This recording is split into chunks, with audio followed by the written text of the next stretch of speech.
search the God in me to find my way out. I know it can seem way out, but the Creator flows to and through me from way out. I'm talking way out, way out.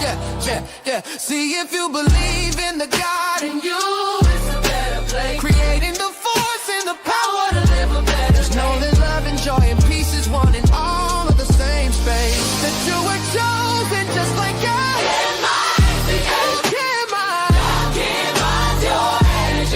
That's right. Only you can make the change. Share your energy. Shine so bright from darkness from darkness to light.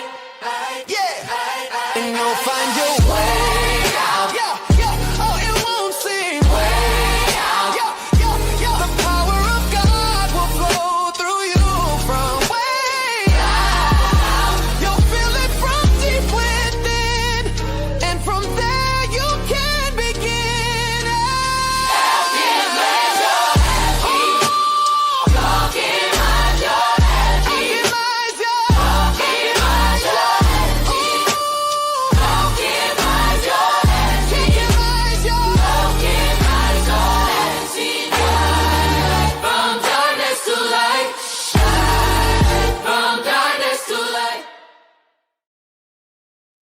Welcome. This is Alchemizing Energy, and today we are going to be covering some really interesting rhetoric that's going on with this whole Florida gubernatorial race. You have this candidate that is going against Byron Donald, and he is really going hard.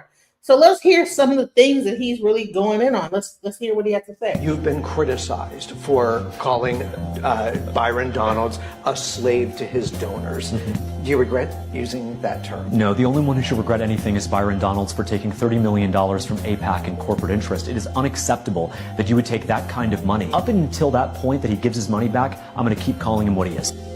Byron Donalds, I'm sorry, he is a slave to his donors. He is a slave to the corporate interests, to the tech bros that want to turn our state into, his own words, a financial capital. Fishback doubled down later online, writing, quote, Byron Donalds is a slave to his corporate donors. It's the truth. The Donalds campaign didn't address the comment, but said in its own statement, quote, Byron Donalds will be Florida's next governor. Anyone running against him is an anti-Trump rhino and will get crushed in the Republican primary. Ladies and gentlemen, we have found Byron Donalds in his natural habitat outside of a Walmart in Tallahassee. He is there. He was with one chicken earlier. He's now moved on to another chicken, as is always his case with these things. And he does not appear to have stolen from the store yet, but third time would be a charm. Stock market's closed, so he has not made a stock trade. But we were, ran into Byron Donalds. That's kind of cool. In Tallahassee, where he went to school. And cool to be here. So what do you think about that so far? And I haven't even gotten to the real nitty gritty of it, where he actually is he's going to use the whole FBA tether. He calls him a tether. What do you think of what you heard so far? Well, peace to everybody. Peace to your audience. Peace to my audience. I'm sorry. Natasha Guy is here. She's co-hosting with me, guys. I just think that everybody just knows the past. So It's okay. No, you're good. I just want to say, obviously, in 2026, it's okay for white people to call black people slaves. And then white people who are running for government office as running to be governor of a state, he should have been canceled. The school I come from, if you say anything politically incorrect, you get canceled. But I can put a lot of the blame on black people with this whole tether and, talking about each other and sitting up laughing with these people. So yeah, it's unacceptable and he should be canceled. But look, where's the outrage?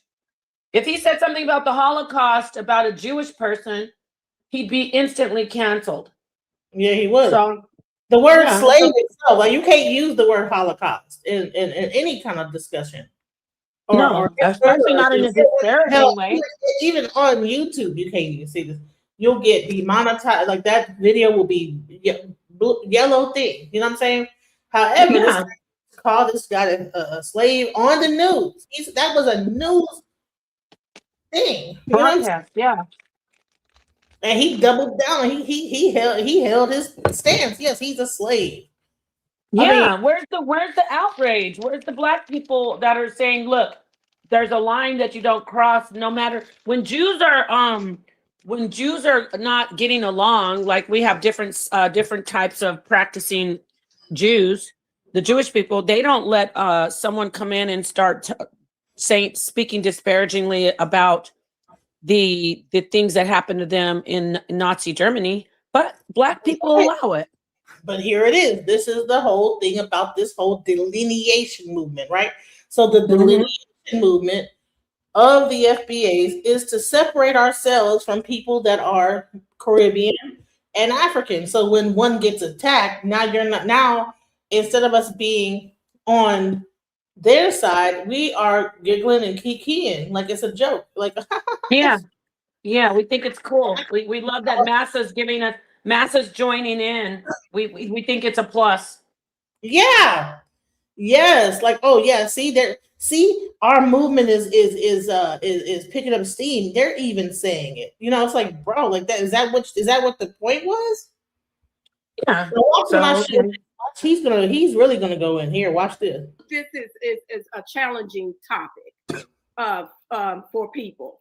However, I want people to be able to see how, unfortunately, when we have immigrants to come into our country, Americans can't do politics. We have to be able to do politics for Americans, and this is something that we have to tackle. What are your thoughts about that? Well, that's right. And let's just be completely honest of what Byron Donalds is. Byron Donalds is a tether. He is not an American descendant. Wait a minute, James. How do you know the term tether? oh, she's ugly. She's ugly. She is she's such an ugly mammy. She's so thrilled that he knows a derogatory term and he used it against black people, and that just tingled her all over her little, her waist trainer. It's like, why are you happy about that? Yeah, that shouldn't be like, ooh, honey. Like what? Yeah. Yeah, like she was excited about that. Let's go. Descendant. Wait a minute, James. How do you know the term tether? He is a tether. He is not an American descendant of slaves. So when Byron Donalds cries like he has over the last couple of weeks because I call him a slave to AIPAC, a slave to corporate interest, a slave to the pro-immigration lobby that has hurt every race of Americans, but has also hurt Black Americans who disproportionately work in food, hospitality, leisure, and customer service. He is in no position. Pause that for a second. Pause that. See, this is how you can rock the dummies back to sleep. Well, he's talking about Black Americans Black Americans aren't exclusively the only group of people working in hospitality. If you're going to talk about you're for the Black Americans, speak about the group exclusively. Start talking about reparations. Start talking about things that focus on Black issues exactly. So I really can't handle this. I just wanted to say that they try to throw that in there like, I'm helping the Black people. Right. And even if you are helping Black people, that means you can start saying slavery was genocide. Okay. And it happened for centuries. Not, you know what I'm saying? Yeah. It happened for centuries. I'm sorry. I just wanted to say that. Thank you. No. But don't you think it's interesting how bold this person feels because of the way this whole delineation movement has been running, that he feels emboldened now to be able to speak because it's like, oh, finally, these Black people are saying what we've been wanting to like get them to say. And so now they feel emboldened now to like say the same thing. And then you have a African-American woman here that thinks it's funny. You know, it's like, this is not funny. And that's the thing. People want to call me back for being Pan-Africanist. Pan-African was about being at one with everybody, having solidarity with the Caribbeans, the Africans, and people all over the world. this delineation movement. Now when you get this happening, and then he's using this word tether because of the thing that he's for immigration, and then he actually literally says that he has no connection to slavery. Let's watch this. Hurt every race of Americans, but has also hurt Black Americans who disproportionately work in food, hospitality, leisure, and customer service. He is in no position, has no right to be complaining about me calling him a slave when he has absolutely no direct descendant of slavery in his family. He's from Panama. He's from Belize. His dad's from Jamaica. Irrelevant. How's that? So see how if you're not educated, those are countries that have a history of African slave trade. Go on. That's all I said. That's all. I think they cut it off right there. I don't know what else he said after that, but I think that was enough. Like, that's enough, bro. Like, what? So now Jamaicans are not descendants of the slave trade? How does he not have any connection to the slave trade? Exactly. So that to me is like, it's really taking it's going too far. It's like but you'll hear people really like thinking it's cool. It was funny to her. She's laughing. It's a joke, and they'll be like, just because he's saying the word tether, it's like, oh, you know about the word tether, girl.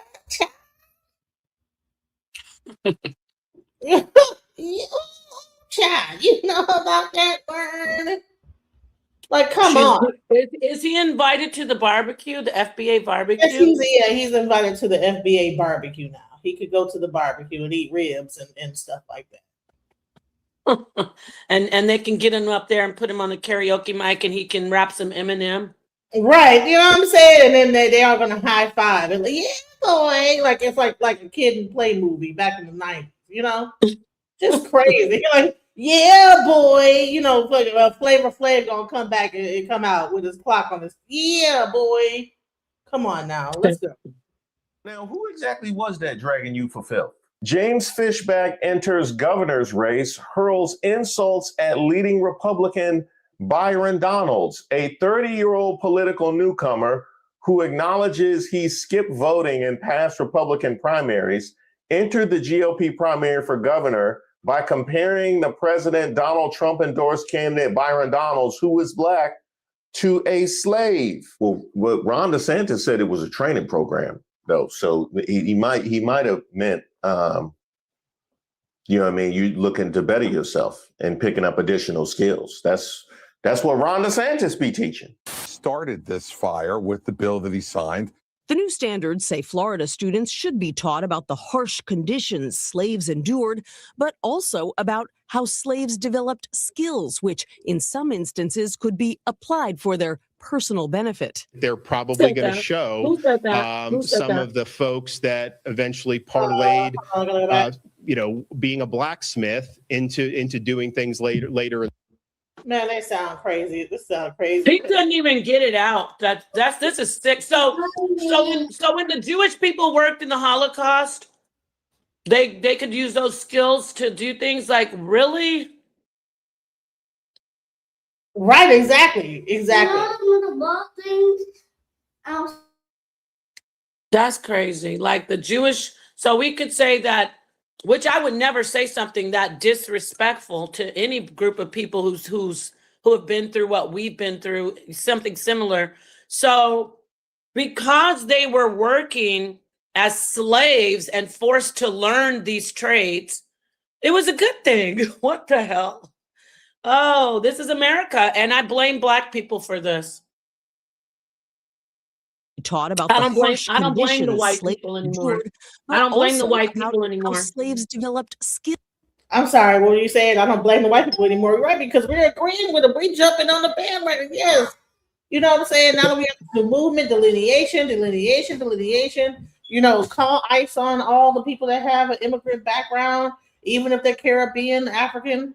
But, and now you're seeing that now that things are jumping in, other people are jumping into the thing. They're beginning to use your rhetoric just like they use. Remember, we had the thing woke. Now woke became woke politics and woke this and other things other than what it was initially meant for. Now woke means a whole nother thing. And watch, you're gonna see this whole tether thing get turned into something else. If you're But not. look at also, I want to say this. I like to keep on comparing Black people to other groups. Why do you see anybody trying to sign a petition to deport Sofia Varga or any famous Latin American or Latina or Latino American person? Or no, you don't. But Black people, all you said over 130,000, over 100,000 signatures in the petition to get rid of Nicki Minaj. And look at this too. Get into that. Let's get into that. And also Genesis, I want you mentioned this. Where was remember when ICE was going and taking the actual illegal immigrants out? The Hispanics were fighting for them, but we got Negroes cheering ICE on and trying to get ICE to go deport actual American citizens like Nicki Minaj. It's ridiculous. Exactly. Let's look into that. Breaking news: an online petition to deport Nicki Minaj has exploded over the internet with over 120,000 signatures. People are fighting back. Here's the real story. This isn't coming from government officials. It's from everyday users on change.org that are demanding Nicki Minaj be deported back to Trinidad. Multiple petitions have now hit 6 figures in signatures. Fans and critics alike are saying it's tied to Nicki's recent appearances in Critics. Specifically, her statement and her joining Eric Kirk on Turning Point USA was a big defiance for a lot of Nicki Minaj's fans. Because not only did she praise Donald Trump, she jumped on his anti-trans rhetoric as well. Some people even accuse her of erratic behavior and even call out her defense of her husband, Kenneth Petty, who happens to be a registered sex offender. Important to note, a petition cannot legally deport someone. Nicki Minaj built her legacy on the back of queer fans, Black women, and a lot of people that are just wanting to be themselves. Just for her to do a full 360 and slap her fans in the face. As always, follow along for more. I will try to keep you guys updated with the latest. Crazy. Well, then stop being her fans. I mean, people are weird. Just do what you did with Doja Cat. Unsubscribe. Stop buying her music. You don't have to try to deport her. Right. So here's the thing: is she lost 10 million subscribers when she did. I'm not sure if you got to see the Turning Point thing where she said something about like that Black women need to stop making white women feel insecure. Something weird like that. Let me find that video. But in the meantime, while I find that, I'm gonna play this. What? Yeah, she did say some wild stuff. I was like, what? She's blue. I love Nicki, but everybody goes through shit, you know. And also, it's like, bro, she is not a politician. You know, that's the thing. With this guy, he is a politician. So he's acting like a social media person and he's doing politics. Okay, so that's the part. But, you know, I guess that's the new way, is that anybody can run for office. And if they have enough rhetoric behind them and enough, saying enough wild stuff, they get enough views, they could actually probably have a leg in a race in a gubernatorial thing. I don't even know what his background is, this guy. You know what I'm saying? So it's interesting. Let's play this while I look at this thing. Bills, which in some instances could be applied for their personal benefit. They're probably going to show some of the folks that eventually parlayed being a blacksmith into doing things later in life. Come on now, dog. Up until that point that he gives his money back, I'm going to keep calling him what he is. Gubernatorial candidate James Fishback doubling down on referring to Congressman Byron Donalds as a, quote, slave to his donors. Both men trying to be your next governor. Tonight, only chief political correspondent Dave Elias introduces you to the candidate who wants to be your next governor. My message as running for governor is very simply to keep Governor DeSantis's wins in place and then to build on affordability. 30-year-old Republican investor James Fishback praising Governor DeSantis while focusing on affordability. It has gotten way too expensive to insure your home, to buy your home, to pay property taxes. Everything under the sun here in Florida has gotten too expensive. Those things have happened under the governor's watch. Your reaction to that? They've happened under a lot of people's watch. Now, we got a couple of things. Go ahead. What state is that? Florida. DeSantis sounds like somebody that ran here. I think it's Florida. He's Well, trying to. if it's Florida, he might win. I think that's what it is, that he might win, and so therefore that's why they're like going in. This new person is like going in on like some. I don't know if he's hired by someone to like really try, but he had this guy, Byron Donalds, has a chance to win. He looks like he's trolling. He has a smirk on his face while he's saying all this. The whole time. That's what I'm saying. So is that a real, like, is this politics, or is this like social media, And he's a child. He's like a child. He's 30 and he's showing all his immaturity. Exactly. It's really. But look at this. When you have the commander in chief, when you have a president who's a social media clown and troll, what do we expect? He seems like a troll to me, but go ahead. I just want to say thanks for stopping that. I just wanted to ask those questions and add that.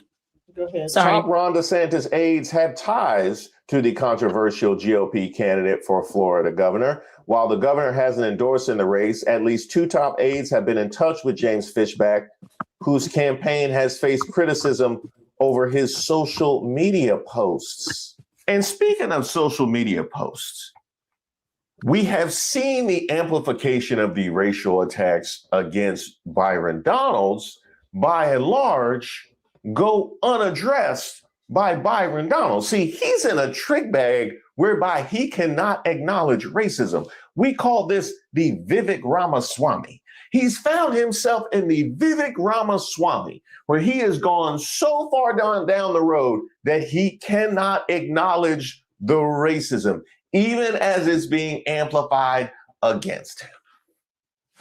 That's deep. No, that's deep. I don't That's know. deep. Genesis, that is deep. That's deep right there. You can't even be like, people want to talk about, well, Jesse Jackson, he called us African Americans. But I bet you back in the day when Jesse was running, you couldn't get away with this shit because people are going to start hollering. Yeah, they'll start hollering, racist, racist. But now you got to sit still if you want to try to make it and let people attack you in the most disparaging way by mocking slavery. This is America. This is America. And I want to give you your props. Okay, Nepal wants ML Hermana. Nepal wants me Hermana. Always, you did a great job with the panel last night. So I wanted to just take that time out. Oh yeah, you're my hermana. That means that's Spanish for sisters, guys. Oh. But you left. I need you to come back and do really, really get into it because you are the EFOB priestess. I really wished you would have been there, but you were working. You're working for a living. But yeah, thank you so much. I want to do another panel, and I'm working on it because usually Genesis will be up there and I'll be cutting her off. And no, I will not. I'm acknowledging that. See, I'm publicly acknowledging that. I'll be snatching the mic from you. I will make a very conscious effort, like right now, to share the mic in my Gemini soul. Over here, over here, I'll do like this. Look.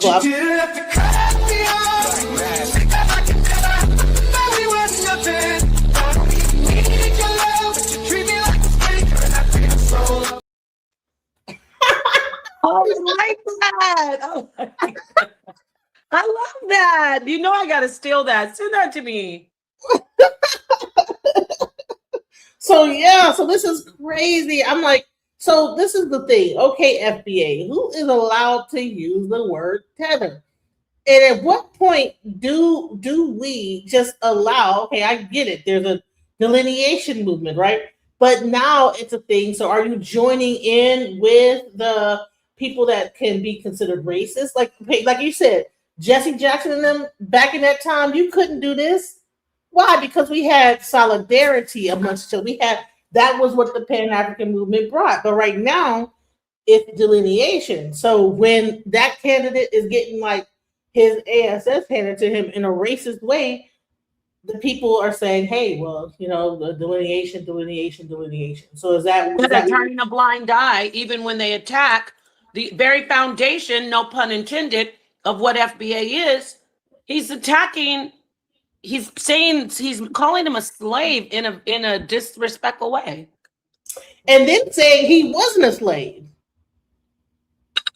Yeah, exactly. So he said he's Panamanian and from Belize, and that I don't know if they had slavery in Belize and Panama. Maybe they didn't. Yeah, they had slavery. Yes, they have a slave history. Yeah, see, I don't know. I don't know what I'm sorry. I don't know what he's talking about. Like, why did she just let him get away with that when he was on the panel with her? Isn't that crazy? She laughed. It was funny. She was more amused at the fact that he knew the word tether than anything.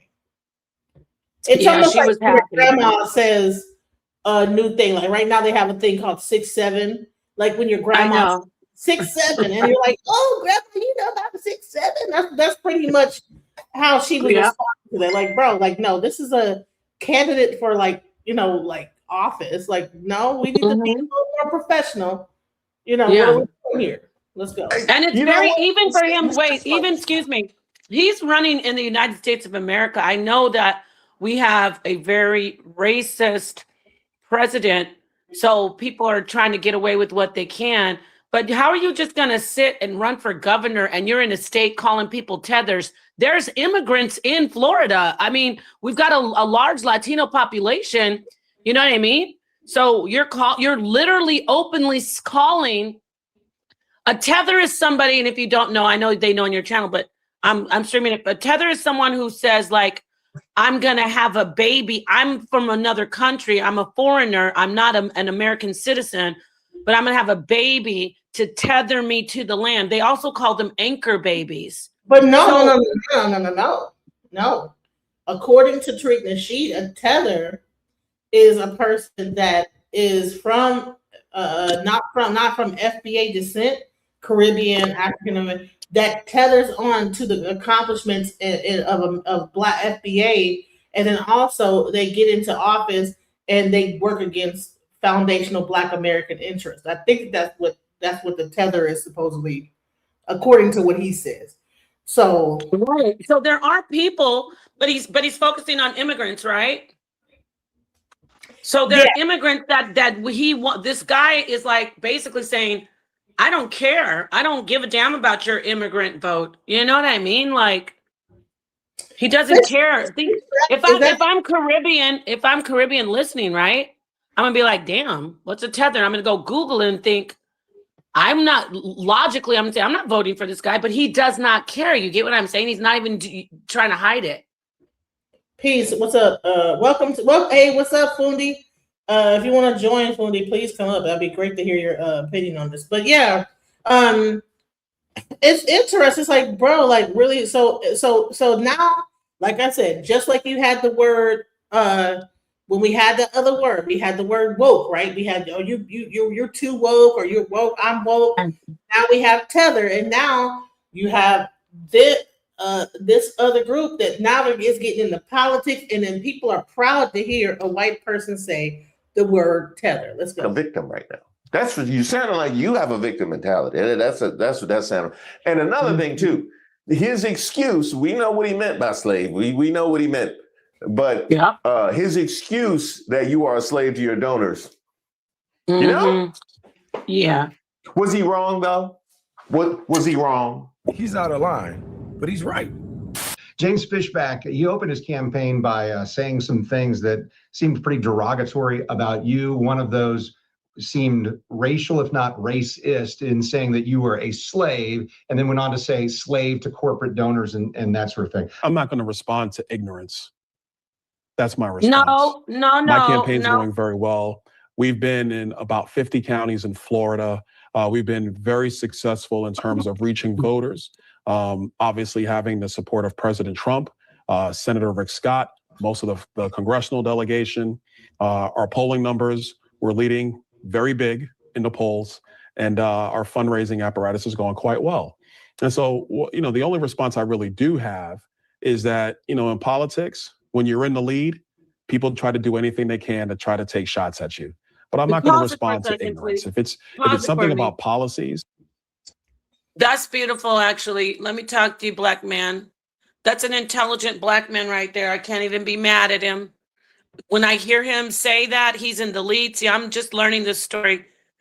That is exactly what that uneducated, racist white guy is trying to do. He's trying to trigger him.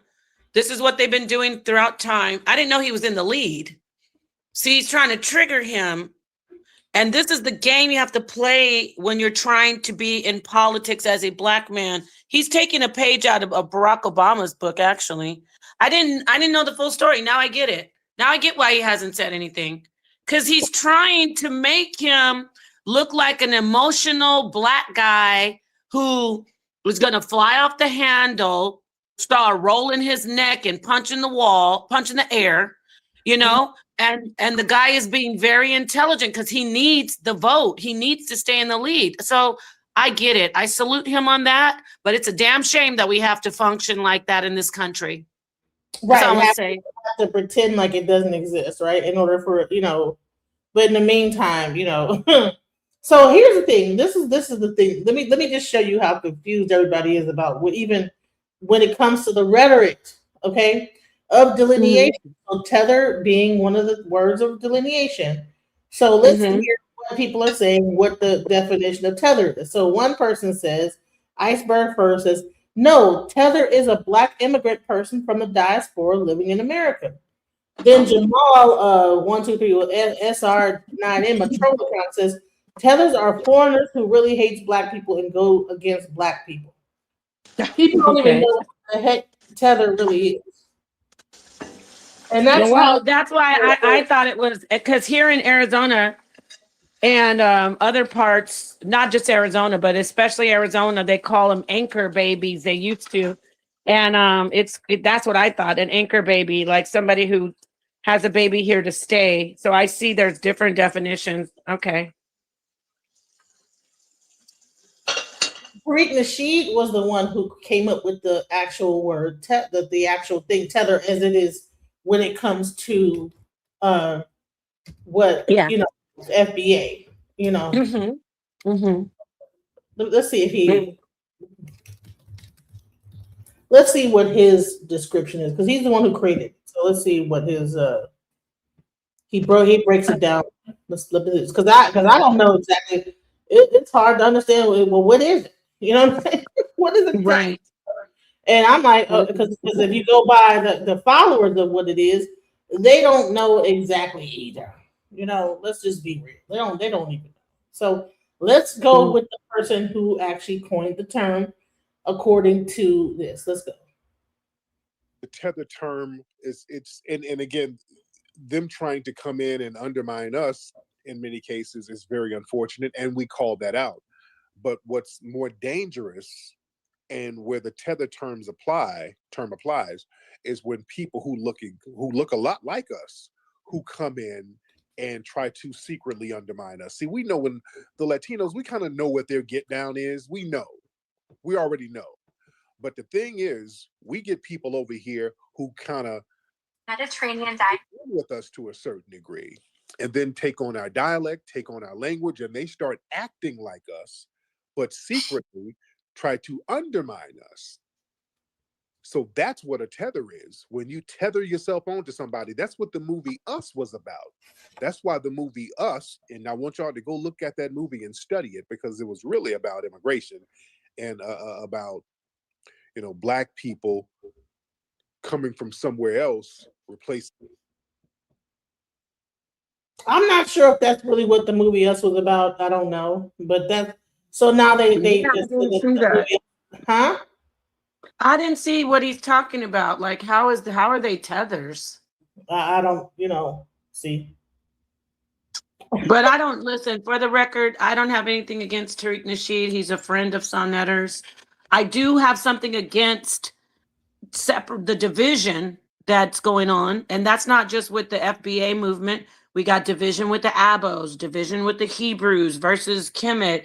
Come on, black people, can't you see that we have some serious problems that we have not faced? We got an anti-Tariq Nasheed situation. This is an anti. If you're going to have a movement, define it clearly and make sure that the people that are in the movement know what it is. Because, like I said, when you get people are confused. You got one Right. person saying it's one thing. No, it's this. It's a black immigrant from a diaspora living in America. That's not what he said. This one says tethers are foreigners who really hates black people and go against. I guess that's the closest thing that what he said. But you know, if you're going to have an FBA movement, at least have a true send a paperwork out or something, send a document out or put it on a website or something, so the people like when they get to like saying what the definition of these things are, everybody is in solidarity. Yeah, and Genesis, where's the movement that I keep? And I talked to a couple of my friends. Shout out to Unbiased. He's a friend of mine. He's one of the top proponents for foundational Black Americans. But I want to say this, and I'll ask him as well. Where is the movement that these Caribbeans have against Black Americans? Because I keep hearing about the hate they have. I know. Listen, we all know about how people are when they have different cultures, how they look at one person and say, we're better than you. But don't we do that too? Like you go into a Jamaican's house and be like, why is everything curry? Or why is everything, what's that stuff that you jerk? Like, I don't like the taste of jerk. I don't like that taste of jerk. Hey, listen, we make fun of Indians because they smell like curry. Yeah, so I'm a software engineer, and that curry will be banging. But it smells. I love that. Yeah. It smells like a whole restaurant is happening right now. But it's like, bro, that one little dish that you heated up in the microwave will have that whole office banging of curry. You know what I'm saying? So, and Jamaican got curry too. So, you know, but I wanted to like at least tell the truth. Don't, when they get here, yes, we're not just talking about 2026. We're going back to the 90s, the 80s, the 70s. A lot of times our people who are the same as descendants of slaves, they come to America and we give them the hardest time. Like, I know I have a background on my dad's side. They were bougie. They were Creole and Haitian and Dominican, and they would look down on people who made fun of them. In fact, I will say this, if I can, a lot of times a lot of Caribbeans or a lot of the diaspora, when we talk about Pan-Africanism, and we're saying Pan-African, we mean the descendants of slaves as well, not just in the continent. So a lot of times they put on that air of superiority to balance out all of the discrimination and the harassment and the things that the prejudice that our own people give to them when they get here. You know what I'm saying, Genesis? Like Africans they've done that to balance it out. Like, you a weird African booty scratcher. And then they have to like be like, but we know how to do this and you don't have this. So it's just like, why would you start up? So I'm going full circle and I'm gonna say this. Okay, we do it, right? We do it on both sides. But I don't see them with a whole movement and a leader and tenets and points that you have to follow to be prejudiced and to spread hate about your own Black people. But I do see it with the FBA movement. Well, let me tell you. Thank you for letting me say that. Let me clear this up. The FBA is not a movement. Guess what? It's I know that's what Unbiased told me. It's not a movement. Everything is pointing to it's a movement, right? They say education is the movement, and that is separating ourselves out, the foundational Black Americans, out from the immigrant class, the so-called tether class, and saying that we are foundational Blacks and that we deserve reparations, and so that we can get these reparations and all this other stuff that this is about. But he just said he just told you what a tether was. This is what Tulsa FX said. But here's the thing: he just said it, so I had to bring what he said to even clear up, because when you ask FBA what tether is, you'll have 50 different answers. So what I'm saying is, if you're going to have a delineation movement, and FBA is the lineage of the delineation movement, and tether is the thing that you want to call people based on that delineation movement, there should be a clear definition for tether that everybody is aware of. It should not be a thing where one person is like, oh no, a tether is an immigrant. Oh no, a tether is a person that hates African Americans. Oh no, a tether is it. No, he just explained what a tether was. Everybody should say the same thing. It shouldn't be a thing where everybody's all like just willy-nilly all over the place with it. And that's the thing, is when you create something and you don't have a movement behind it and you don't have clear marching orders behind it, that's where you have issues. So I don't have a problem with Tariq Nasheed. I have a problem is that he does not want to say that he's the leader of it, because of course, you know what happens when you say that you're the leader of something, you get targeted. So I get why he's saying, oh, it's just a lineage. And then we're going to have delineation be the movement. Okay, if that's the movement and delineation is not actually a, like Pan-Africanism is an actual movement, there's actually rules and everything that goes, there's actually creeds and mission statements and everything that you can go back to about what Pan-Africanism is. With this, it's all over the place. And I'm just saying is that this is the thing that I have an issue with, is that when you're going to have people like get on me about being Pan-Africanist and say, well, Pan-Africanism is a scam. Well, it sounds to me like this, even though you might not think it's a scam, it just seems like it's all over the place. It has no clear direction or where it's going. We just know that there's something about reparations, and then we have Tether, and then people are eating mud pies, and it's a comedic person that's really funny that gets on. What are you talking about? The Haitians? What do you mean by mud pies? Well, Tariq Nasheed will say they're eating mud pies, or you're in the bush. He does a lot of comedic things to make fun of the Caribbean people and the African people when he's doing his show. It's like, okay, you out there eating some mud pies, we got the flip flops on. He uses comedy to engage the audience and then he teaches at the same time. So 1 minute he's making. How is it funny? That's the thing about Black people. I'm saying I don't mean to interrupt you. Are you done? Because I was gonna.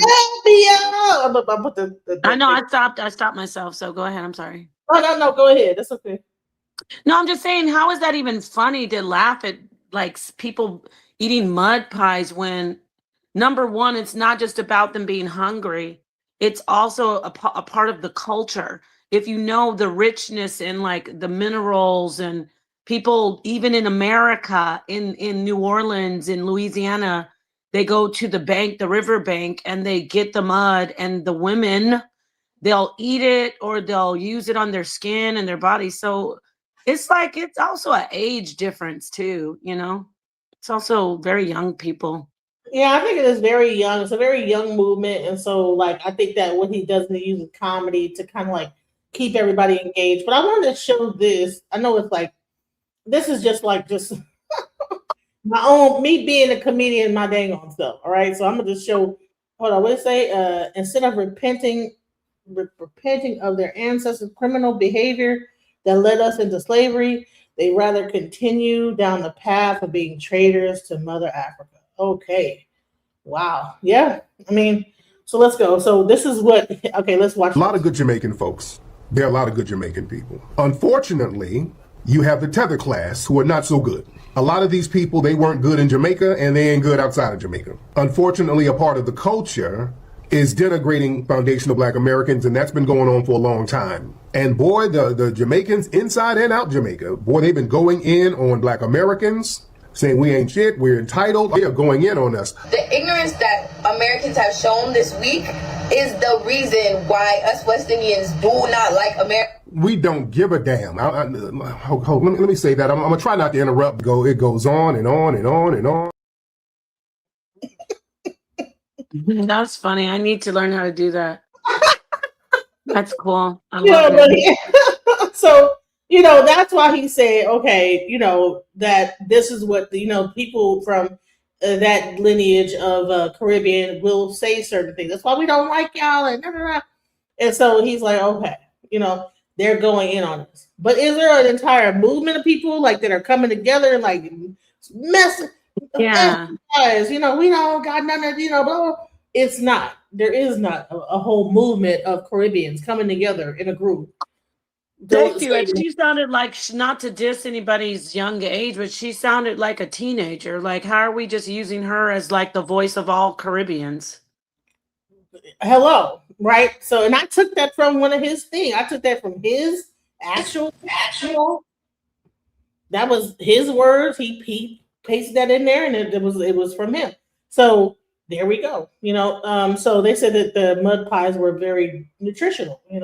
I'm sure. I mean, hell, some places, they have different practices in different areas, Africa, all over the place. So Yeah, Texas, mud pies are the bomb. People are taking vitamins, and what do you think there's minerals in, of course, now we got a lot of pollution, but this has been traditional over time, people eating the earth, and that's the thing.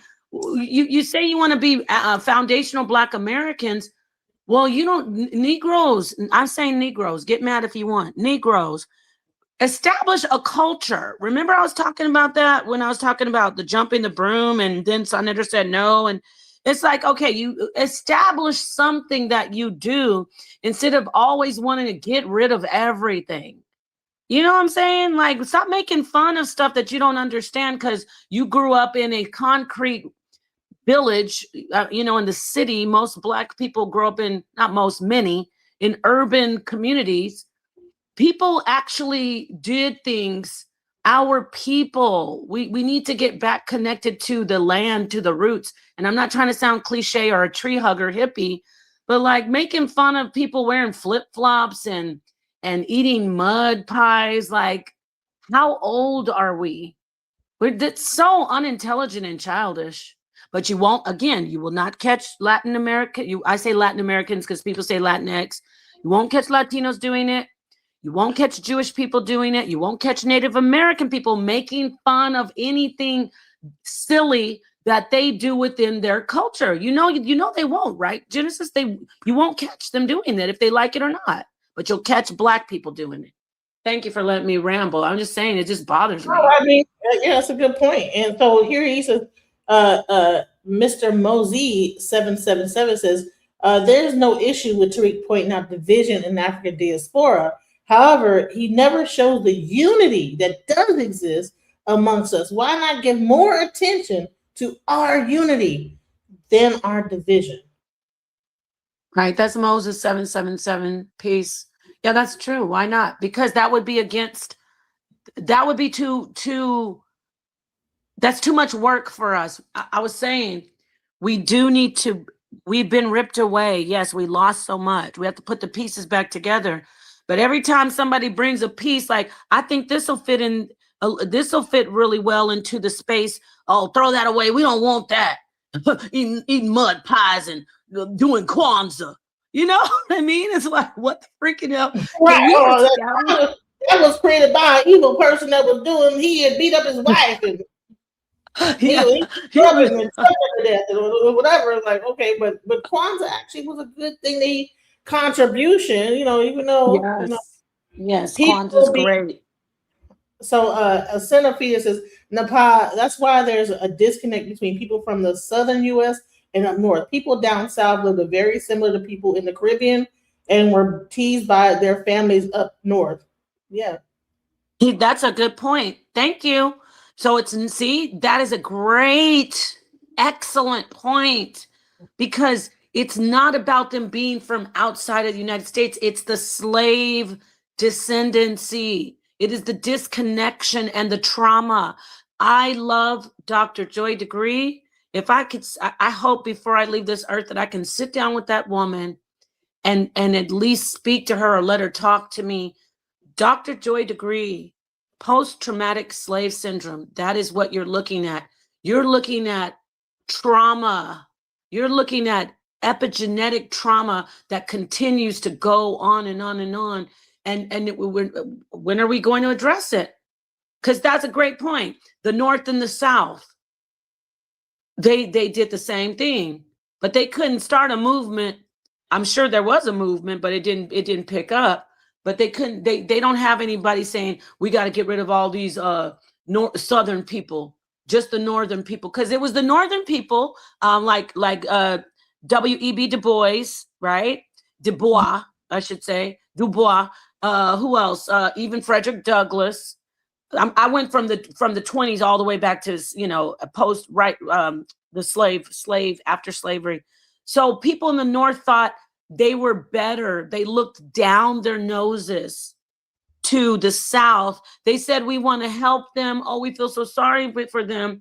But the black slaves that escaped to the North, because white people would let them sit alongside them and, gave them the illusion that they were free in a sense, they would look down on slaves in the South, and that caused resentment and a division. So we got the same thing, Genesis. That is an excellent point. We have Caribbeans and Native American, Native US, I'm going to say Native US citizen blacks who were born here and their families born here. We have the same thing going on. So thank you for that comment. Thank you.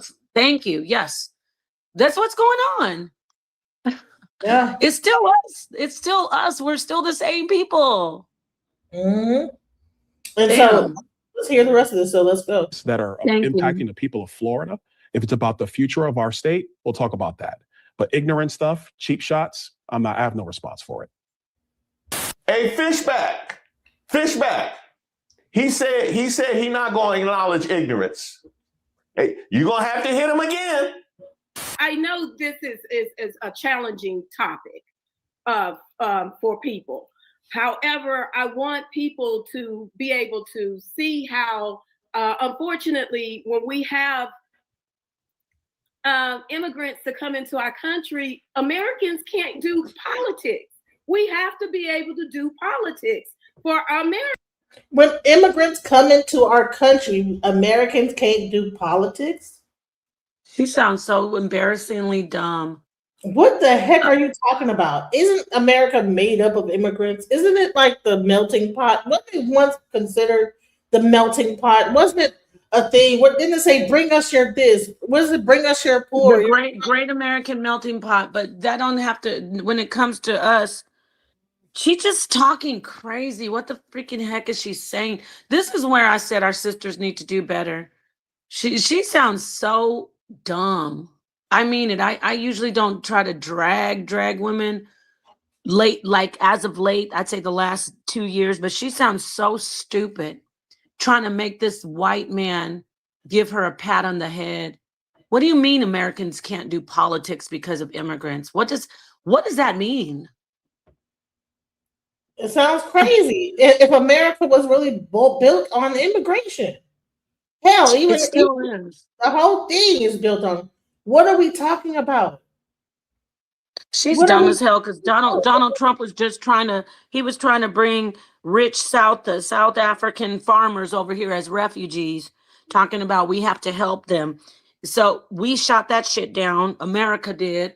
Thank goodness white America was not interested in bringing over rich South African farmers. You heard about that at that time? One farmer that they brought over, actually, I think he ended up killing his wife over here. Damn. Yeah, I think he ended up like murdering his wife or something crazy stuff. Something kind of crazy. He ended up in jail. She's over here talking about immigrants. Go ahead.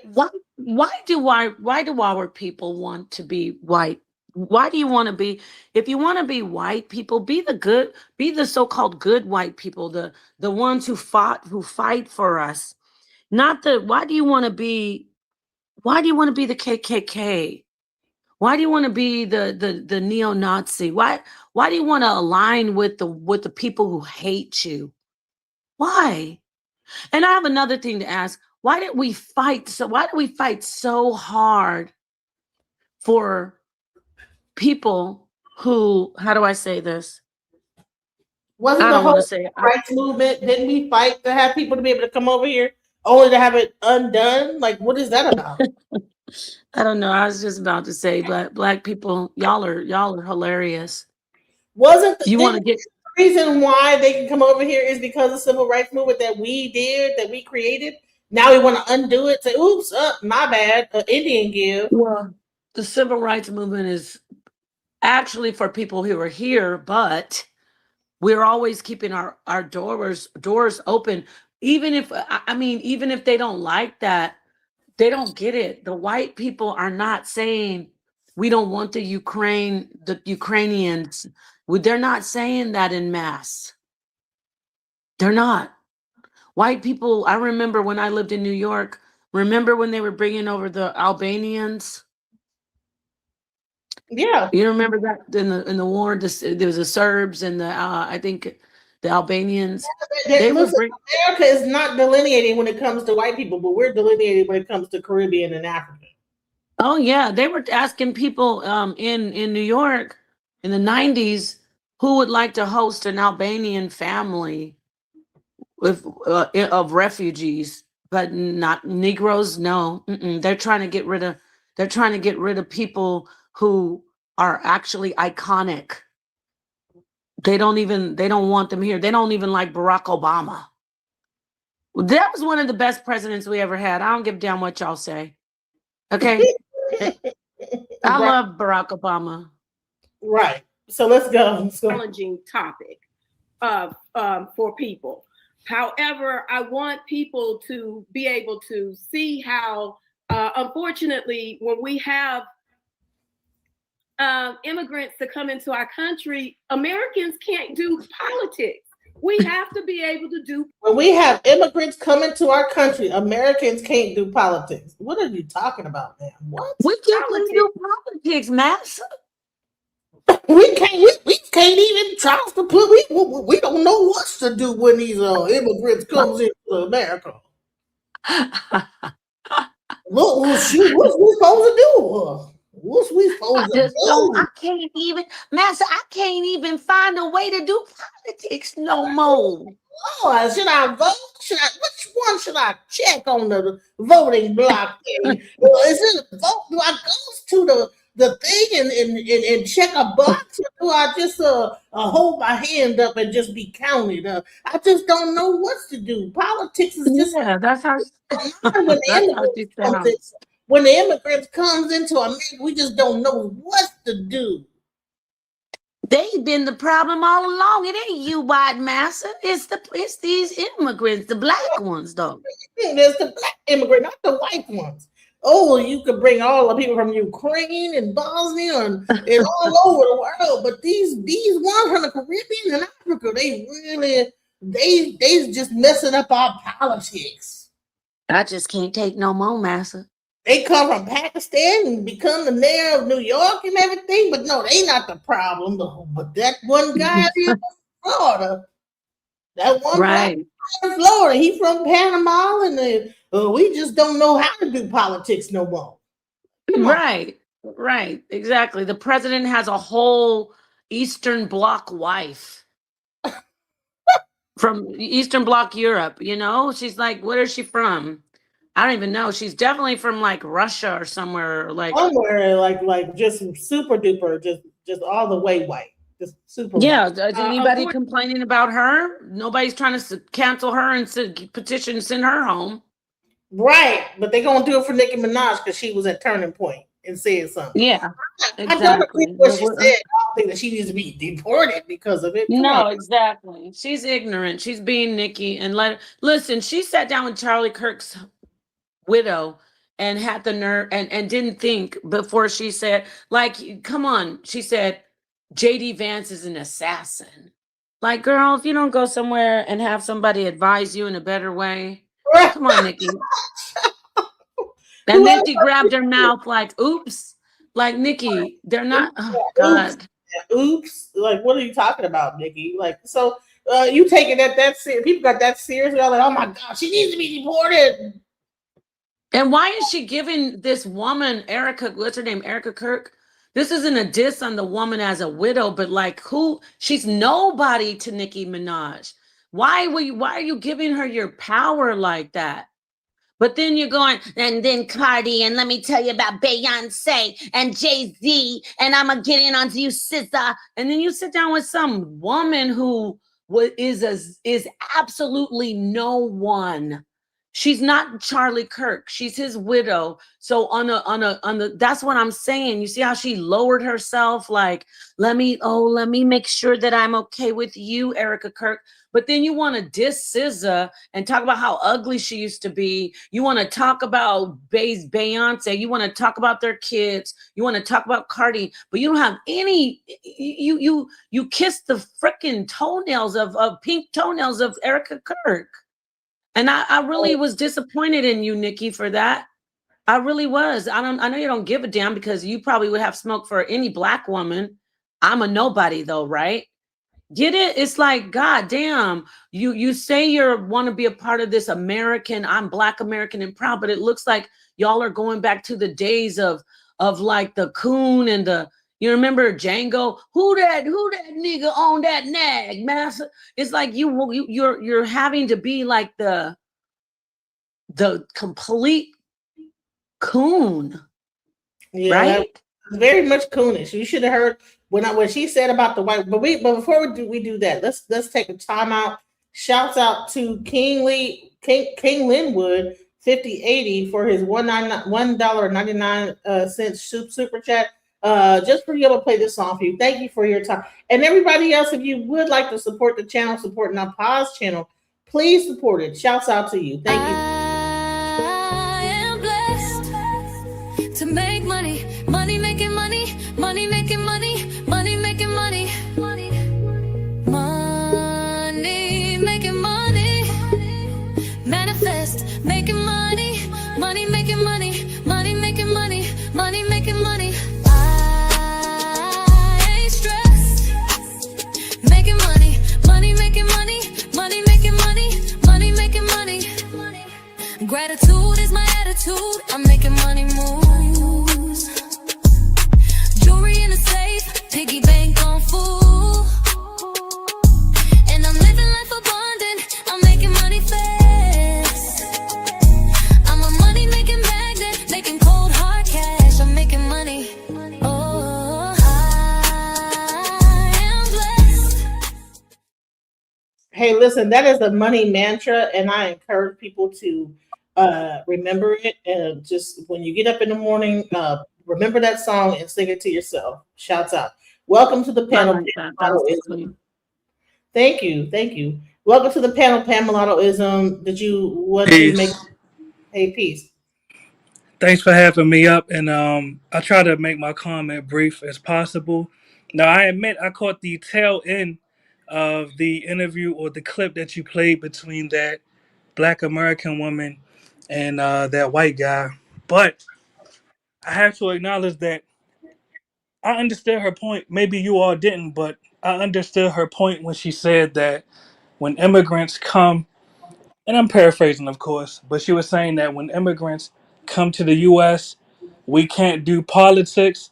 Now, I would have articulated that a little better, but it's irrefutable that when we turn a blind eye to mass immigration, the result is cities like New York, cities like Compton, cities like Los Angeles, cities like Boston, cities like Miami, where there are literally zero majority Black American communities.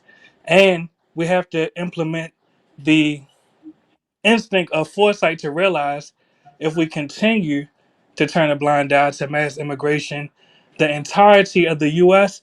demographically may look like Miami or New York City, where there are no majority Black American communities. So she was actually correct when she said that, even though you may say that she did not articulate her stance as efficiently as she could have.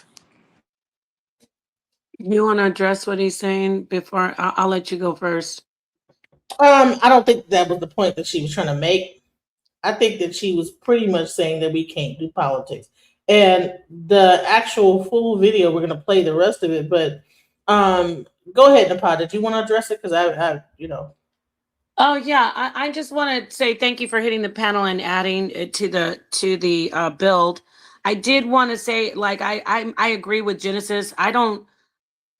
Your perspective is a little bit more, not a little bit. It is okay. It's an intelligent conversation that we can entertain, whether we agree with you or not. But with her, I was hearing her say, because they're here, we can't even do politics. So I think what you're saying is, like, she's saying we have to be strict on them, and we can't be political. We got to be more like strict. Is that what you're saying? You think her position was? If you don't mind, kind of like just reiterating. I don't know if you're muted. I don't hear you though. Do you hear him? Pam, a lot of Yeah, I heard what you said, and from my understanding, and I actually agree with what I think the point she was trying to make was, which is, as I stated, mathematically, when Black Americans allowed themselves to be outnumbered in particular municipalities where Black Americans used to be the majority, or at least used to have majority Black American communities, the majority of the public housing no longer goes to Black Americans. The majority of the city council members will no longer be Black American. The mayors will no longer be Black Americans because the immigrants, logically, I might add, when they move to a particular area, a particular city, a particular community, they will vote for members of their own community. So back to her point, and I agree, she may not have articulated it as best that she could have, but it's the truth. I can name communities and cities that used to be majority Black American that are now majority immigrant, where demographically the Black American vote has been disempowered. So I understand her point, seriously. Can I ask you? I'd like to ask you a question outside of the topic, because I've been noticing this from hearing you, my brother, speak and listening to your accent. What is going on in Maryland, especially in Baltimore, that there are so many? So there's a lot of FBA proponents, proponents out there. Is it what's going on with your interactions with the immigrants? Is there something that I don't know if anyone's ever asked this before, but from what I've seen, I see a lot of people with I can tell you're from Baltimore. What is going on with the immigrants there that people are getting Yes. super radical? Can you talk to us about that? Yes, ma'am. And just for clarity, from Howard County, Maryland, Columbia, Maryland, but it's Yeah. maybe 10 minutes away from Baltimore City. In my estimation, what we are seeing is that within Maryland, we have one of the highest concentrations of immigrant populations throughout the nation due to our proximity to Washington, D.C. So we are seeing the adverse effects of our communities being demographically taken over by foreigners. We see that there is no black and brown alliance. We see that when they come, they're taking things over for themselves. I'll give you a short example. As I stated, I'm from Howard County, Maryland. Right. Benjamin Banneker was born on a slave plantation in Ellicott City, Maryland, which is also in Howard County, Maryland. It's on the Baltimore County and Howard County line. My point in bringing that up is on the land where Benjamin Banneker was born, the former slave plantation where Benjamin Banneker was born, Koreans, with the support of the governor of Maryland, and with the support of the county executive of Howard County, they have renamed that area Koreatown. They didn't say, no, this is Black and Brown Town. We are all minorities. They said, no, this is specifically our area on your land. So what you're seeing in Maryland is that we realize that there is no alliance between descendants of U.S. chattel slaves and immigrants. They are here for themselves. I see. Interesting. We need to talk more to people from your area in that region, because I'm going to be honest, everybody can't be wrong in Maryland. I'm not saying that I agree with the division, but we do need to hear more from people in those areas. And as I said, this is like you're like the 10th person I've heard with these talking points and with your very distinctive accent. So I appreciate Genesis. You need to do maybe a show more focusing on that area and talking to people, because we can get an idea of where this is coming from. And then when they hear somebody like brother Tariq Nasheed come forth and say, hey, this is going on, they eat it up right away, because they're like, well, I'm living this right now. You get what I'm saying? So I sympathize with the brothers and sisters, and I'd like to hear more. Again, we don't have to agree, but we do need to hear their voices to get the full, you know, perspective. What do you say about that, Genesis? Can you hear me, Genesis? I will say that there's a Koreatown all over in every different city in America. But the conversation, this delineation movement is not focusing on Koreans and other cultures. The main focus of delineation is Caribbeans and Africans that come from the diaspora, right? So And if with all we, due respect, you see how dismissive you see, were. you know, I will say Oh, I'm this. sorry. Go ahead. Sir.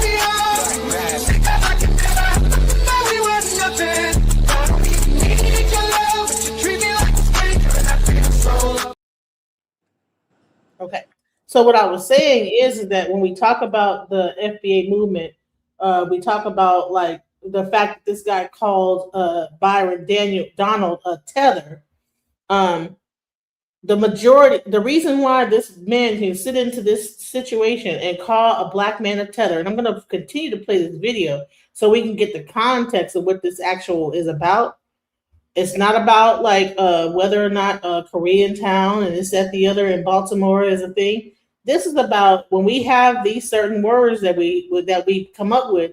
Can anybody call that? Can we anybody just use this? Is now a thing universally that we could use. Now we can have a conversation separately about how Korean town and this, that, the other is going on. But the actual title of this video is okay, FBA, what is allowed? Who's allowed to use the word tether? And And allow me to, can I respond before I drop down? It'll be because brief. you said that I was being dismissive about the fact that Koreatown this was going on and how this was a black thing and the Koreans came in and took it over. Well, why isn't FBA talking about all immigrants and only focusing on Caribbean and African and calling them tethers and not going into the other things like this? Why isn't that a big subject matter? And please allow me to respond. It'll be a brief sentence. The sentence I was making before is you were very dismissive of your own ethnic groups, communities being taken over demographically by foreigners. Now, yes, I have to acknowledge you are mischaracterizing the stance of FBAs when you say that FBAs are only against Caribbean and African immigrants. You're wrong about that. FBAs are against all immigration to the United States. When you use the term delineation, the reason that this term exists is because Black Americans are not categorized demographically with Koreans on the census. Black Americans are not categorized with Ukrainians racially on the census, but Black Americans are statistically categorized with Caribbeans and Africans on the census. This is why the delineation movement exists. But to be clear, FBAs are against all immigration to the U.S. Respectfully. Okay. I get it. That makes sense, though. I mean, again, I have a very solid position about us. My position is a foundation in anyone having heritage and ancestry that ties them to the trafficking of humans, which was the transatlantic slave trade. I stand in that way first, but then I do hear you. That makes sense. I keep saying I'm not saying we should separate because that's not what I go to first and foremost. However, I can hear where he says, and also when speaking to Unbiased, where he says, where the people that are proponents of this, they say they're grouped in with us and they are not with us. They actually work against us. So I get that part where there is a difference where they do say, look, it's immigrants across the board, but Koreans aren't going to be grouped in with FBA. And that makes sense. Who benefits more off of FBA? A Jamaican to open up a Caribbean restaurant or a Korean open up a beauty supply store? A Korean, yes, that's the Hello, issue. So or a that's a Vietnamese conversation. opens up a nail salon, or but so why is the focus mainly on people that look like us versus the people that are really benefiting off of our community, like the Arabs, Koreans, the Chinese food restaurants that open up. He's in Maryland and DC area. How many Chinese restaurants and the mambo sauce? Whenever you get your chicken and you gotta dip it in mambo sauce, they always gotta get the mambo. I used to live in DC. All right, you know what I'm saying? It's called Uh, mambo sauce. You know what DJ, I'm saying? and to respond to your question directly, you said who Mhm. benefits more from the FBAs, the Koreans opening the store or the Caribbeans opening the store? The part that you are missing is that regardless, the FBAs don't benefit, whether it's a black immigrant exploiting our community economically or an Asian immigrant exploiting our community economically. We don't benefit from either. So why isn't the outrage evenly spread? Hold on, Nepal. I wanted to say Why this. are you saying it's that? I've been trying to post the StreamYard link so that anybody in your audience wants the thing, but I don't think it's allowing it. So if you can post the link, Oh, I've got been it. trying Let to me do get it. it. It shows up as nothing when like I didn't even post it. So Oh, wow. Let me get that. Okay. And may I ask why you say the outrage is not evenly distributed? it's because when I'm hearing people talk, when especially the FBA community, it's mainly focused on the Caribbean community and the Africans and what they're doing and how they are tethering. But we're not like I would say this, and then people get on me about being Pan African. But then you have movements like I forget what Detroit movement that's kind of based on the pan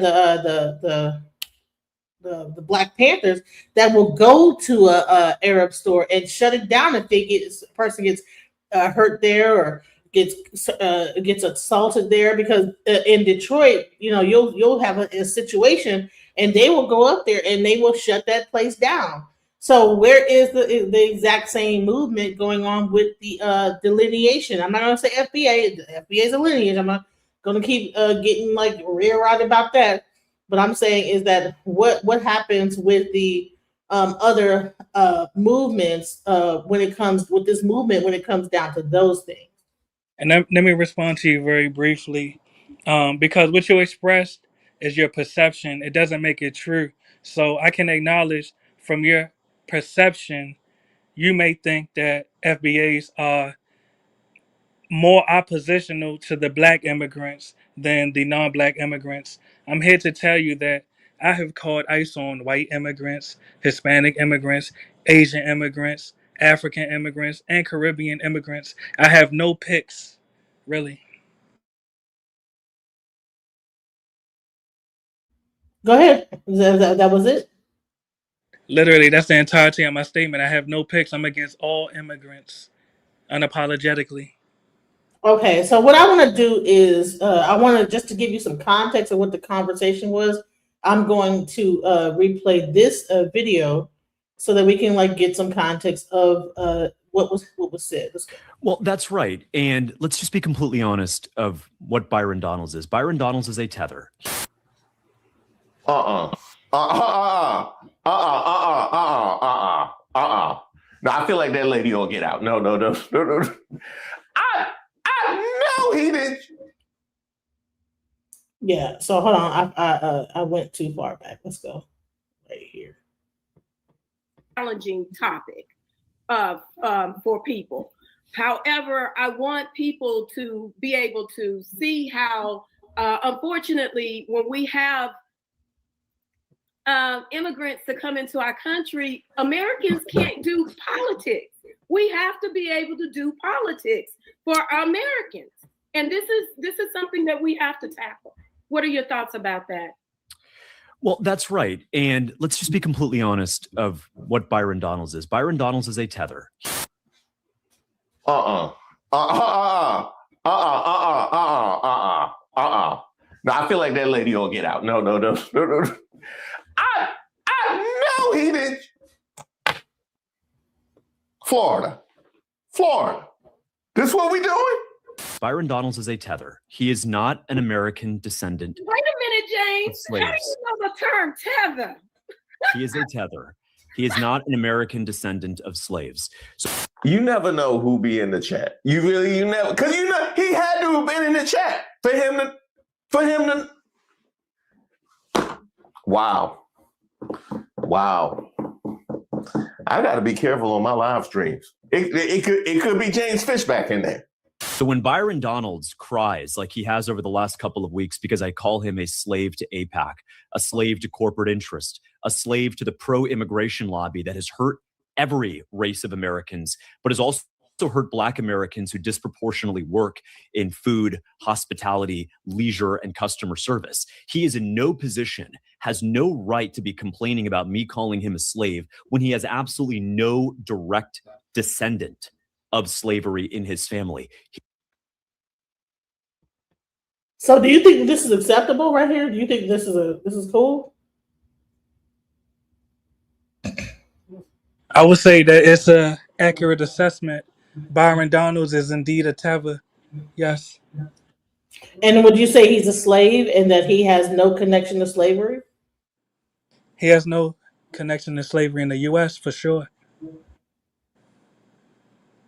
And you think it's okay for a person of this guy to be able to use the word tether in that way? Is that acceptable? Do you think this is an acceptable situation where this guy is able to then utilize these talking points of him being a tether? Let's play it just for the people in the back that did not hear what he said. Okay, so the girl's like, it's messing up the immigrant, whatever. Let's go. For people. However, I want people to be able to see how, unfortunately, when we have immigrants to come into our country, Americans can't do politics. We have to be able to do politics for Americans, and this is something that we have to tackle. What are your thoughts about that? Well, that's right. And let's just be completely honest of what Byron Donalds is. Byron Donalds is a tether. No, I feel like that lady don't get out. No. I know he did. Florida.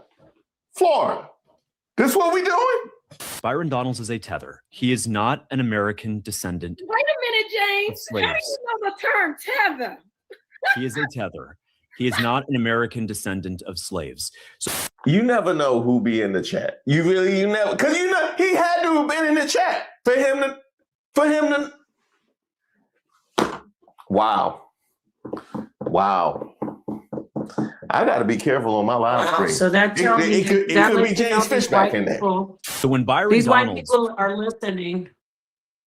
And I want to believe respond. they're listening. I apologize for cutting you off. DJ Genesis asked me a question, and I do want to respond to this. I'm never mad. And pardon me, goddamn, my wife's got the goddamn AC. It's cold where I'm at, but I will say this. I'm never mad when a tether is criticized by the same ethnicities that these exact tethers work with against FBAs. Really, Byron Donalds literally spoke out against reparations. So no, I'm never mad when a Caucasian, or I don't know if this is a white Hispanic, I don't know what he is. No, I'm not mad at him calling Byron Donalds a tether because that is an accurate assessment, really. Don't you think it's suspicious when you see Caucasians backing something? I don't know. To me, when they're backing it, it's like, I don't know, bro. And Well, when they white back FBA division, right? Is that like something that when you see it being backed by governmental candidates and this whole, and then using the word tether, and I believe that as much as you guys don't see it, that word is about to be taken away from you and being now just the same word. I keep saying it again, just like woke, just like any other word we use, you're gonna have white people using tether, and then that whole word is going to be just hijacked from the FBA group, and it's going to turn into whatever. So you don't see that this could be a problem in the future. That now, like, instead of nigga, Okay, you got Tether. You know what I'm saying? And now you got like people being able to use that, and this could turn into something else. This is my point. I actually do have foresight, and I think that it benefits Black Americans for other ethnicities to be able to distinguish us from the foreign blacks because they are not us. They do not represent for us. They cannot speak for us. So once again, Byron Donalds, no, he is not FBA. He is of Panamanian Jamaican ancestry. My But does he point live is, in America? Didn't he? What didn't he? Wasn't he born in America? Grow up in America? but Live? that does not change his ethnicity. Just like if I was born in China, that does not make me ethnically Chinese. This is the point I'm making. So to answer your question directly, as far as the future, it benefits Black Americans, foundational Black Americans, for other ethnicities to be able to distinguish us from Black immigrants and the descendants of Black immigrants. Really. Or you want like your own tip, like a nation within a nation. Because there are my family, like see so many, not just me, so many Black people in America may have one parent who has Caribbean roots or African, continental African roots. And then the other parent is what you call foundationally Black American. So it seems like, how is that possible? How can I, if I say, yeah, I'm with the foundational Black American movement, I have to ostracize one part of my. Oh no, you couldn't be a part of the foundational Black. Well, you know what? According to Tariq Nasheed, you could be, but you could be also be considered a tether. Here's the thing. Yeah, that's my thing. So how do you No, work that out but as please as an advi- let's And I not want to hear from you, brother, mischaracterize. my Yes, friend. ma'am. I do want you to speak. As I said, I spoke to Ron Unbiased is a friend of mine. I asked him, he made sense, but it's still, when I hung up after I talked to him, I was like, well, wait a minute, because I gotta have vitriol against my Haitian and Dominican and No, you don't. French No, you Creole don't. family. Okay, talk on that. And you know, when we have this discussion, it's very important that we don't attempt to mischaracterize the stances of FBA people. Now, for a person to be a descendant of U.S. chattel slaves, even if one of your parents is white, you are still a descendant of U.S. chattel slaves, let alone if you got an African parent or a Caribbean parent. As long as one of your ancestors, it could even be a grandparent, if you have ancestors that were enslaved in the U.S., you are a foundational Black American. Now, when you ask me about a nation within a nation, I think the model that, and once again, I don't speak for all descendants of U.S. chattel slaves, but this is just what I promote. I think the model that we should shoot for or aim for is the Native American reservations model. But of course, not desolate lands. Let me just be clear on that. We have to have viable land, but the model we should shoot for is having our own reservations that are autonomous, and we have our own police forces, our own hospitals, our own schools that are controlled by an equivalent to the U.S. freedmen tribal government. And I'm just using that term as a placeholder. Whatever we choose to name it is what we choose to name it. But we could use the Native American reservation model as a template to build on. That's the You know what you direction. mean? Yes, ma'am. No, you made me think of something, and I appreciate you being very informed. And I know there's this stigma or this kind of like thing put out there, like the FBA are not intelligent. Again, I keep referencing Unbiased. I don't know if you watch his channel, but he's very intelligent. You seem also intelligent. Not seem, you are. I can tell you're an intelligent person. So I appreciate you having this intelligent conversation, because some who are out there representing, they are not doing that, especially from Maryland. They rough. And they be getting up here like, I don't care, F you immigrants and all. So thank you. Now, with that said, I was thinking about something while you're speaking.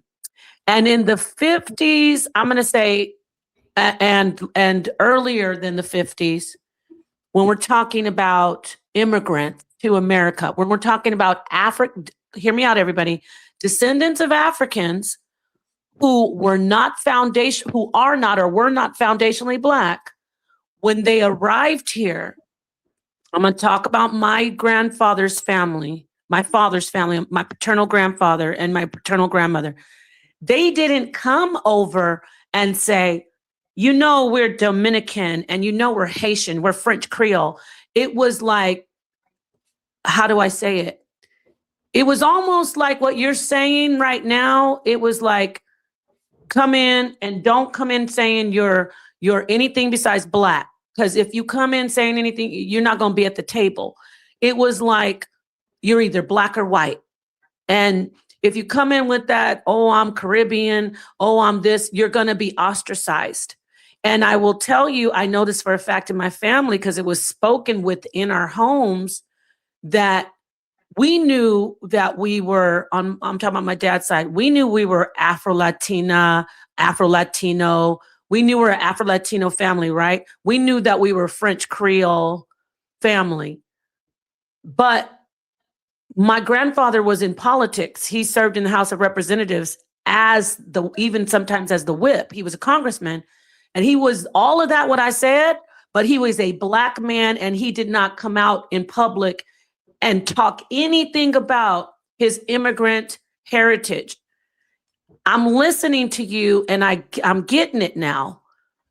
Something happened, and I'm going to hand the mic back over to this brother, if you don't mind, Genesis, because I want to hear from him. Something happened along the way where it was no longer, I'm Black first. It was, oh, you're Black, but you're not really Black, right? You're Dominican. Oh, okay, we're going to put you up over the Blacks. But back then it was like in the 50s, I'm saying especially because I know about the 50s and 60s when my grandfather served. He marched with Martin Luther King. He fought for Black, the civil rights movement. It was Black, Black, Black. It wasn't, oh, I'm a Dominican and Haitian Black man. Well, he wasn't Haitian, my grandmother. My grandma's French Creole. And then my grandfather was just pure Dominican, right? Dominican from the Dominican Republic. So what I'm saying is nobody was coming in bragging or trying to differentiate themselves from being Black. It was like, keep that hush hush. And now I'm coming full circle. Forgive me if I drew this out, but I want you to hear what I'm saying.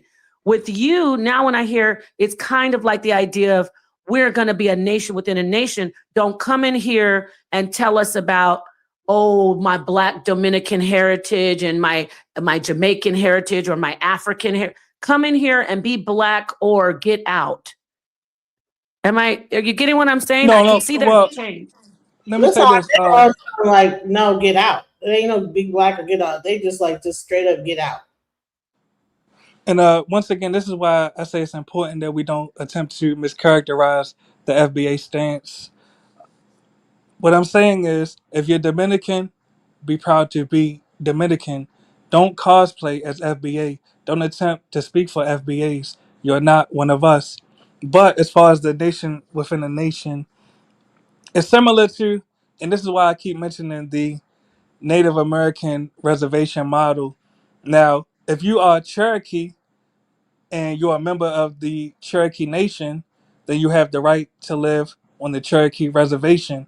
But if you are, let's say, Choctaw, and you're a member of the Choctaw tribe, you don't have a right to live on the Cherokee reservation. Now, apply that same logic to Africans, Caribbeans, et cetera, et cetera, et cetera. We, as descendants of U.S. chattel slaves, we are fighting for reparations, which will include land reservations, not just money, but land reservations, so we can preserve our own communities. So it's not about being xenophobic or hateful, but the point is we are fighting to preserve our own communities. You all have your own countries that you can go back to any day of the week. You can strive to fix those up, literally. And as far as what you said about, wait.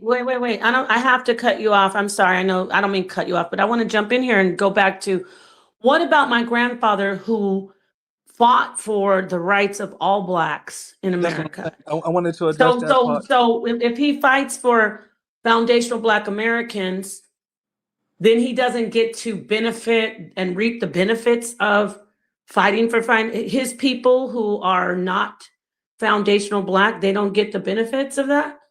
Yeah, and I actually wanted to address that. Right. Okay. Now, Sorry. Go initially, ahead. you asked, it's all right, and I appreciate the dialogue. You asked me about the immigrants that came in the 50s versus the immigrants that came after the 60s, et cetera, et cetera, et cetera. The difference, in my estimation, is that during the 50s, if you were a Black immigrant and you came to the U.S., this was during segregation. So you were forced to live amongst FBAs. You were essentially forced to assimilate with FBAs. But the immigrants, pardon me, the Black immigrants from Africa and the Caribbean that came after desegregation, they were not forced to live amongst FBAs. They were able to live in Caucasian neighborhoods. They could live amongst Asians, Hispanics, etc. So they are more likely to embrace their own ethnic distinction in comparison to an FBA. Now, as far as your grandfather, I would never say that if he fought for FBAs to have anything that we have, he has to leave the United States. No, I would never say that. That's a disrespectful statement. What I am saying is if FBAs receive reparations in the form of land allotments and land reservations, if he's not married to an FBA, then no, with all due respect, I would not suggest that he be able to live on the FBA reservation or land allotment. No, but since he's your grandfather, didn't you say that you part Louisiana Creole, so his wife was FBA? Well, they still have roots in Haiti, though. My grandmother. So that's where when I say the Louisiana. But you know what? Honestly, I keep saying I don't agree with it fully because of division, but I see it makes sense when we're talking about reparations. Yes. They should get reparations from the island of Hispaniola. They should go back to where they're from for reparations. That's Exactly. true. But we're not getting reparations, right? We're not even getting it. Well, why do you believe that? I mean, at this point, we haven't received it. I'm not saying we never will get it. I'm saying we haven't received it yet. Yes, and once again, in my estimation, and I could be wrong, we have not received it because we have not fought hard enough for it. Really, a lot of us have accepted they'll never give us this, they'll never give us that. The white man ain't gonna ever. That's a defeatist inclination. Really, that's a defeated disposition. No, reparations is on the table in various states in America, including the reparations bill that actually didn't get passed in California. So the reparations, it's not because we don't think that we could do it; it's because we've done it. And then you have people that went against it. The governor, I think it was Gavin Newsom, went against it. So here's the thing. Because he could have allowed the bill to go through. It was just like the beginning of the bill to try to do something, and it was done by the Urban League or something like that. No, it was the California Black Caucus, actually. The Black Caucus, right? Okay, the California Black Caucus. And they vetoed their own bill. Literally. The California Black, anyone listening, just look it up. The California Black Caucus vetoed their own reparations bill because they are Democrats and they didn't want Gavin Newsom to get the negative stigma in the media of having to veto it. So they vetoed it themselves. Literally. That's the point I'm making when I say that we have not fought hard enough for it. You have members within our own community, within our own ethnicity that are anti-reparations, or at least take actions to sabotage attempts to pass legislation for reparations. Even in Maryland, and I say this in closing, the governor of Maryland is Wes Moore. He's half Caribbean and he's half FBA, and he himself vetoed the reparations legislation in the state of Maryland that passed through the House and the Senate of Maryland. So do you really, think because he's FBA, I mean, because he has like that half Caribbean side crept into his psyche and said, "Listen, we don't need reparations," or do you believe that from a political standpoint, he's being a politician? And I can speculate as to what motivated him. I think that he himself has aspirations to not only get reelected as governor in the state of Maryland. I also think that eventually he may want to run for president as a Democrat, and he doesn't want the stigma of passing reparations legislation in Maryland to hurt his chances. It's not really about being a Caribbean. It's about like that politicians playing politics. But here's another question. Well, sis, please allow me to respond to what you're saying. Someone says, "What is cosplaying FBA?" No Well, let one. me address what you just said before I address that part. With all due respect, now you brought up Sorry, yes, I'm unmuted. I didn't mean to do. yes, and with all due respect, DJ Genesis, you're being very disrespectful, but it's all right. Now, I didn't say it had anything to do with him being Caribbean. Just to be clear. Now, when we say what does it mean to cosplay as FBA, this is when you have politicians, and not even just politicians. You have people within society, within the media, that withhold the ethnic black background, and when conversations about Black America come up, they say we, but they never acknowledge that no, I'm actually Jamaican, I'm actually Panamanian, I'm actually Ethiopian, I'm actually Brazilian. They say we in a conversation about Black Americans. That's what it means to cosplay as a Black American. Right. Can I say something about that real quickly? Just honestly, I am 100% Black American, but I'm not gonna lie. I think we should work. We got to work this out. I do know in my family, on my dad's side, and more, my mom is actually my grandmother on my mom's side. My maternal grandmother is Native American, and then her dad was actually this child of a slave on my mom's side. So she was a Native American woman who married a man who was actually a child who was born in the 1800s. So I got a lot of old people in my family. So what I want to say on my dad's side, though, I'm going to tell y'all the truth. There are times when we'll be like, when it comes down, I'm not talking about my grandfather, I'm talking about the rest of my family. Well, we'll be like, we're not Black. Not me. I don't say it, but I will be honest. What he's saying is like, I don't know how I say this. They always get at me. People talking about Nepal. I'm a Black person, but there's a side of where you do certain things and you look and you go, that we don't do that, or oh, they think they're like better than Black Americans. I mean, am I wrong to say that? I mean, it's like, so I could see where people are, where we have division, but still separating ourselves isn't the answer for me. There's something else we have to do. But I do know, especially the Creole and the Dominican side, they'll be like, ooh, I'm not Black. I don't act like them, or ooh, I don't like the way they are. I just wanted to add that. So he's not really off base. They're not imagining it, but that doesn't mean I don't think we need to just separate. That's all. Well, I just want to add that. Mosey 777. Welcome to the panel. Moses. Yeah. So I'm just saying this. They have a good argument. Their argument is legitimate. That's what I mean. I shouldn't even say legitimate. I understand their argument, but I don't like when so-called foundational Black Americans look down on me, like within my own family. On my mom's side, they will say to us, oh, they say my government name, but they'll be like, oh, Napa, her and her brothers and sisters, they're not really Black like us. So it's kind of both sides, really. I mean, there's my Gemini coming out. I just thought about that too, because if we'll go to something with my mom's family, they'll be like, "Oh, you're not really black like us, though. So what are you over here trying to do double Dutch, or what are you over here trying to act like when I would braid hair around my mom's family, the foundational black, they would be like, "Oh, you braid like Little House in the Prairie," and they would make fun of us.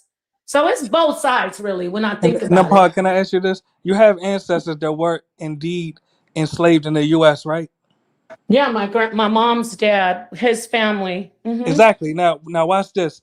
I'm a mulatto too. I'm mixed race. Just because me and you are both descendants of U.S. chattel slaves, that Yeah. doesn't make us black. There are black people, and that's why I make a distinction. Yes, I'm a mulatto American. This is true, and I don't get mad when black people, actual blacks, tell me that I'm not black, because they are not wrong for being able to make a distinction between themselves and us. But collectively, whether you are a mulatto American or a black American, we are both descendants of U.S. chattel slaves, and there's some commonality in certain things that we are fighting for, and the multi-generational debt that was stolen away from our families. So I don't want to get lost in between who's black, who's not. No, I'm not black, but I am a descendant of U.S. chattel slaves. So this is an issue that we need all hands on deck for. You need to get your I need to get your information, because that's a different conversation. Who can identify as black? So if you could just drop your stuff in the private chat, I want to bring you on to my channel. And yeah, that's crazy, because I see what you're saying, but where did they get off telling us who we are when, oh, we happen to be, so-called mixed? How do we know just because they don't phenotypically look it? Like on my mom's side, when I said that about my mom's side, they're like Native American and black and white. So how are you gonna, you know what I mean? It's just a crazy conversation. But okay, thanks for adding that. Please leave your information so I can link you to Sonnetter, and we could bring you and we could bring you in to have more of this conversation. Peace, Moses. For sure. Hey Moses, go ahead and speak. Well, hey AT2, welcome to the chat. Moses, you there? Okay, he dropped off. Oh, there he is. There he is. I'm gonna put my email in the chat. So if I don't get your email, I forgot the brother's name, but he was really informative. I'm gonna put my email in the chat, so you email me and we'll get in touch with you to bring you on for more of this conversation. Sorry, Moses, we didn't hear you though. Peace, Moses 777. Honey, you're on mute, Moses. AT2, you can come up. I would love for you to come up and give your opinion on this. But Moses, you're still on mute, honey. You're still on mute. Still on mute. Still on mute. Still on mute. You're on mute. Can you hear? I don't know. You're on mute. You might have to drop down and come back up, Moses, because we can't hear you. We want to hear what you got to say. So right, that's interesting. Like about that. That was So Pan Mulattoism is a regular here, and he constantly, that's been his. What's his name? Pan Mulattoism. Okay, so he comes up and talks about this. Okay, you have a lot of FBA in your audience. A lot, yeah, and so and I'm happy for it. I want to understand. I really, even though I have my opinion that's like pretty much like we need to all come together. I don't believe in separating. I believe that we don't need to be separate like this. I think it's wrong. And when you have a person like this that comes up and says something like, okay, that this person's a tether, and then you have an FBA up here laughing and giggling about it, that's where I have a problem with it. Okay. Right. No, yeah, that's because we for me, I like that what you said, because it's like family. Like, I'll talk about my brothers and sisters, but don't let a stranger come in and do it. It's like, what? Right, that's my cousin. You know what I'm saying? And that's what Pan-African was about. This is your cousin. So we need to care about our cousins all across the board. That's what Pan-Africanism was really saying. Moses, let me hear you. Hello, now can y'all hear me now? Yeah, I can hear you. All right. I just wanted to say first, thanks for letting me onto the platform. Also, I wanted to say, ancestors protection and safety be around everybody for this upcoming new year. And unfortunately, the brother that was representing FBA, he done dropped off, man. I only came on because I had questions for him. So I can go silent until another FBA comes up because that's who I really wanted to talk to, man. I wanted to ask them questions about foundational Black Americans and how they claim that it's a lineage. I really want to ask them the question about that so-called lineage. Well, can you speak to what you feel like about, okay, why don't you feel like, do you feel like it's a lineage or do you feel like it's not a lineage? What do you think? Yeah, I do feel like it's a lineage, but y'all know the difference between house niggas and field niggas. Yes. That's what I think FBA is. I think FBA's lineage is based on house niggas. They seem to be okay. Let me quantify what I just said. All right, so to me, the foundational Black Americans, when they claim that it's a lineage, from my understanding as a Pan-African, the lineage began with the rape of our mothers or our grandmothers, great grandmothers, just basically the rape of our African women. And through the rape of our African women came forth, those of us that have, mixed bloodline. We have the bloodline of the slave master and we have the bloodline of our African ancestors. So now it's like, who are you going to be in solidarity with? Are you going to be in solidarity with your African family or are you going to be in solidarity with the white masses family? And that's who FBA's lineage is to me.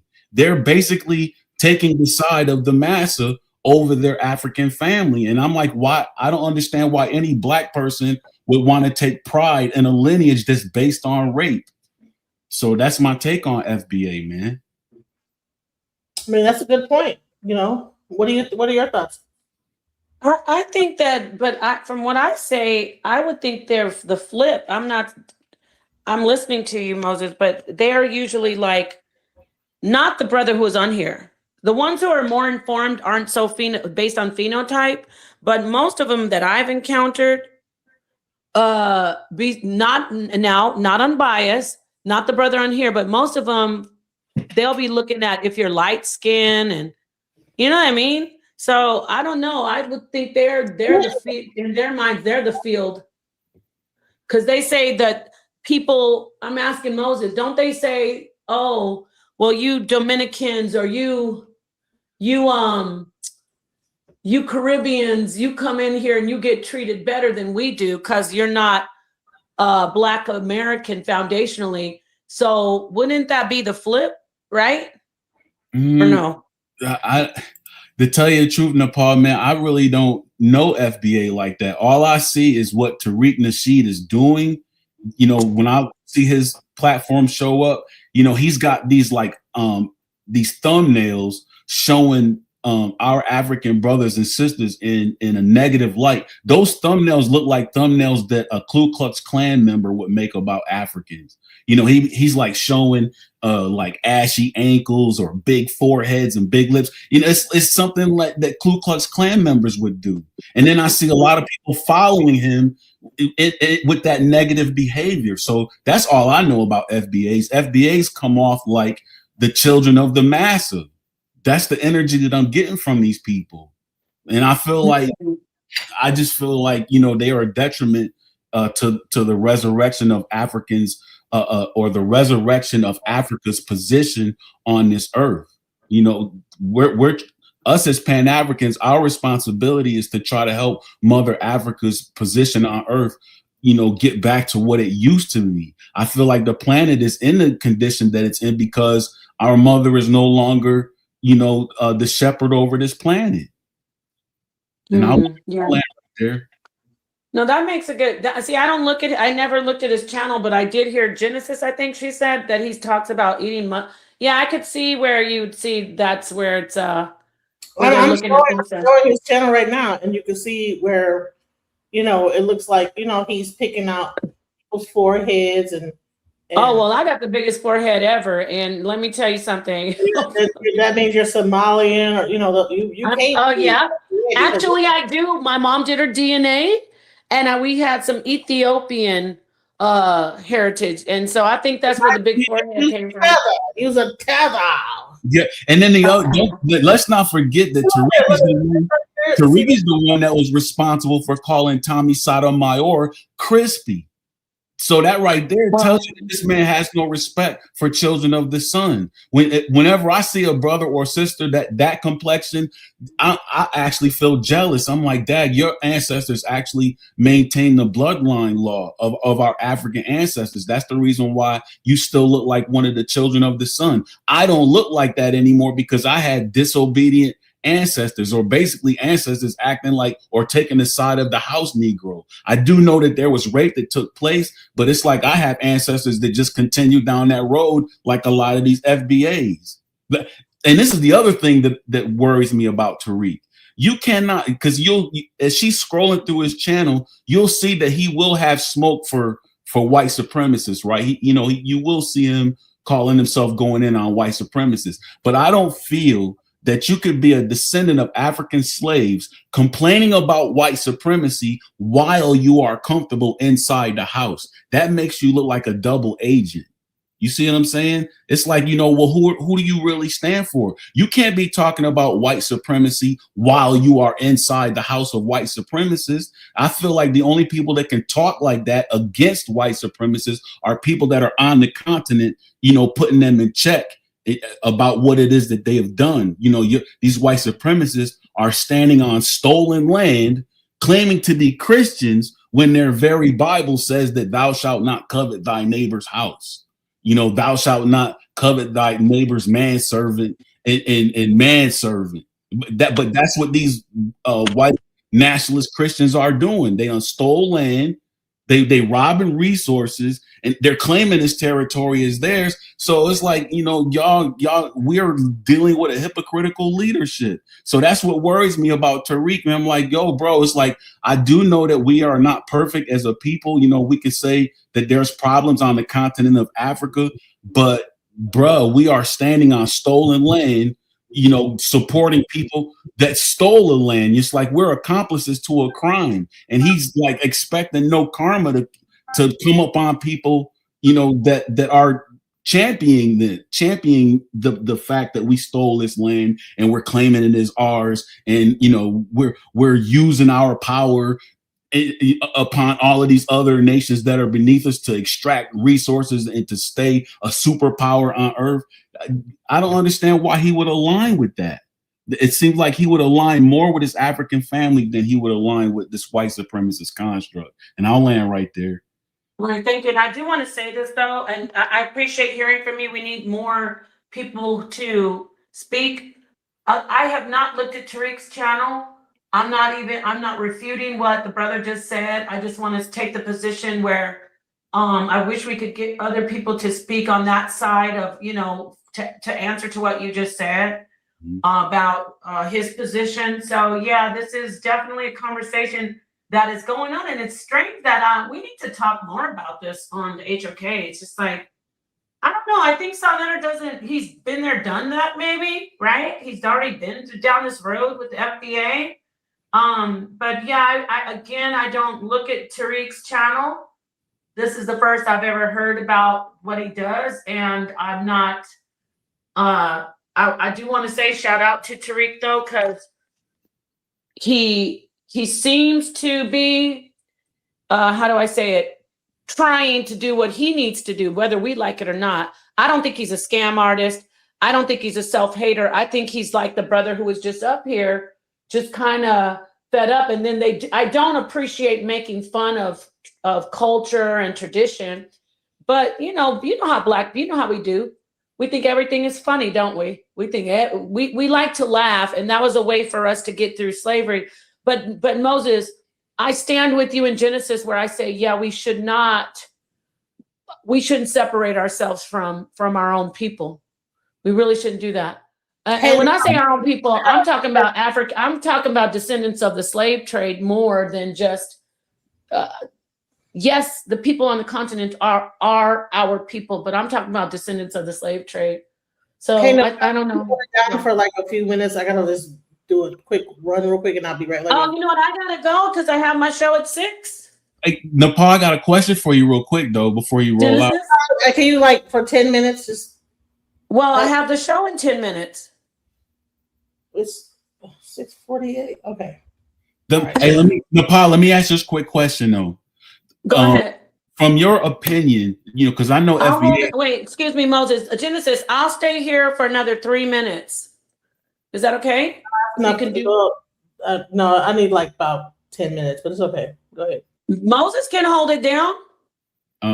Okay, yeah, because I see the brother came back. Maybe me and him can do a dialogue. So what's the question you want to ask? Thank you for having me up here, Genesis. But what's the question? And then I can get going to the other show. Yara's going to be going in about the Levitical priesthood being Haitian. Just letting you know, Moses, if you're interested. But not trying to bring anybody away from your channel, Genesis. This is an awesome build. Go ahead. I think we lost Moses. No, I'm right here. Okay, Genesis, go ahead, ask the question, and then you can address the brother, and then you can hold the panel down. Okay, so FBA, one thing they're always talking about is reparations, right? Who do you think has more power to make America give descendants of slaves reparations? Do you think that African leaders on the continent of Africa that have control over resources that America needs have more power, or somebody like Tariq that don't own nothing has the power to make reparations happen? Which one of them you think got the most power? For me, I'd say, oh wow, I'll say, I want to say the African leaders, but to me, they both are in the same boat. Because an American voice moves more than any other voice. Get it? Like if Americans get together and it's a movement that's strong and big enough, I think they can make that anything happen over any foreign leader. That's my position, though. But I hear, but they do have power, lots of power. I'm talking about the African leaders. They do. I think they both. I'm gonna say they're both equal. To be honest, what do you say? You say the African leader? Yeah, I definitely say African leaders, but I do agree with you also. When you say our voice, I say that African leaders that control the resources that America needs, along with the voice of descendants of African slaves, I believe you need the two of them in order to get reparations. You can't have one without the other. And that's and I feel like FBA, that's their whole purpose, is to, or I really feel like that's Tariq's purpose, is to maintain this division in the African diaspora so that the two don't ever come together. We need these two together in order to get reparations. Neither one is going to get reparations on just, by themselves. An African leader can say it, which there was the president of Ghana that did make a speech in regards to America owing descendants of slaves reparations, but nothing ever came of that. And then you got us over here talk about pay us reparations, nothing ever comes of it. But if you get African leaders, like let's use Congo for example, because America stay up in Congo, getting them resources. What if the African leader of Congo is like, you know what, we're not releasing any more of these resources so y'all can continue to build y'all laptops and y'all cell phones until y'all give descendants of slaves their reparations? I honestly think at that particular point, that's when America will be like, Dad, we gonna have these reparations. Well, respectfully, the U.S. may invade Congo. I want to say peace to everybody, brother. Get your information. Moses, don't be a stranger over on the HOK. And I'm gonna listen to the rest of this on the playback. Peace, everybody. Peace, Genesis. Peace. Be safe. All right, peace. And peace, brother. I missed the question that you said you had for me. Yeah, before I ask you a question, fam, I just want to make sure Genesis didn't have anything to say since she's back. Genesis, Listen, I didn't have anything to say. Okay, all right. So, fam, I didn't catch your name. What do you go by on social media? Yes, Pan Mulattoism, or Mulatto for short. Pan Mulattoism. That's a name I probably should have used. All right, but at any rate, fam. All right, so The question I got like 4 questions, right? So the first question is, Yes. FBA is a lineage, correct? For sure. Yes. All right. So according to you, how did that lineage begin? Yes. The inception of descendants of U.S. chattel slaves is exactly that. We were created through slavery and colonization, All right. Okay. particularly in the U.S. All right. And so you would agree that during the time of chattel slavery, that there were African mothers that were being raped, right? Definitely. So rape is a part of the lineage, wouldn't you say? Clearly. So why claim FBA as a lineage and not? Because before FBA came out, there was descendants of African slaves. That was the original movement. And then somehow that movement got overshadowed by Yvette Carnell and Tone with the ADOS, which was the African descendants of slaves. And now it's like FBA is, before I say that about FBA, both descendants of African slaves and then even African descendants of slaves, at least both of them were still acknowledging, that this lineage is based on descendants of African slaves. But then it's like FBA Well, showed up. let me respond to you, brother. Let me Okay, respond go to ahead. you. All right, go ahead. Yes. Actually, you're referring to Dr. Norris Shelton's movement, which was descendants of American slaves. But I'll still answer your question, even though you worded it incorrectly. Okay. When we use the term descendants of African slaves, that term is not precise enough because a descendant of African slaves can be a Jamaican, a Haitian, a Trinidadian, a Brazilian, etc. When we say foundational Black American, and actually that's not even the term that I use, I say descendants of United States chattel slaves. It's a specific ethnicity, it's a term that is unconfusable. Okay, I understand that. All right, this is my second question. So if FBA is awarded reparations, what will that money be used for? Yes, and I can tell you what I advocate for it to be used for, but realistically, I cannot tell you what every individual descendant of U.S. chattel slaves will do with their money. But if you want me to attempt to, I can. Do you want me to attempt to? Yeah, please do, please, bro. Yes, what I advocate for, and I spoke about it before the sister left, I advocate for descendants of U.S. chattel slaves to not only receive monetary reparations, that we can buy real estate with and start businesses with, et cetera, et cetera, et cetera. I also advocate for descendants of U.S. chattel slaves to be allocated land allotments and land reservations comparable to the Native American reservations model. Now, of course, I'm just using that as a template, a template to build on because I know that the Native American reservation model has problems within itself, particularly the locations of their reservations and how it's located on desolate lands, et cetera, et cetera, et cetera. So that is what I advocate for. Okay, all right. So since that's what you advocate for, right? I think what I'm understanding you saying is if reparations was to be paid out, that you would basically circulate that money inside of the United States No, only. not at all. Actually, even right now, we have not been granted reparations. Even right now, I own real estate in various different countries right now. I can name a few of them. I'm not trying to stunt on you, but I own real estate in Dominican Republic. I own real estate in Colombia. I own real estate in Panama. I'm in Puerto Rico talking to you right now. I was just in the Philippines looking at real estate. So no, I'm not just saying that we need to circulate our money only within the United States. No, the world is big, man. Okay. So I understand, you have real estate in like various locations, right? But I'm thinking along the lines of like how Asians are here in America, like how East Indians are here in America, like Russians are here in America, as well as, cousins from like South America.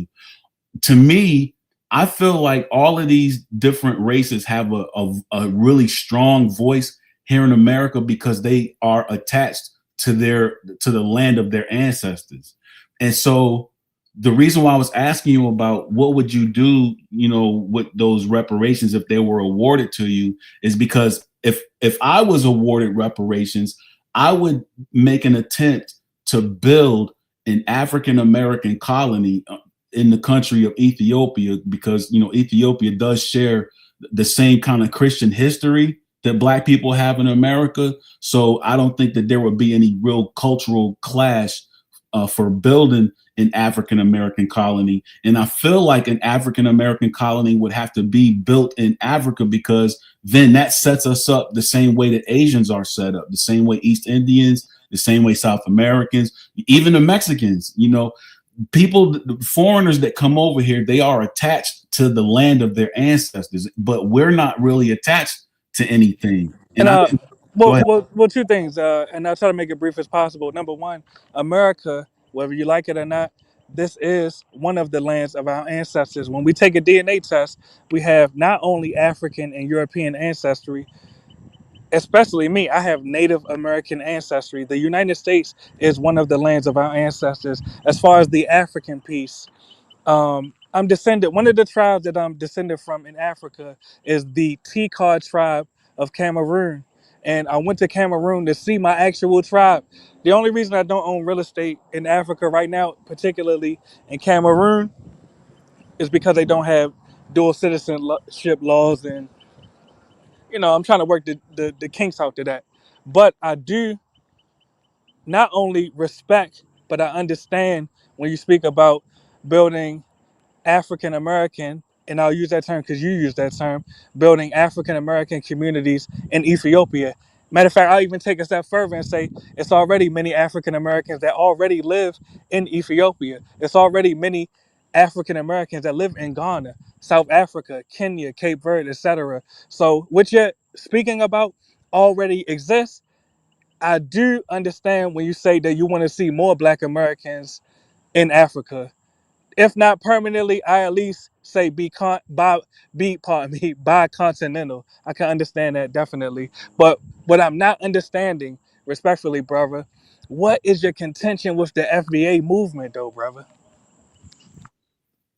So like I was saying to Nepal and Sister Genesis, is that Tariq's voice appears to be like the loudest voice, and his voice is a divisive voice. And earlier we were scrolling through his page and looking at some of the icons that he had that represent brothers and sisters from the continent of Africa. At this point in time, the African diaspora does not need a divisive voice that is that loud. You know what I'm saying? Ultimately, I feel like, going back to what you said in regards to African Americans, being on the continent of Africa, I don't agree with the way that they are going back to Africa. They are going back to Africa as individuals, and they're trying to assimilate into societies that are foreign to them. And a lot of times they get disenfranchised and they end up coming right back here to America, coming right back into this nonsense. I feel the correct way to go over to Africa is as a mass exodus, as a big group of Africans, and establishing our own African American colony on the continent of Africa, becoming a new tribe, because we are different people after being here in America, and it would be a lot easier for us to function on the continent of Africa if we have our own colony on the continent of Africa. Then we can operate from a standpoint of strength like the Asians do. And right now we're doing it backwards, bro. We're using America as our base and then going over to Africa and trying to assimilate into something, and we're doing that the wrong way. It's supposed to be the other way around. We should have a home base on the continent of Africa, come over here and do business in America, but the money that we make here in America is ultimately for the benefit of building, dare I say, a real Wakanda on the continent of Africa. That way we won't be stuck here. because we've been stuck here for generations, fighting white supremacy to get into the positions that you found. It sounds like you did, find, a way through the maze, and that's the reason why you've, been blessed to have real estate in the areas that you have. But there's so many of us that, are unable to get over these hurdles or through this maze. And I just feel like it would be a lot easier for us if we had a home base on the continent of Africa and then stretched out from there. You feel me? You feel me on that? I hear exactly what you're saying. I actually agree that when Black Americans go to Africa, instead of attempting to assimilate to these different African tribes, we should go as Black Americans. The part I disagree with you on, respectfully, of course, is that if you use Ghana as an example, or even South Africa, which you mentioned as an example, I would say most Black Americans in Ghana and in South Africa, especially in East Africa, where we have no ancestry or very little ancestry. When you meet Black Americans there, they are not attempting to assimilate into any of these African tribes. They are going there as Black Americans. Matter of fact, you even have the African American Association of Ghana. So I have to push back on that small regard. I don't want to get lost on that tangent because overall, when you speak about Black Americans moving to Africa, I agree with you. I'm just saying that we don't need to only move to Africa. In my estimation, Black Americans need to move to and buy real estate in and start businesses in every nation that immigrants come to the U.S. from.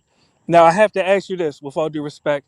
Why do you say that the U.S. is not our home base when our ethnicity was literally created in the U.S.? Or in other words, we as an ethnicity, we do not predate the colonization of America.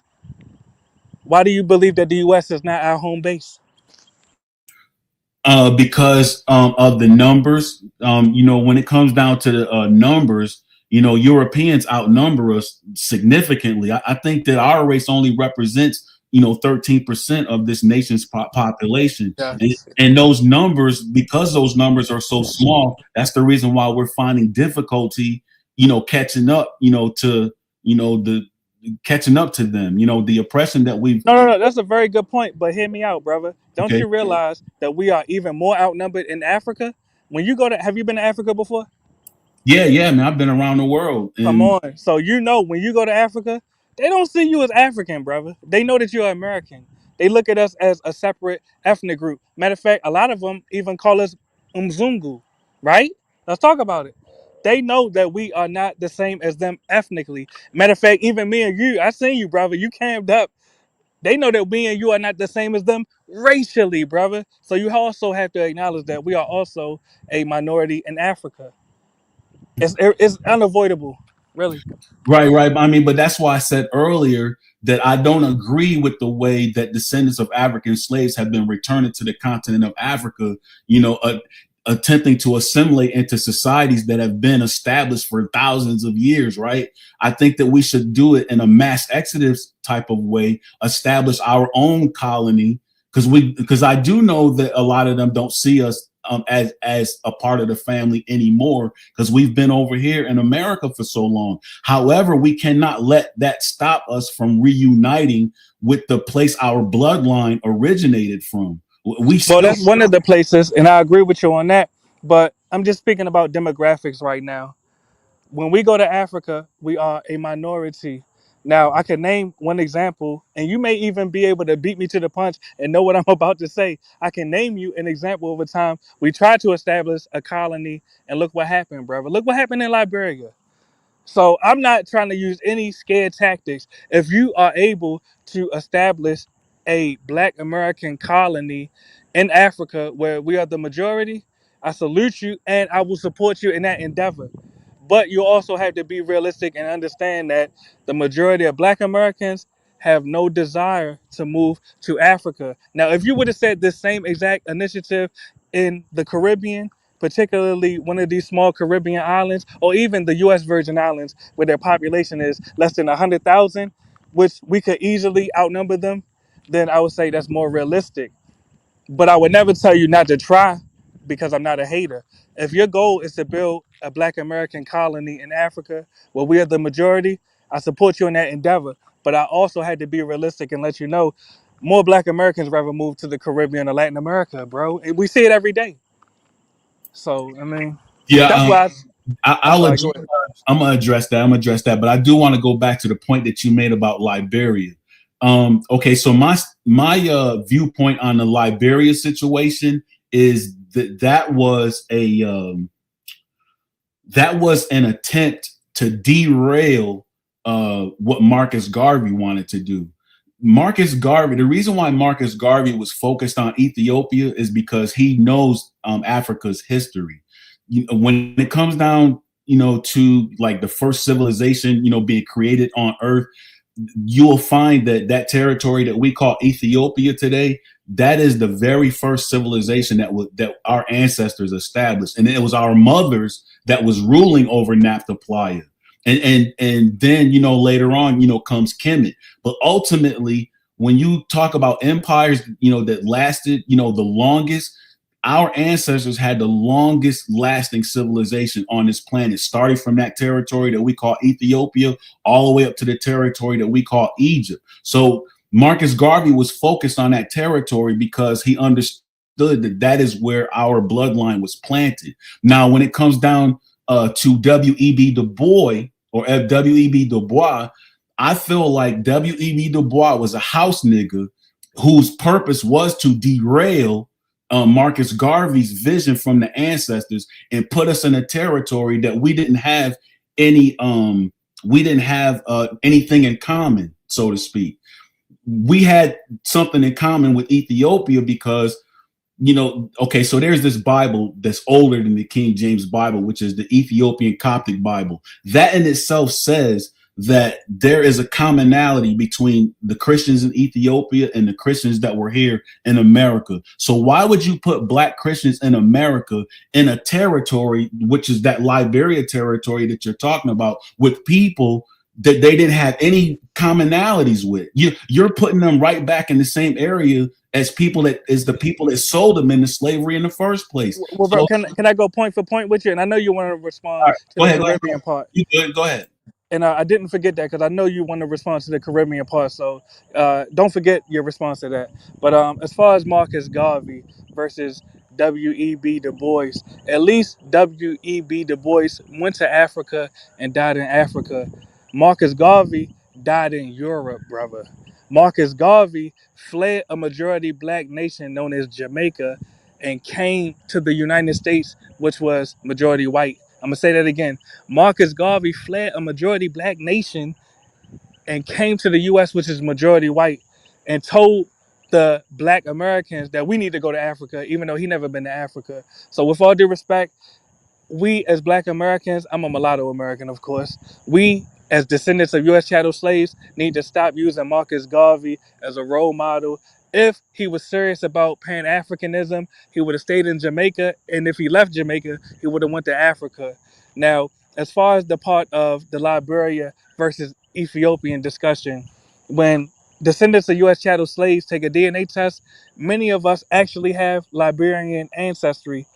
Very few of us have Ethiopian ancestry. Now, I'm not arguing one or the other. If you're a Black American and you want to go to Ethiopia, I salute you and encourage you to do that because Ethiopians come to the U.S. and open businesses. So I say, yeah, you as a Black American, go to Ethiopia, be great, do everything that Ethiopians are doing in the U.S. plus more. With all due respect, back to the Caribbean versus African discussion, the reason I see that, as far as what you were just describing, I see it as more attainable within the Caribbean than Africa, is because these Caribbean islands, their populations are much smaller than the populations throughout these African nations. Matter of fact, I think it's only one African nation whose population is less than 1 million. Someone can correct me in the chat, but the only nation in Africa that I can think of whose population is less than 1 million is Cape Verde. And I think you might have Mauritius, but they are majority Indian and Pakistani and stuff like that, Arabian. But when we talk about the Caribbean, you have a number of different nations whose population is less than 1 million, and it wouldn't even take 1% of Black Americans moving there for us to be the majority, and we could be the majority within the government, the majority of police officers, the majority of real estate owners, et cetera, et cetera, et cetera. So when it comes to building a majority Black American nation, in my estimation, and I could be wrong, it would be more attainable to attempt to do that in the Caribbean than it would be in Africa, respectfully. All right, fam. So I feel you on those points. There's 3 points that I need to get to because I saw one person in the chat say something about the Ethiopian Bible being Greek, right? Which I don't disagree with that. But people that make that claim keep forgetting that the Greeks were taught by Kemet.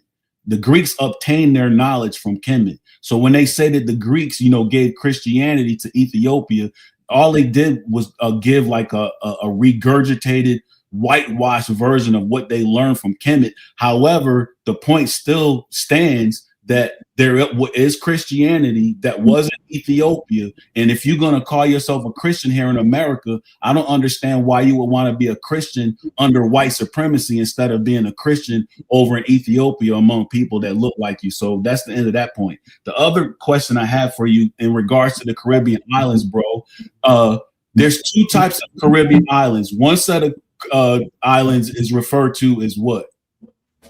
The what Virgin Islands? The U.S. and you had the British. Right, exactly. So now the other question I have for you is, do you know the difference between a house nigga and a field nigga? Yes, of course, I've heard this. In real life, I don't know if that distinction is real. Or in other words, you had slaves that were in the house that were also rebellious. They used to put glass in master's food, and then you had compliant slaves in the field. But I'm curious to hear your point, though. I'm listening, brother. Oh yes. So my understanding of the difference between a house nigga and a field nigga is a house nigga that's comfortable being under anything that the white man or that the master controls, and that's the case even if you build down in either one of them Virgin Islands, whether it's the U.S. Virgin Islands or the British Virgin Islands. Technically, you are still in the master's house. You see what I'm saying? Yes, yeah, but there are other Caribbean islands other than the Virgin Islands. The reason I brought up the Virgin Islands, just so I'm clear, brother, and when I say this, I'm not trying to be contentious, and I appreciate the dialogue. The reason that I brought up the Virgin Islands is because all Black Americans can go there without a passport, without a visa, and can never be deported. That's the reason I brought them up. But just to be clear, you already know there are more islands throughout the Caribbean other than the Virgin Islands. To be quite honest, I was unaware of that. When I went through the islands while in the Navy, I was either in the U.S. Virgin Islands or we were in the British Virgin Islands. Even when I got down to Trinidad, as far down as Trinidad is, they like way out there. Even they are under the British authority. So when you say that, I think you're referring to the Commonwealth. Is that what you're referring to? The Commonwealth of Trinidad and Tobago, yeah. The money that I saw down there had Queen Elizabeth face on it. Exactly, but you also have like Barbados, which is independent. They left the Commonwealth, but I'm listening to your point, brother. All right, so when you saying that Barbados, the currency that they have flowing through Barbados has the face of African leaders on it? Some of their notes, yes, have Black leaders on it. Yes. Those Black leaders from where? The islands itself, or from? Yes, from the islands itself. Yes. Yeah. See, that's the thing, bro. My thing is, I mean, about Muammar Gaddafi and what his whole vision was for Africa. See, that's what I'm on right there. I really feel like Africa has to be in a position to where she's not dependent on anybody else, where the entire continent is self-sufficient. I have that's the vision that Marcus Garvey had for Africa, and Muammar Gaddafi picked up on that same vision. But another question, man. Yes, sir. Why should Pan-Africans and the African diaspora not consider FBA as modern-day Judas Iscariots attempting to stop the resurrection of Africa's original position on this earth? And to be honest, you're entitled to your own opinion. I'm not here to convince you. But when you speak about this, you have to also acknowledge the continental Africans' complicity in the enslavement of your own ancestors. Are you able to acknowledge that? Yeah, but my understanding of that is a little different from yours. See, one thing about Africans selling our ancestors into slavery, none of us take into account that those people that were sold into slavery were traitors to Africa. They were criminals. You know, they were being in violation to the heritage, the culture. Now watch this, brother. Do you realize you just demonized your own ancestors that were sold by Africans, but you won't criticize the actual Africans that really were treasonous by selling your ancestors to the Europeans? Do you realize that? Hey, so You're more willing. listen, I have a question here. I'm sorry to Oh my interrupt. God. All right, sis. Yes, ma'am. I want to show you guys something because this thing came up, and I want, because we're going to talk about treasonous activity, right? So I want to play this. Check this out, y'all. Despite that, 38% of Black children are living in poverty. Yes. 73% of Black mothers are single mothers. Yes. 40% of government assistance cases are Black Americans. Yes. Do you think that the Democratic Party is serving Black Americans well? No, I don't. No, I don't. And you have to remember that it was the Republican Party that started. In the beginning, Black people was for the Republicans. And what year? I don't remember when it got turned around. But right, yes. Under Johnson. Under Johnson. When he signed right. the welfare bill. The New Deal. Yes, the New Deal. Yeah. Thank you. I know my history. Thank you. I don't. What is your name? Alberta Frederick. Black people voted Republican. In fact, in fact, they was the ones who, when Lincoln was in office, Black people was all in that office until Woodrow Wilson, the Democrat, took him out. The racist that he was, okay, he took him out, left one, and he had to share the party that he was in, share whatever office that he is in with a Democrat white person. Okay, that was Woodrow Wilson who did that. And then the ones that was Democrats and they were Black, they were the slave owners, because almost 4,000 Blacks were slave owners, and they treated the Blacks treated their slaves worse than the white man.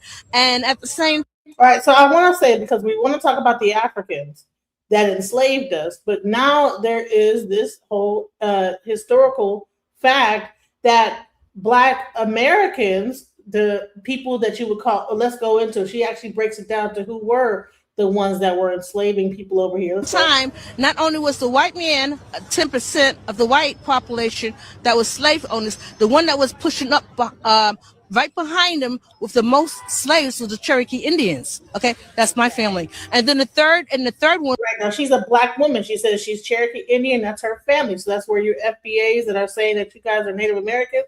So there were Native American slave owners. They were Black slave free. They were called the freedmen. Was the Black Americans that was here.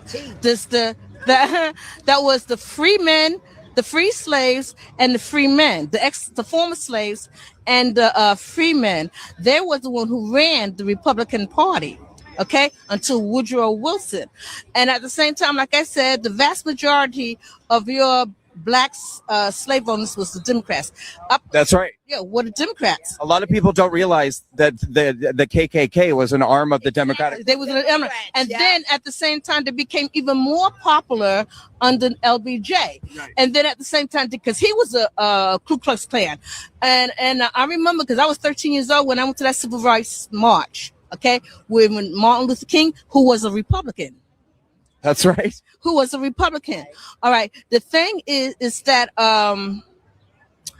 most of your entertainers, Black entertainers and stuff like that, they're all voted Republican.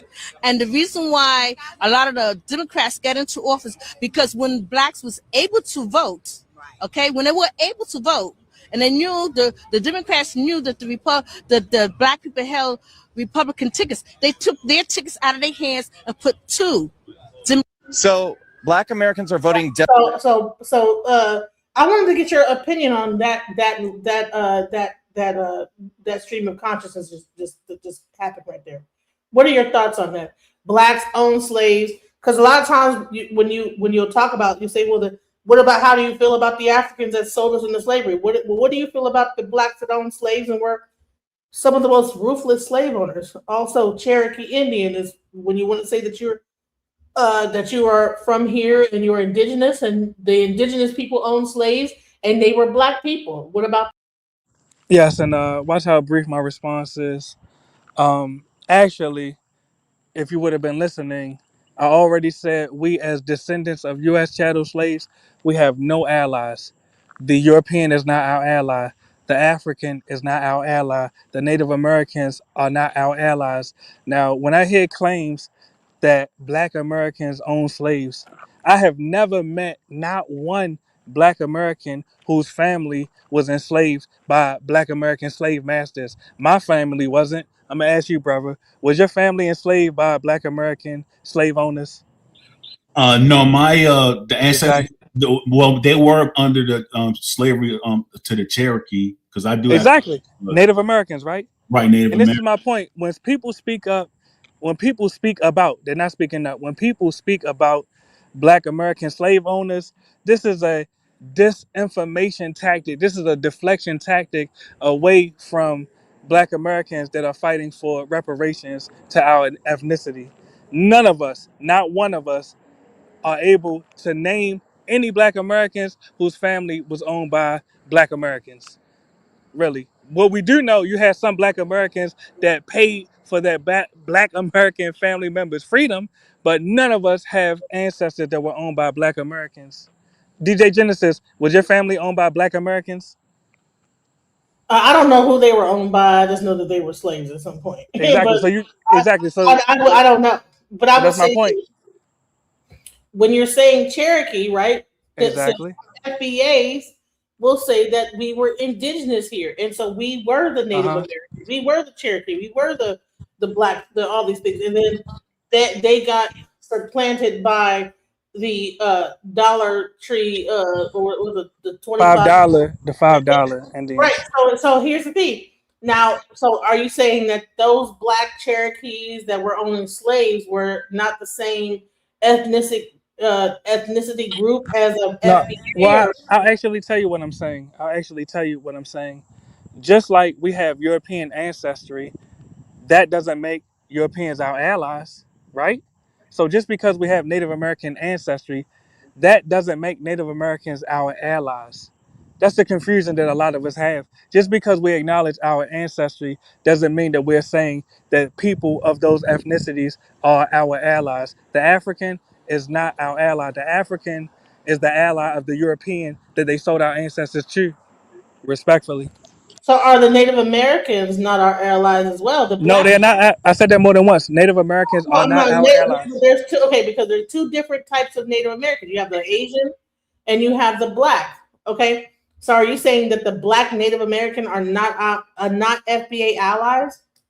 When did I say that? I actually said that none of our families was owned by Black Americans, including Black Native Americans. And I'll ask everyone on the panel again: was your family enslaved by Black Native Americans? No, right? How do you know? I mean, is there any documentation that could prove? Exactly. So we have no evidence that our families were enslaved by Black Native Americans. But we do have evidence that our families were enslaved by Europeans. We do have family that pardon me, we do have history that our families were enslaved by the Mongoloid Native Americans. These are not our allies, is the point. So are you saying that there was no Black slave owners? I'm saying no Black American that I ever met has family that was enslaved by Black Americans. I said that more than once. Do you know anybody that was Black American whose family was enslaved by Black Americans? Really? I'm I asking don't, I don't, genuinely. I don't think anybody really knows unless they. I mean, Exactly. who knows, right? So if we But don't have any evidence on it, we cannot operate as if it is true. okay, but no, but here's the thing: there were Black slave owners in America, though. So How can we verify this if we we don't can't, know any? even though here we go. Let's go here. Till the end of the Civil War, there have been many misconceptions about slavery in general. Most Americans are not aware that there were some black former slaves and freemen who also owned black slaves, and some became very prominent in politics as well, despite the racial prejudice that existed. Some black slave owners inherited their slaves from their masters, who were themselves freed in their wills. Others were either born free or emancipated by their masters and then bought their own slaves, while others were able to buy their own freedom and that of their families. Who were these black slave owners, and how did they attain such a status in a white-dominated society? What set them apart from other blacks, and what made them comparable to whites in some of the colonies and later states? What changed in colonial society, altering the status of indentured servants to lifetime slaves, and why? Who was Anthony Johnson? Hello, I'm Colin Heaton, former soldier, Marine Corps scout. Oh, the white man said it. Professor, Oh, I get historian, it. and book author. And we've answered these questions and other issues. Oh, you're saying, because the white man said it's not true? No, I'm Or- asking, is it because the white man said it? Do you believe it's true? No, I'm saying is that here they have documentation of what he's talking about. So No, but what I'm asking is, it was how can doing- we verify it? So just because the black man said, because you said it, it's No, true. you cannot mischaracterize me. What I'm saying is, Oh, well, how you're can we saying verify? now Okay. you're gonna say, so you're saying that this guy is doing it's a documentary about this, that he's actually showing the records and showing the information, gonna Yeah. give you actual slave owners' names, and you could probably look that up.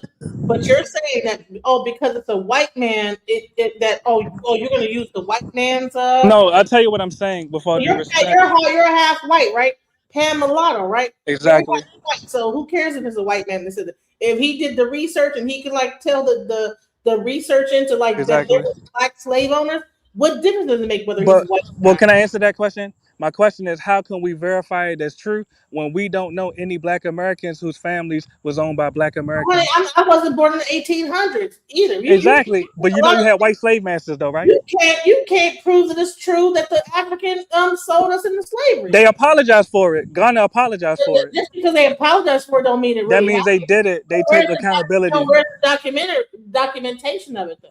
And can I ask you this? And I'm glad you brought that up, Where's DJ Genesis. the documentation that Africans sold? Exactly. Let me complete the sentence. You'll understand what I'm saying. Is there an actual ledger that says that this African person sold this slave to this person? Yes. Allow me to complete the sentence. Documentation is because I'm showing you. Because when I showed you this, you said, because the white man said it.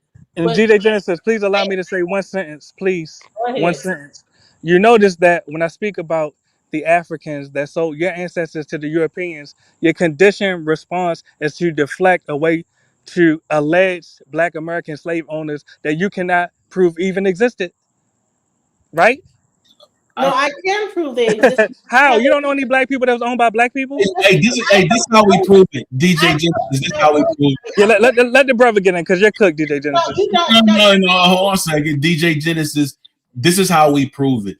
He's sitting here acting like we have never had Judas Iscariots among us that get paid by white supremacists to keep us down.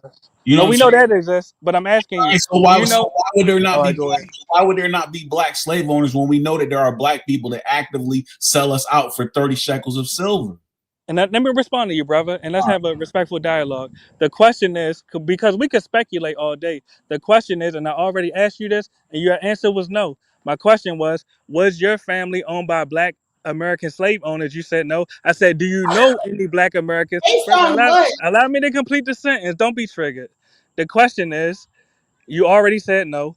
Was your family owned by Black American slave owners? You said no. I said, do you know any Black Americans whose families was owned by Black Americans? You said no again. I asked DJ Genesis the same question. She said no both times. I don't know. I said I don't. Exactly. So how can you verify that this exists? Well, so how can you verify that Black Americans were sold into slavery by Africans? Because the African nations apologized for it. Can you show me documentation of the actual Yes, they had their year of return. They made statements from the Yoruba tribe, the Igbo tribe. They apologized. No. That's a fact. Where is okay, then why did they apologize? Listen, there is an actual just because they apologize doesn't mean that there's a I'm asking why did they apologize? Okay, so why is there actual documentation? This has documented. They have the records of this. The white man could write anything on a paper, but you don't know any Black Americans that was owned by Black Americans. But we do know Africans that apologize for selling slaves to Europeans. Hey, let her go ahead and play this because we might be jumping the gun. Let her play the video because he might show some sources. Let's see. Let's listen to the white man.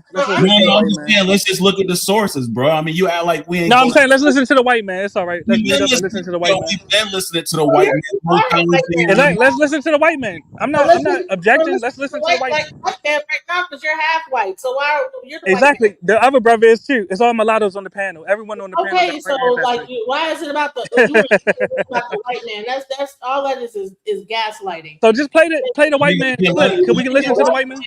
Let's You're using listen the to it. white man as a gaslighting tactic to make it He seem like actually is white. I'm not gaslighting you. He's white. so Play what? his But clip. no, that's But a let's see gaslighting where his sources tactic. come from, though. Let's see if he got sources from black people claiming that they had slaves. That's what we trying to get to. Anthony Johnson, right there. Is there a such The vast person? majority of African Americans in the United States. So this is the of course what this is the I got the names of it. Can you tell me the name of the slave person? I mean the African person that sold us into slavery. He got the actual name of the actual people that own plantations. They could write anything on the paper, sis. No, The fact remains, you don't know any black Americans that was owned by black Americans. There's no way around that. Listen, Well, let's look up Anthony Johnson and see if that's I'm real. only 48 years old, bro.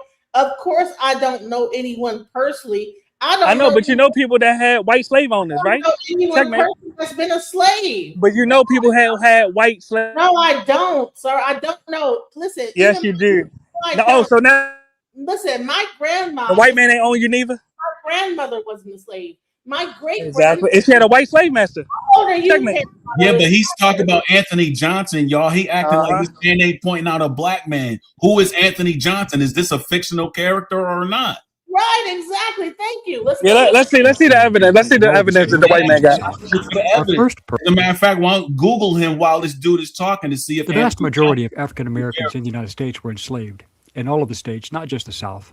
Our first person of note is Anthony Johnson. He was born in Angola and captured by Portuguese slave traders, and he was given the name Antonio. Then his captors sold him into the Atlantic slave trade. He sailed to Virginia in 1621 aboard the ship James. The Virginia muster, or census, of 16... The fucking census right there. Based on the 1624 thing, named Antonio, used to be named whatever, Anthony Johnson, or whatever.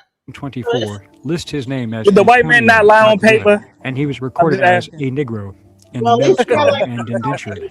Antonio, later Anthony, was bought by a colonist in Virginia, but treated as an indentured servant, which was not unusual, and Antonio worked for a merchant at the Virginia Company, and he became a Catholic. Johnson was sold as an indentured servant to a white planter named Bennett to work on his Virginia tobacco farm. Technically, he was not a slave, because the slave laws were not passed until 1661 in Virginia, so prior to that date, Africans were not officially considered to be slaves in that colony. According to the records kept by his benefactor and the existing documents, Anthony was nearly killed in the Indian Massacre of 1622 when the Powhatan Indians attacked colonists in the Tidewater region of Virginia. On Good Friday, they raided the settlement, including the Bennett farm, where Antonio worked, and killed 52 of the 57 men present. Antonio apparently fought back and was wounded and earned the esteem of his master. In 1623, a black woman named Mary arrived aboard the ship Margaret and John. She was brought to work on the same plantation as Antonio, where she was the only woman present. Antonio and Mary married and lived together for more than 40 years. Around 1635, Antonio and Mary completed their indentured servitude, and Antonio changed his name to Anthony Johnson. He first entered the legal record as an unindentured free man when he purchased a calf. So it sounded to me that slavery was happening in the 1600s before it became. This happened in the 1600s, and people were indentured servants rather than 100% slaves, and then they moved from being an indentured servant into being a freed person, and then they were at that point able to what? In 1647.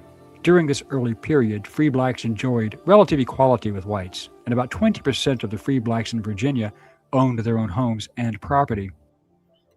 In 1662, the Virginia colony passed a law that children in the colony were born with the social status of their mother. This meant that the children of slave women were born into slavery, even if their fathers were free, European, Christian, and white. This was a reversal of English common law, which held that the children of English subjects took the status of their father. The Virginia colonial government expressed the opinion that since Africans were not Christians, common law could not and did not apply to them, even if they converted, as Anthony Johnson did. On July 24, 1651, Johnson acquired 250 acres of land under the existing headright system when he bought the contracts of 5 indentured servants, one being his son, Richard Johnson. Under the headright system, if a man were to bring indentured servants over to the colonies, and in this particular case Johnson brought 5 servants, he was owed 50 acres a head for servant. The land in question was located on the Great Naswata Creek, which flowed into the Ponkatig River in Northampton County, Virginia. This was where Anthony Johnson operated his successful tobacco farm, and one of his indentured servants respectfully, how was long John is the clip? Cassor, How long who is this became one of clip? the first men to be declared indentured for life, effectively a slave. Under the 1645 Virginia taxation, How long is it? all Negro It's a men 10 and minute women and thing. all It's other 5 men more from the minutes. age of 16 to 60 shall be judged tithable. So after a fire in 1652 caused him great financial damage to his property, he applied for relief in the courts and won. Back then, people were taxed, not property, but indentured servants and later slaves were taxed as property. It is unclear from the records why the Johnson women were exempted, but the change gave them the same social standing as white women who were not taxed. In the colonies back then, one was judged more on their religion as opposed to race or ethnicity in general, so until the advent of actual legal slavery, upward mobility was possible for many races.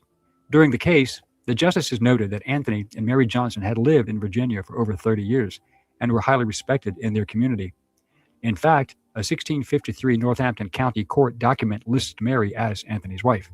By the 1650s, Anthony and Mary Johnson were farming 250 acres in Northampton County, while their 2 sons owned 550 acres. They also had additional indentured persons under contract, but the exact numbers are not known.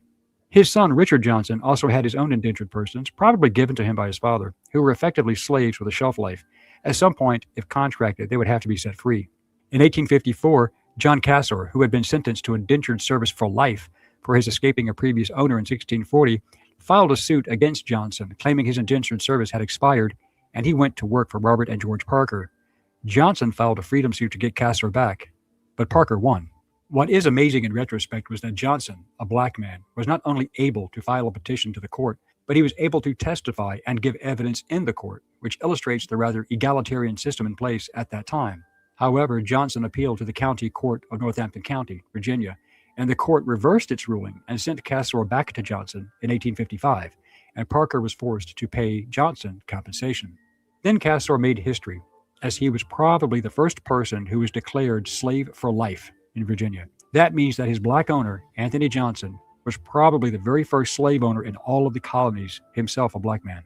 There were both black and white indentured servants, the whites being the most Irish of all, who, like the blacks, were also sentenced to lifetime servitude before Cassor's case. The difference was that the whites could eventually purchase their freedom in most cases. Therefore, Anthony Johnson was apparently not only the first African American whose right to own a slave for life was recognized in the colonies, he was therefore technically the first actual legal slave owner, regardless of being black or white, as established by the Virginia court. Soon afterwards, slavery was legal in all of the colonies. Later, Johnson moved his family to Somerset County, Maryland, and leased 300 acres for tobacco farming for 99 years, which he called Torrey's Vineyards. When Anthony Johnson died in 1670, that August, his plantation Is there such thing as Torrey's Vineyards ever existed? was given to Robert Parker, not to Johnson's children. The justification delivered by an all-right jury ruled that Anthony's land in Virginia that was given to his sons could be seized because he was a Negro and by consequence an alien. As a result, the 50 acres that Anthony had given to his son Richard wound up in the hand of his wealthy white neighbor George Parker. It didn't matter that Richard, a free man, had lived on the land with his wife and children for 5 years. A judge then had ruled that Anthony Johnson, as he was not a citizen of the colony because he was black, but he did own his own slaves, could maintain his property. What soon arrived after Johnson's death was a system of legal slavery in which enslavement was lifelong, hereditary, and based solely on race, and effectively established in all of the colonies in the beginning of the 18th century. As a result, Johnson has been referred to historically as the Black Patriarch of the first community of Negro property owners in America. He was the first black slave owner to be involved in a court case that resulted in an indentured black man, John Cassor, to be legally determined as a slave for life. In effect, because hereditary slavery was not in effect during his period of ownership of Castor, the slave for life and others he purchased, it is arguable that Anthony Johnson was in fact the first actual slave owner in the American colonies, and he was a black man.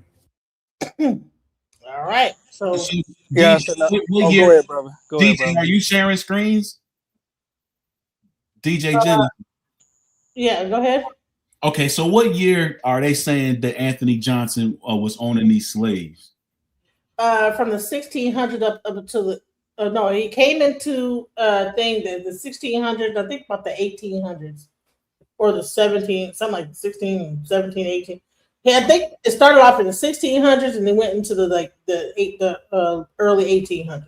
Early 1800s. Okay, that kind of shoots my theory down. I was starting to think that they set this house nigga up to stop all these massacres that was happening. You know what I'm saying? You know how they always like try to put out fires whenever the black people get real restless. They'll find some house Negro, to put out there in front of everybody so they will calm down and whatnot. But this is the question I do have for FBAs, right?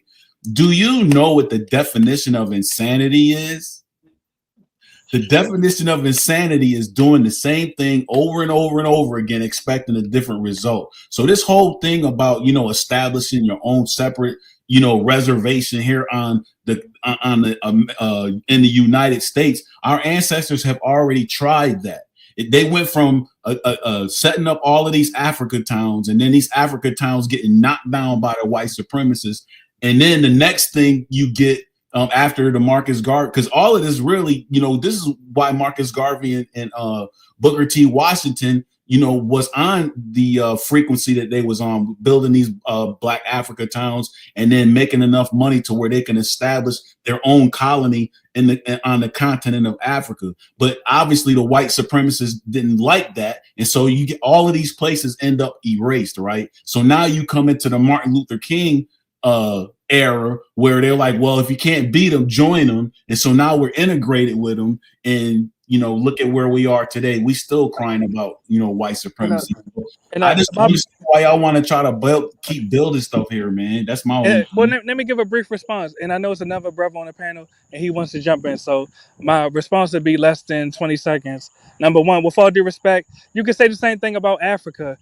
If you look at the scramble for Africa, all of them nations were colonized virtually. Even Ethiopia claims not to have been colonized. If Ethiopia was never colonized, then Eritrea would never have existed. Eritrea is the result of Europeans splitting off that part of the country from the rest of Ethiopia. And very briefly, to DJ Genesis, I noticed that the conditioned response of the Pan-African is when we ask them, why won't you acknowledge that these Africans sold your ancestors to Europeans and they have apologized for it? They have acknowledged that they actually sold your ancestors to the Europeans.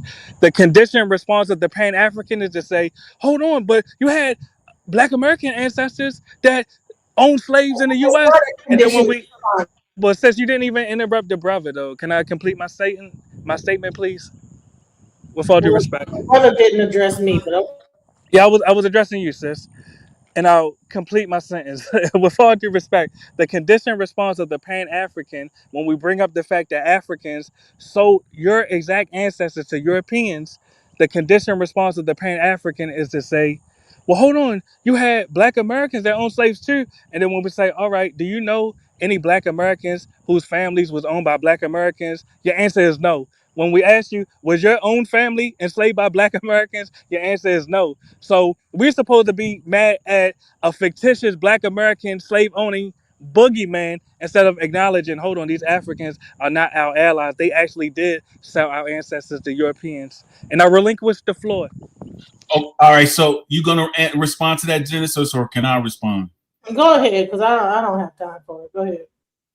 Okay. All right. So I believe that his response is the way that it is because he's unaware of African history, right? So I'm going to give you a summary of the history that my ancestors gave to me when it comes down to Africa and why it was that ancestors were sold into slavery. Because you did say earlier I just shitted on my ancestors, right? But you're not. Yeah, you did. You shitted on them. But go ahead. Okay. All right. So let me explain to you what it is that you might not know. All right, so I did say earlier that the very first civilizations, that history shows, they all showed up in East Africa, mainly in that territory that we call Ethiopia. But the very first civilization, according to the history, was referred to as Naphtha Playa. And it's a territory that our mothers was ruling over. And what I'm basically explaining to you is what Marcus Garvey understood.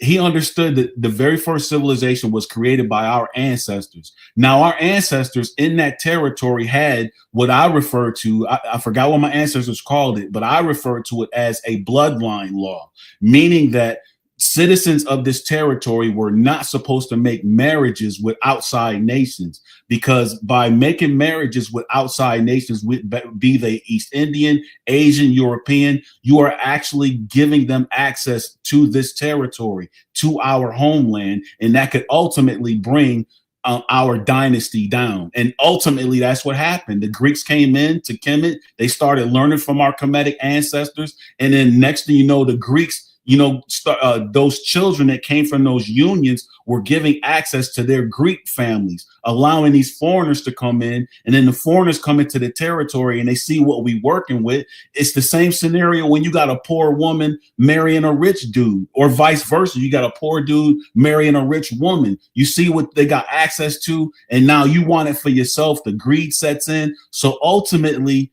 our society was trying to stop this law breaking from happening, the whole violation of the bloodline. So you could catch a black man married to a foreigner, which was against the law, or you could catch a black woman married to a foreigner. It's against the law. And they didn't have prisons at that time. They didn't have jails. The best way to deal with these traitors is to send them off into the land of the people that they was in love with. Now, this created. And brother, can I just respond? Hold on a second. I'm almost finished. I'm trying to explain to you. I'm trying to explain to you why you think I shitted on my ancestors. You had people in our ancestors' land that were violating this bloodline law, and to protect the land, they were sending these people off into slavery. That was their form of prison. If you love these East Indians so much, go take your ass and live with the East Indians. You love the Asians so much, take your ass and go live with the Asians. You love the Europeans so much. No, we get your point, brother. But wasn't there also like wars going on? They were capturing people and sending them from based on war. So I'm warring with another tribe, and then based on this war, the people that I'm warring with, I sell them off to the Portuguese or the English or whatever. Right. And so ultimately, like they were just like, oh, hey, daughter, my own daughter, go over that. No, these were people that prisoners of war that were going, that based on that war, and this happens in war. Like, okay, yeah, that's what happened. So that's what went down. All right, and so DJ Genesis. All right, go ahead, brother. All right, I'm gonna land it in like 30 more seconds. So ultimately, that creates a dissension among the citizens, because some of these people being sent away were actually people that had the ability to take care of their families. Their families living a good life, but now you send the breadwinners away into slavery, and then that causes people to end up revolting against the leadership. And so like I said, the civilization started in East Africa. Now Greece is starting to overrun this area, forcing our ancestors out of this territory. The Romans are taking over, forcing our ancestors out of this territory. And at this time, this is when the Phoenicians were sailing ships around the continent of Africa. So this is how you get these East Africans. Well, brother, allow me to get in. And even me, all of us, let's be concise because everyone's trying to jump in. Now, with all due respect, do you realize, you and DJ Genesis, you're willing to criticize your ancestors that got sold to Europeans, but you won't criticize the Africans that sold your ancestors to the Europeans? They had a right to, but they had a right to. These are traitors. These are the people. How did it benefit? Oh, so the Africans that sold the Africans to Europeans, they are not traitors? No. Let him answer that, please. Let him answer that. Are the Africans that sold other Africans to Europeans, are they treasonous? Yes or no? They still treasonous, but exactly. But you have to understand the dissension. These people that were against the law that was responsible for their relatives getting sold into slavery, when they rose up against those leaders that did that, now it's happening in reverse. It's almost like a karma situation. So now, brother, if you acknowledge, and I appreciate your transparency, I appreciate you acknowledging that the Africans that sold your own ancestors to Europeans are treasonous. The question is, why are you trying to rationalize it today? The reason why I'm not rationalizing, I'm trying to show that there is a repentance that we have to do, because we're actually still following along with those African ancestors that were traders. Those were those ones that sold our ancestors into slavery. They sold traders into slavery. You understand what I'm saying? This is what was No, going brother. on. With all due respect, you said they had a right to sell the Africans to the Europeans. That's what you said verbatim. Yeah, the original leaders had a right to sell these into So that slavery. means you're rationalizing treason, brother.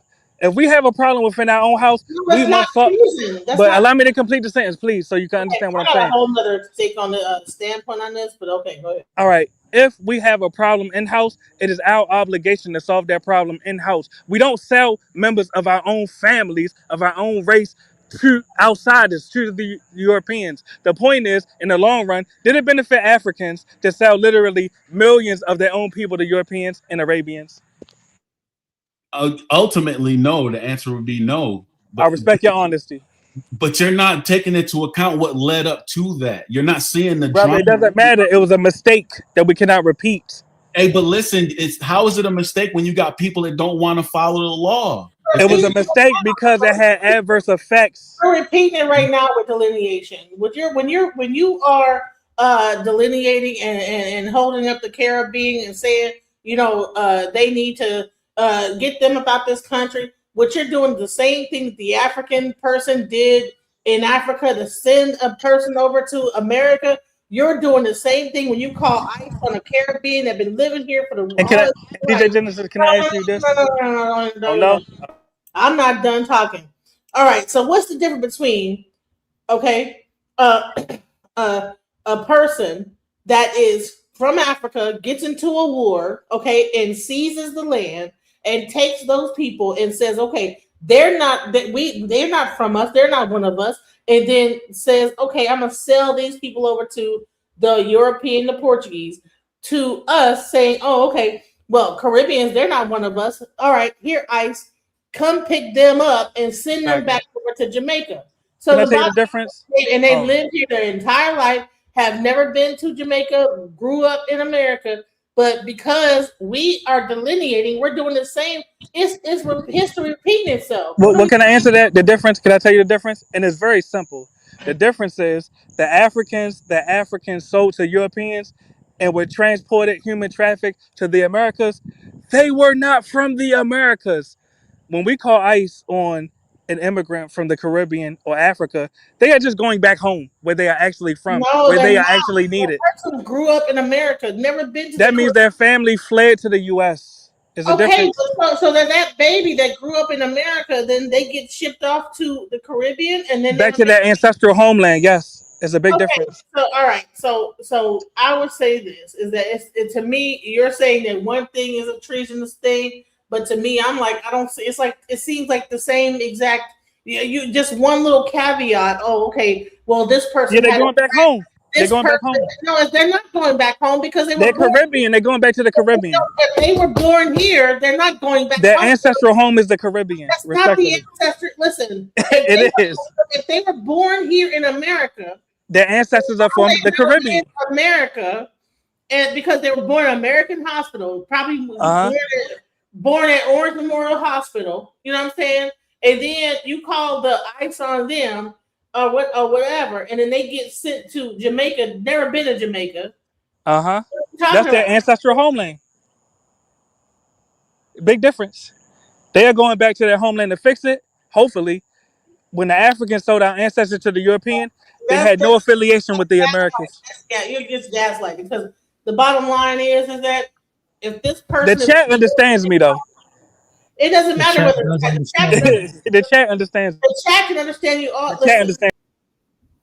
You don't have to keep repeating that the chat understands you. I'm not going to keep doing. I'm not going to go back and forth with you, sir. You already know how it goes here. If you keep like if I'm trying to make a point and you keep just saying the same thing over and over again, the chat understands me. The chat understands. Okay, you said it once. I get it. The chat understands you. Great, good job for you. But what I'm trying to tell you is that if a person gets caught in a war, if I am this tribe and I raid another tribe and we're at war, and then those people I capture and then I sell them off to America or whatever the hell I sell them off to, these are prisoners of war. Like, I don't give a fuck who they are. Like, bro, like, who gives a fuck? Like, if they're not my people. These are different tribes warring. People in tribes have their own little groups of like language, ethnicity, and everything in Africa. There's houses, there's different like tribes of people in Africa that have different ethnic groups. Okay. And so if I'm like the Hausa tribe and I enslaved and I attack the Igbo and we're having a war, and then I take those Igbo people and I sell them off to a cracker and he takes them off to America, so fucking what? You lost the war. That's war. That's just almost like if America goes into Venezuela and grabs a bunch of people and ships them off into Africa, we can't be like, oh well, those are white people. They're the same kind of people. How could they take their own people? Didn't they just get finished bombing white people, Spanish people, speaking white people, European white Caucasians in Venezuela? They just bombed them. Let's say they like round them all up and then ship their ass off into Spain, right?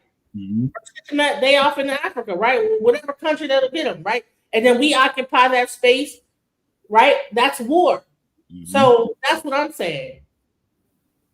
Yes, and let me respond very briefly to be one sentence. Actually, DJ Genesis, you just told on yourself. You said when the Africans sold our ancestors to the Europeans, they were different tribes, so that was not their people. So keep that same energy. These Africans are not our people. You said fuck them, so that's what I'm saying. Fuck them, right? Exactly. Yeah, let's give that brother a chance to jump in, y'all. He been here for a second. Yeah, let the brother get in because I cooked DJ Genesis. Thank you to the panel. And previously on Alchemizing Energy, the man in the high castle has cooked. He kills panels and will continue. However, I want to say God bless America. And we have the greatest administration ever with President Trump. And he's doing a great job getting rid of these illegals. Thank you, ICE. Thank you, Border Czar Tom Holman. You're doing a great job. And Pam Mulatto, you were doing a hell of a job cooking the panel and educating them. Everybody in the comments section, press a 1 if you thought Pam Mulatto was cooking. Much respect. Also, it is war. But what I'm hearing with these left-wing, nutty Pan-Africans, they're still giving that hostage speech. They're still grieving. It's game over. And they know this. Slavery, any type of slavery is wrong. I condone slavery. What if it's tribal or not? However, it's still occurring on the African continent where Pan-Africans are pleading for us to go over there. As they should. Why the hell are French, Germans, Asians? You got every nationality building on the continent of Africa rather than the people that have the ability, which is us, to build over there. You rather build a white supremacist construct rather than helping to build up the continent of Africa based on some lie that they sold you into slavery, not even realizing the people that they sold into slavery was house niggas like you. I can't believe you came up here with that nonsense, bro. What up, Genesis? He's the main reason why we can't get up out of this white supremacist construct. This dude is one of them dudes that likes sucking the white man's dick. I'm sorry. Welcome to the panel, DJ Witch Doctor. Shouts out to you. What's up, Genesis? Yo, I'm gonna tell you something. I hope that you be the first one on the plane going down there to that war in Venezuela, and I hope they blow your fucking head off. Where Mulatto went to? I thought he's gonna support a white supremacist that's violating other people's land for their resources. I hope he's the first one on the front line. He's supporting criminals, man. A black man whose grandmother was raped by white supremacy is supporting white supremacy with that nonsense he just came up here with. That's Mulatto. Mulatto he got a defeatist mindset. He's like no, it wasn't Mulatto. It's that dude over there with the red, white, and blue flag. He the one that said that crap. No, both of them is You the don't same. love America like I do, sir? I think they're both the same person too. I think because Why are you on a Pan African platform with your nonsense? Go over there with your white supremacist friends and your house nigga friends. Why are you over here? And that's how they do. This is the ancestral home of my ancestors. That's how they do. You don't flee like Howard Africans and Caribbeans. They're not. Why are you on This guy sound soft, DJ. Yeah, they You have FBA in your title, He don't correct? sound like he protects his women and none of that They shit. wouldn't be coming over here.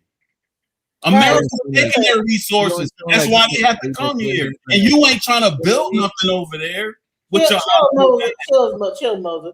Listen, which doctor gonna get up because he know about these people because I don't even know who they are. This Plano mulatto guy, and I think he said that the same person, Pan Mulatto, and this guy the same person. They got that. They might as well be. They is like if you can't beat them, join them. That's their ideology. That's their mindset. They're not gonna protect their women from getting raped by another nation. They not them type of people. This dude with the red, white, and blue or mulatto, they like the soy boys. They like the niggas that's estrogened up.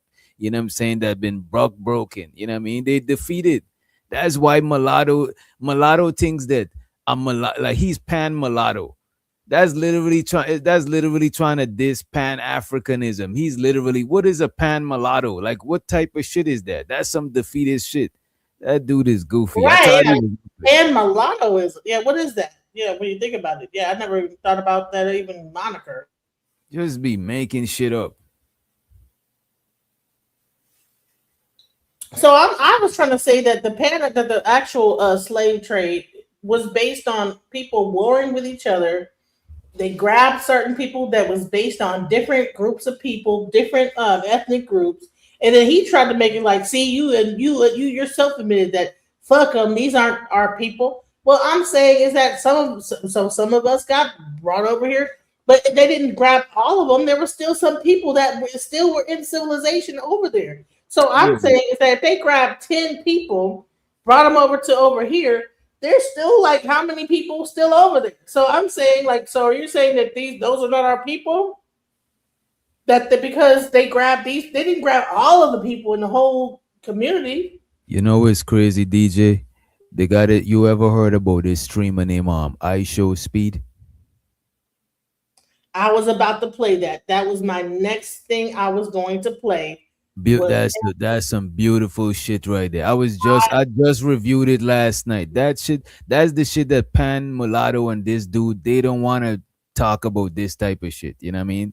I'm glad you brought that up because that was gonna be something I like to actually show. This guy, I don't have the original one where he showed, but this guy was talking about the fact that he showed Africa and showed that and at iShowSpeed he did a lot of stuff.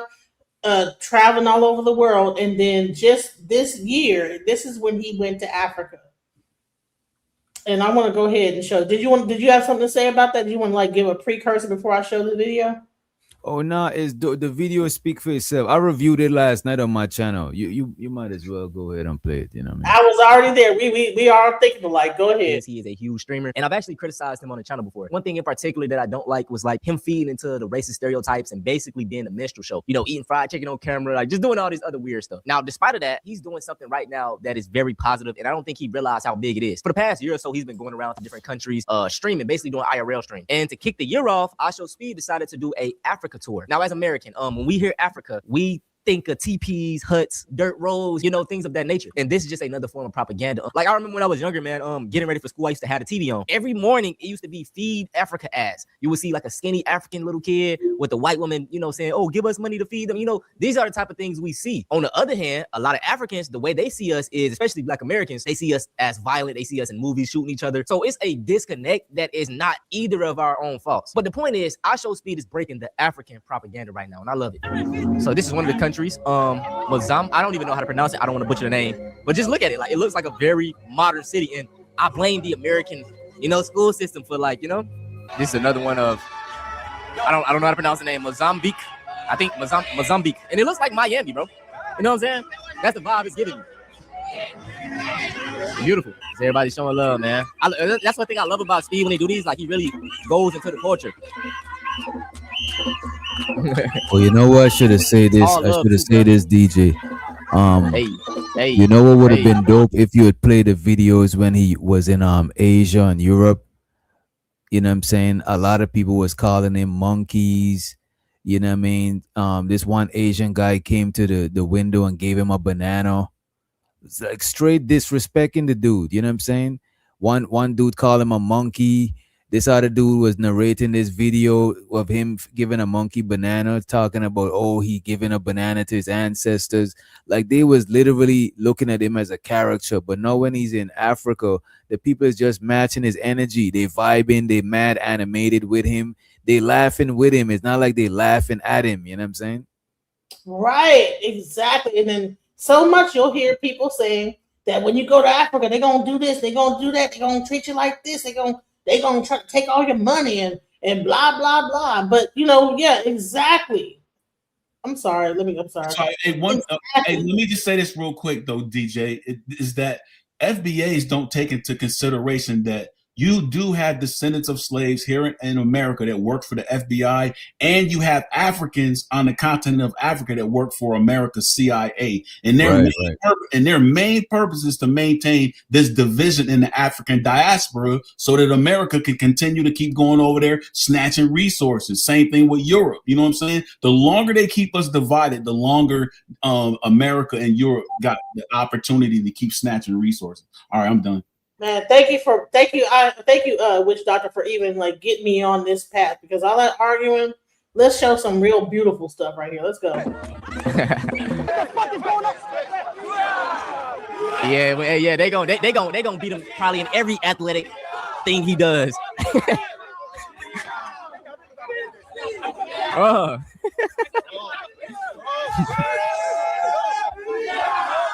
Yeah. But the vibes is immaculate, man.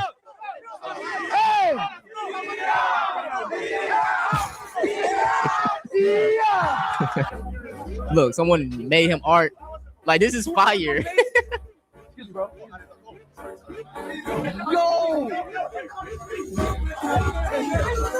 Yo, that is. Man, look at that. That's beautiful. Look at this. Yeah, See, that's dope. That's dope.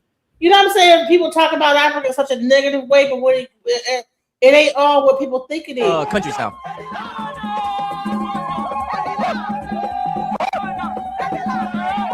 Hey. Now, these are just a few clips, man. You got to watch the full stream. The vibes are just absolutely immaculate. Now, the thing that's really been getting me, man, is just the ignorance. And like I say, I don't really blame these people because it's what's being pushed to them about Africa. I was the same way until a few years ago. I started like looking into things. I'm like, damn, it's really nice over here. But yeah, man, people are really shocked. This nigga's in Africa. Nigga, these niggas got drip. And look at the city lights, bro. This shit is cleaner than New York.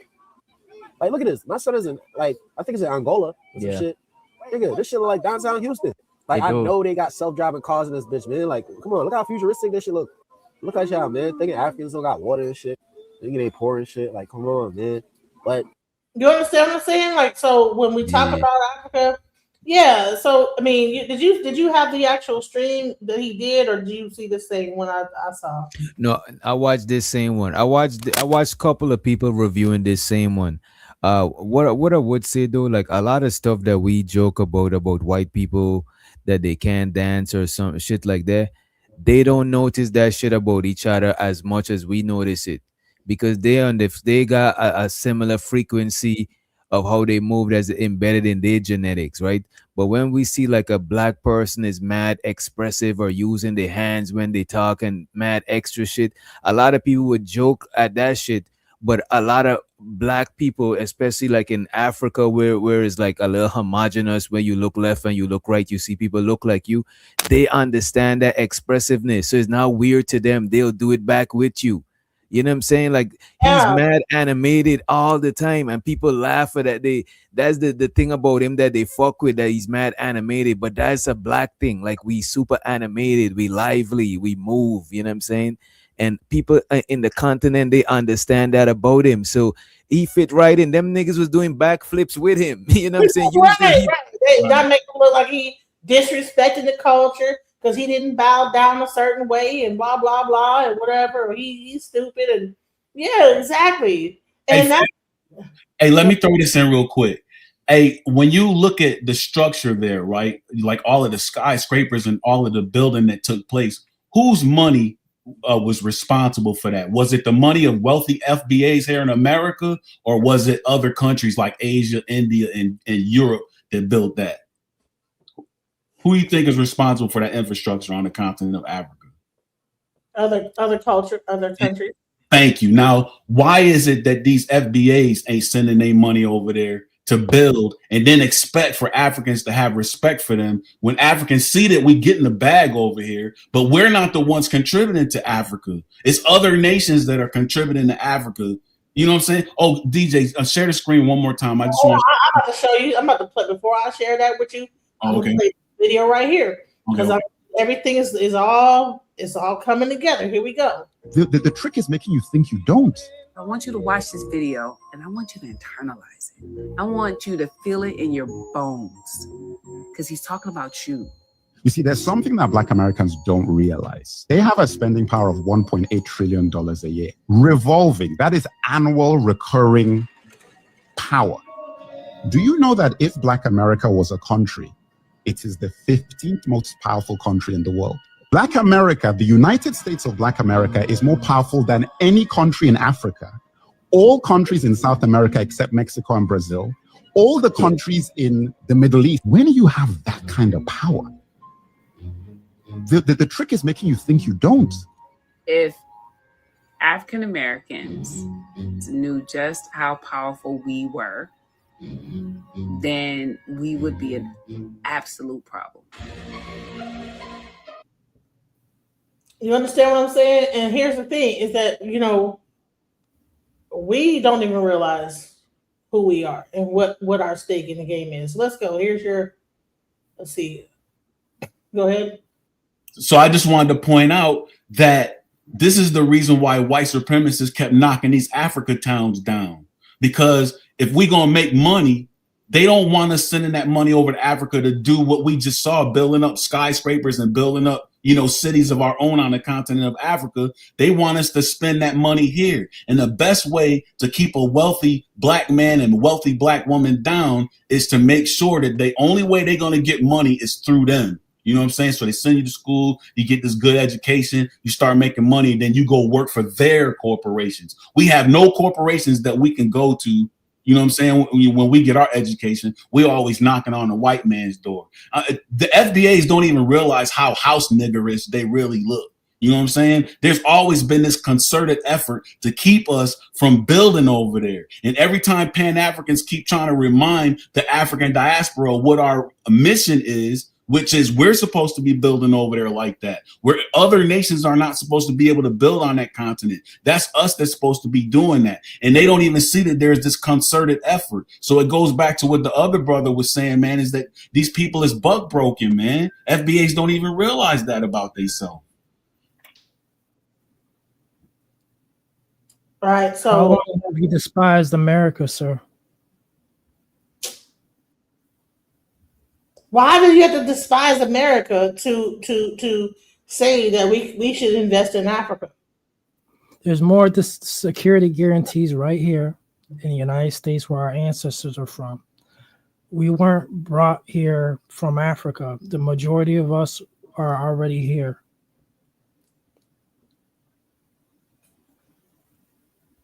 Okay, so I do understand, and I know that there's people that don't agree with this. I do understand that during the time that the Phoenician ships was sailing, the Africans, were on them ships, and they were making their way over here. And so that is true that we were already here before all that. No, you wasn't. We were not here before the Phoenician ships. People here already before all that. There were no non-ether-haired, nappy-haired, wool-haired Black people over here in the West until Africans started coming over here. Only people here with nappy hair all over the planet Earth. There was only Black straight-haired people here. There was no nappy. Bro, you obviously don't know science. Wool-haired, nappy-haired, coarse-haired Black folks originated on the continent of Africa. All of the nations around us had hair like animals, bro. Don't confuse slavery was invented in Africa. That's it. They built them slave fortresses from the ground up. That's the only thing that they built. What? Okay, so Correct. you don't know your history, and I'm not gonna go back and forth. My history, our story is we were here already. What about the University of Timbuktu? What about Sanko Ray? What about all those universities in Africa, West Africa, all around Africa that were university systems? So you're saying that those things didn't exist, that they were only slave fortresses that were built? You can't. I wish those African prime ministers would stick at those schools. I heard they were great over there, but they always fly out to Oxford University. You always fly out to Cambridge University. You can't point fingers. You exactly. A house like they them. Don't want an African education. You a house nigga just like them. Those y'all, both you and them, are the reasons why. I've never fled. My ancestors never fled, sir. Yeah. Okay. So y'all did. So Africans didn't go to Liberia. The Africans that came up here, these FBAs back in the day that went to Liberia, they didn't flee America to go build Liberia. Come on, man, you lying. You there? If you want to use that logic, yes, there was. FBA. Them not my ancestors. They fled. Tethers fled. Timbuktu, Sanko Ray, okay, faced significant threats, notably the destruction of its invaluable manuscripts and mausoleums by Islamic extremists in 2012 and 2013. Though many texts were saved through heroic local efforts, the ancient center of learning declined after Moroccan invaders in 1591. So that means that there were colleges, universities in Africa before they came to America. There were actual. Yeah, we built William and Mary in the 1500s as well. What? Yeah, we built William and Mary University College right here in the United States in the 1500s as well. Yeah. FBA, we were the builders of the. We built it. We built it. Source that up. It sounded like you regurgitating more Tariq's BS. Right now, earlier, you just said that we not fleeing tethers, but foundational Black Americans fled America to go build Liberia. So you disingenuous, bro. You need to source up. You can't just be coming over here spitting BS, bro. Stop. So you're saying William and Mary wasn't built in the 1500s here in the United States? But that doesn't mean it wasn't by slave labor. That doesn't mean that it was. Timbuktu is older than that. The universities in Africa was not built on slave labor. That was us doing for self. You can't be coming at us with what slaves built over here under duress. Stop. Then why don't you go back to Africa, sir? Well, that's what Pan-Africans keep trying to do. You want me to go through the list of Pan-Africans that got diverted by FBA such as yourself? Yo, from the time of Marcus Garvey, Malcolm X, you got Kwame Nkrumah from Ghana. You have Sankofa. Should I even mention Muammar Gaddafi? Every time Pan-Africans try to organize and resurrect Mother Africa, we got to deal with house niggas like you standing up for the white man. Diverting. Brother Nkrumah went to an HBCU here in the United States called Lincoln University. And he died in the country of Romania because he fled Africa. He got diverted. Period. You avoiding that. He got exiled. The Africans didn't love him like that, so he died in Romania.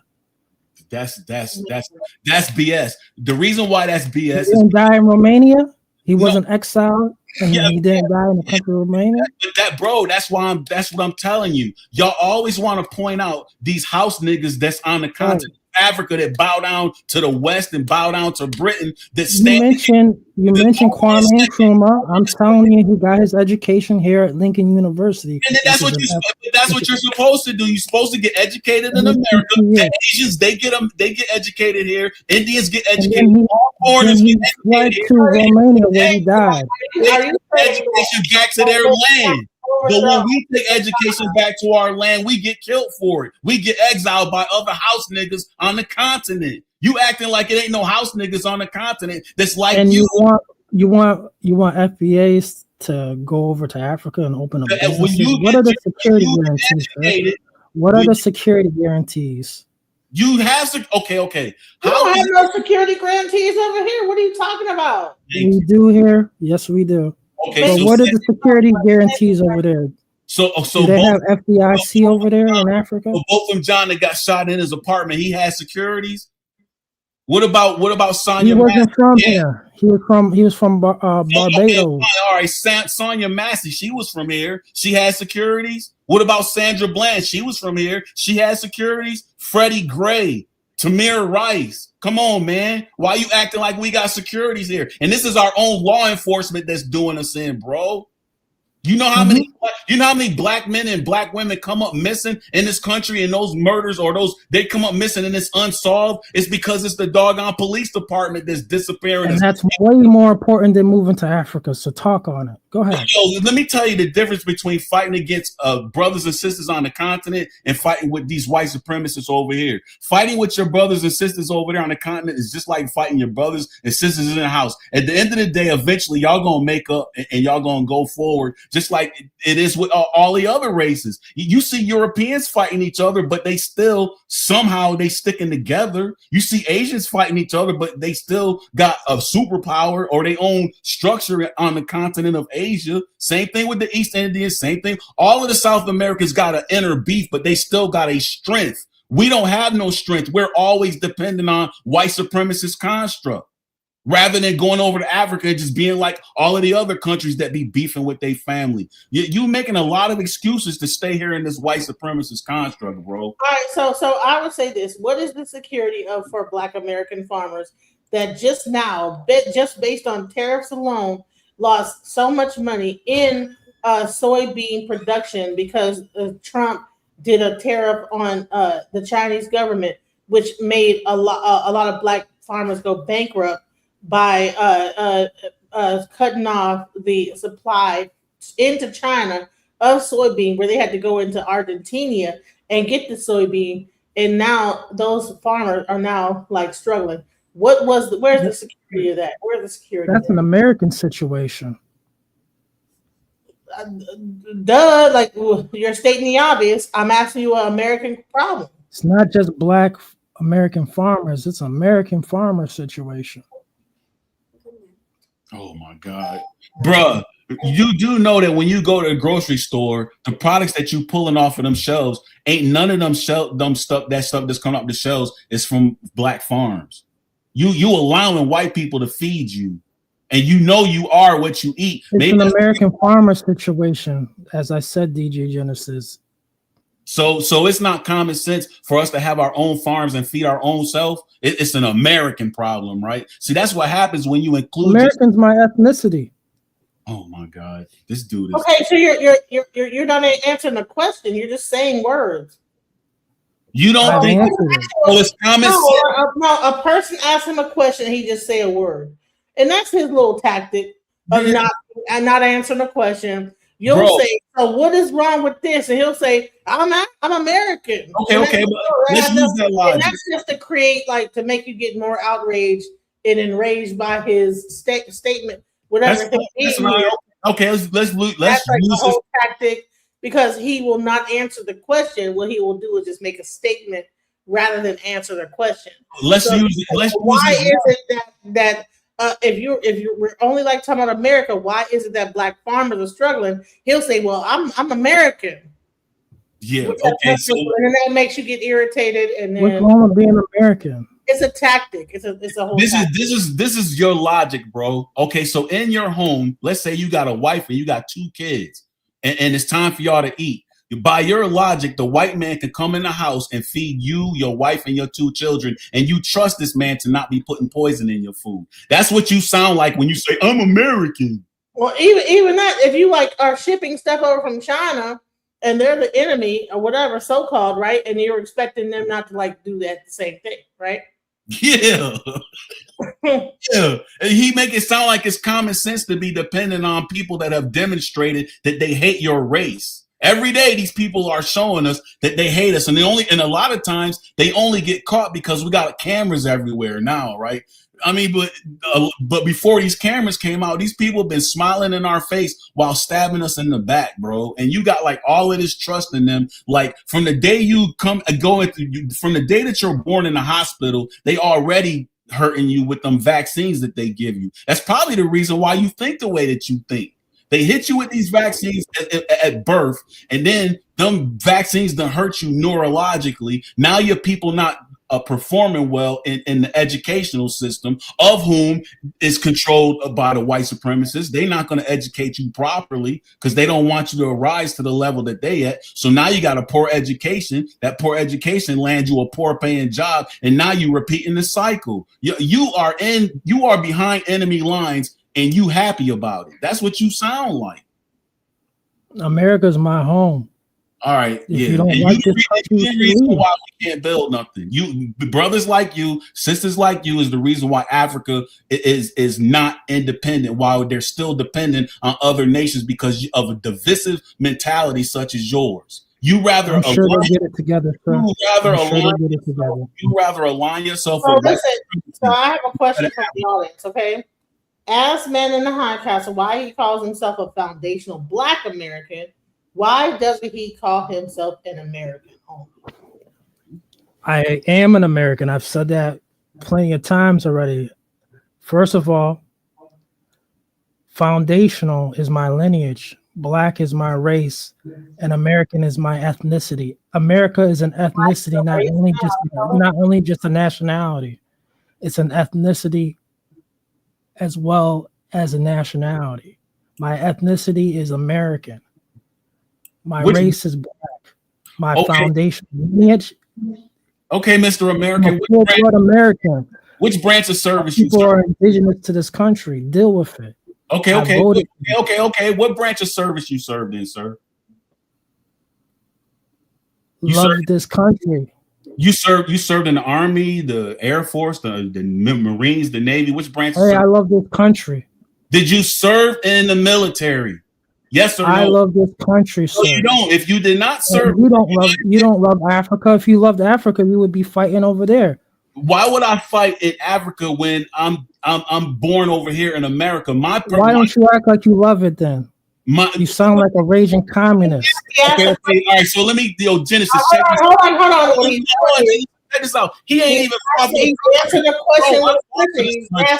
I was in the Navy, and I had honors in the Navy. I got awards in the Navy. I fought in the Persian Gulf. I don't have to love the country to fight for it because I got family that's here. And that's ultimately why I came to the understanding that, I got to leave my people out of America because of what they had me fighting for. Like right now, they over there in Venezuela, bombing Venezuela so they can steal them resources. That's what I was supporting because I supposedly loved America. And now you on here talking this nonsense. I'm American. I love America. You ain't even put your life on the line. Hey, listen, I was in the military too. I was in the Air Force. Air Force, who y'all? Yeah, when Veterans Unite. Veterans who love America more than a veteran that put their life on the line, fixing to go overseas. And this country still don't respect us. You know how many Black people get off in this country? You want to give that money away to immigrants, illegal immigrants? Country that are homeless right now, bro. You love America, but America don't love you. I can find all kinds of Black Americans on the street right now that fought for this country. They had honorable discharges and they homeless right now because America don't love your ass. You a house nigga that love your massa, period. So when you try to go back to Africa, this is what I'm realizing that this country don't love. Press the one in the chat if you love America like I do, the man in the high castle. Military. They fought for it, bro. You don't love America if you have not missiles flying over your head and water mines in the real veterans will distinguish themselves from this guy who is not. He ain't served no time in the military. Ain't served no time giving it up for America, but just act like he's the most patriotic of them all. And he's more patriotic than the person that actually served and put and gave the oath. Child, get out of here, please. I gave my oath and I did my time in the military and gave myself to the United States government. Please stop it. And I was there And when why they you was complaining? taking. What did they do to you that's so wrong? If you love America so much, why didn't you join the military and serve? Thank you. Why are you talking so badly about this country that you serve? Because we realize that the country don't love us. I'm not talking bad about the country. I'm saying that when we talk about this FBA shit, how you guys are separating people, that's what I'm talking about. That should not be going on within the country. This FBA separation is not cool. We shouldn't be talking about people that have been born in America, okay, are serving America. Because you know how many people in the military are not even from America? There's people in the military that are not born in America, sir. Yep. And they serve in the military. They're doing way more than you have, and you're an American citizen. So Putting you their can't life on the line. nothing about America when there are actually like what you would call tether that are in the military serving right now, giving their life up for America, and you haven't done nothing but run your mouth on the platform. So stop. Right, and that's all he doing. That's all he doing. It's people in Africa in the military. He don't really love America, because if he loved America, then he would join the military and go down there and fight against Venezuela. That's what he would do. Because that's what we If did. you love America, can you say God bless America? Why would I say that God? Why would I say God bless America? And I'm proud to be. I'm just saying it's still such a terrible place. I know. Why would I say that when they stole this country from indigenous Indians and Mexicans? Why would I say that? The Bible says does not the Bible, indigenous Mexicans and Indians. The Bible says thou shalt not steal. Thou shalt not covet thy neighbor's house. How can you those people sign treaties full? No, but hold on, Moses. You sing God Bless America. Do you know the words? Myself?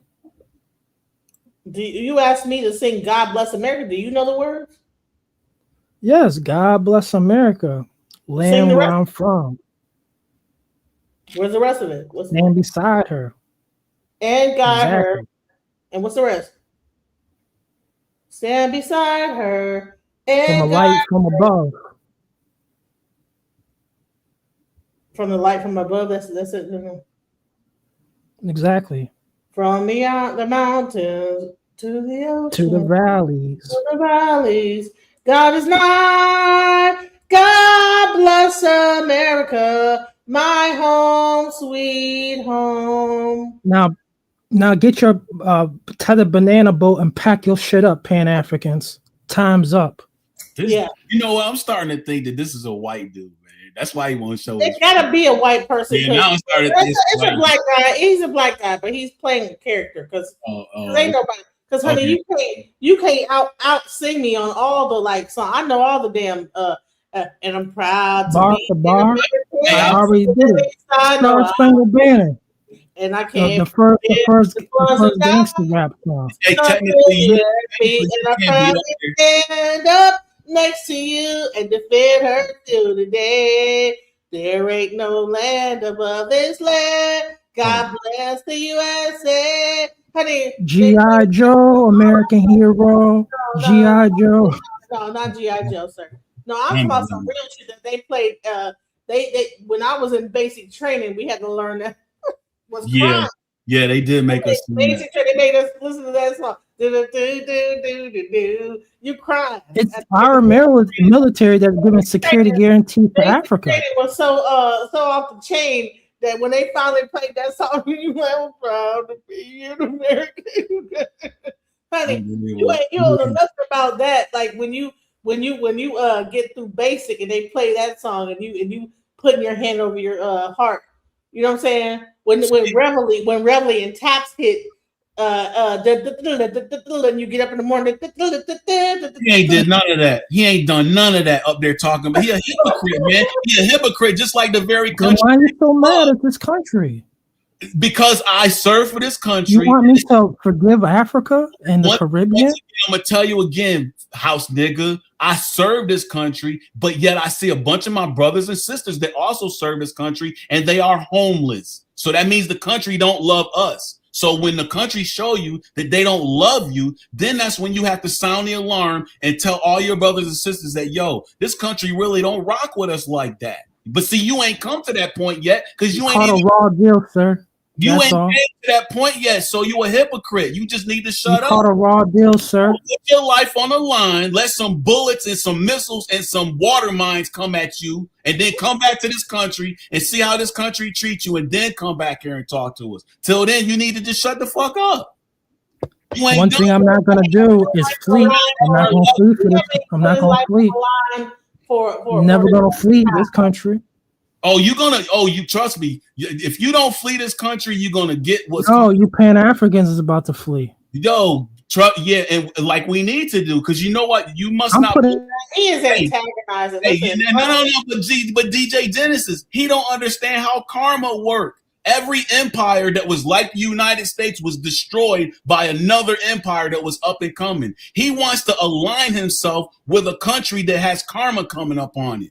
We're getting up out of here before it hit. You can die with these people since you an accomplice to murder. That's what you are, bro. You are an accomplice with thieves and robbers.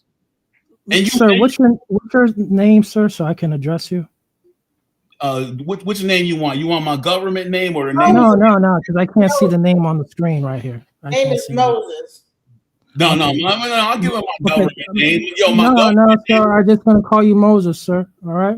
I just wanted to know who I was addressing. I'm putting cases on all you tethers. Alligator Alcatraz, Sandal Program, Tether. It's about to happen sooner or later. Time's up. If you don't love this country, then it's time to pack it up. You're talking subversive. It's a no-no. So now America's extending their empire. Deal with it. I voted for this.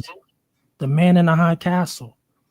You're teardropping and belly aching over a dictator in Venezuela that ran over their own people, sent armored trucks to run over civilians.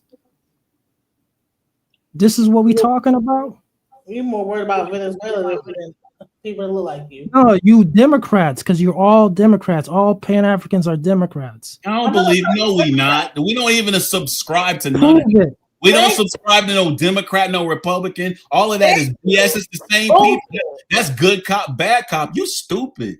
You actually believe that there's a difference between Republicans and Democrats. You bought into that. This dude, right? He's doing the whole Democrat. All Pan-Africans are left-wing lunatics. No, That's we're not. Pan-Africans ain't got nothing to do with the United States government. Pan-Africans are about freedom, self-reliance, and independence. That's not their ideology is socialist. So you about sucking white supremacy dick. That's what you about. You about sucking white supremacy dick. Pan-Africans are trying to resurrect Africa. Pan-Africans are trying to resurrect Africa to her original position on this planet. Period. We ain't got nothing. Then go there. And in the high How can when we got house niggas like you stopping us? It was people like you. Yeah. What about the starving kids across Europe? Have you ever thought about that? And Nkrumah, Sankofa, Gaddafi, all y'all house niggas are used to stop Pan-Africans from resurrecting. What about the starving kids across Europe? Have you ever thought about that? What about Europe? The Europeans can handle Europe. Europeans can handle their own business. Europeans can handle their own business. They can leave America and go build up a better Europe than what's over there right now. Africans need to do the same thing. We need to go build up a better Africa than what's existing right now. So do you agree with the Venezuelan? They need to do it themselves. Be self-sufficient, self-determined. So do you agree with now that Trump has bombed Venezuela, now do you agree with the Venezuelan refugees coming over here? Do you think that that's like a cool thing now? Do you think it should be going on? I believe what's about to happen next is that the infrastructure over there in Venezuela, the people are now going to get ready to have lower inflation rates and have more. You see how he didn't answer my question? Mm-hmm. This is the problem, is that when you ask him a question, he gets to talk about the inflation rate. I asked him a very, very direct question. I said, do you think it's cool now that Trump has bombed Venezuela, that the immigrants are over here now. Because now that Venezuela's been bombed, now we have a bunch of immigrants here. And, so what do you think about that? Do you think it's okay? Yes, it's cool because he bombed the military bases. Should The military bases were bombed. Should the refugees now come over here? The refugees from Venezuela now have open season in America? Unless they come the right way. So what about the Caribbeans that came the right way, but maybe their parents or whatever were immigrants or whatever, and they got their green papers or whatever, the green green card, and now they're American citizens. Do you think they should be sent back to the Caribbean? That's up to them. Are they on good standing? No, they already have standing. See, that's the conversation that's been happening this whole time. But because you're just single-minded, If they're American citizens. with a thing of just being able to say the same thing over and over again, you're What not. American citizen has been deported? So I'm saying is that people that are Caribbean that are American citizens have been deported. Yes. Because they weren't in good standings. Okay. That's what you believe? Okay. Their visas, their green card, something happened. They committed a crime. They overstayed their welcome. Do you know how many Venezuelan refugees are in Carrollton right now? In apartments that are like no good standing, nothing like that. But then Trump just bombed Venezuela. And you're saying He bombed the military bases. That's it. He didn't bomb Venezuela. Are you okay He bombed with the military bases? were the military bases in Venezuela? Yes or no? He didn't bomb Venezuelan citizens. He yes or bombed no the military bases. Were they in Venezuela? Yes or no? The military bases were in Venezuela, and he bombed them. So do you know that human beings, like other than people that are military, live on base? Other people that are not people that are soldiers live on military base. I can live on an American military base and have my whole family there. So just because he bombed a military base does not mean it was only people that were like.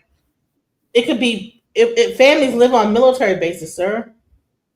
Entire families. Narco terrorists were on those military bases.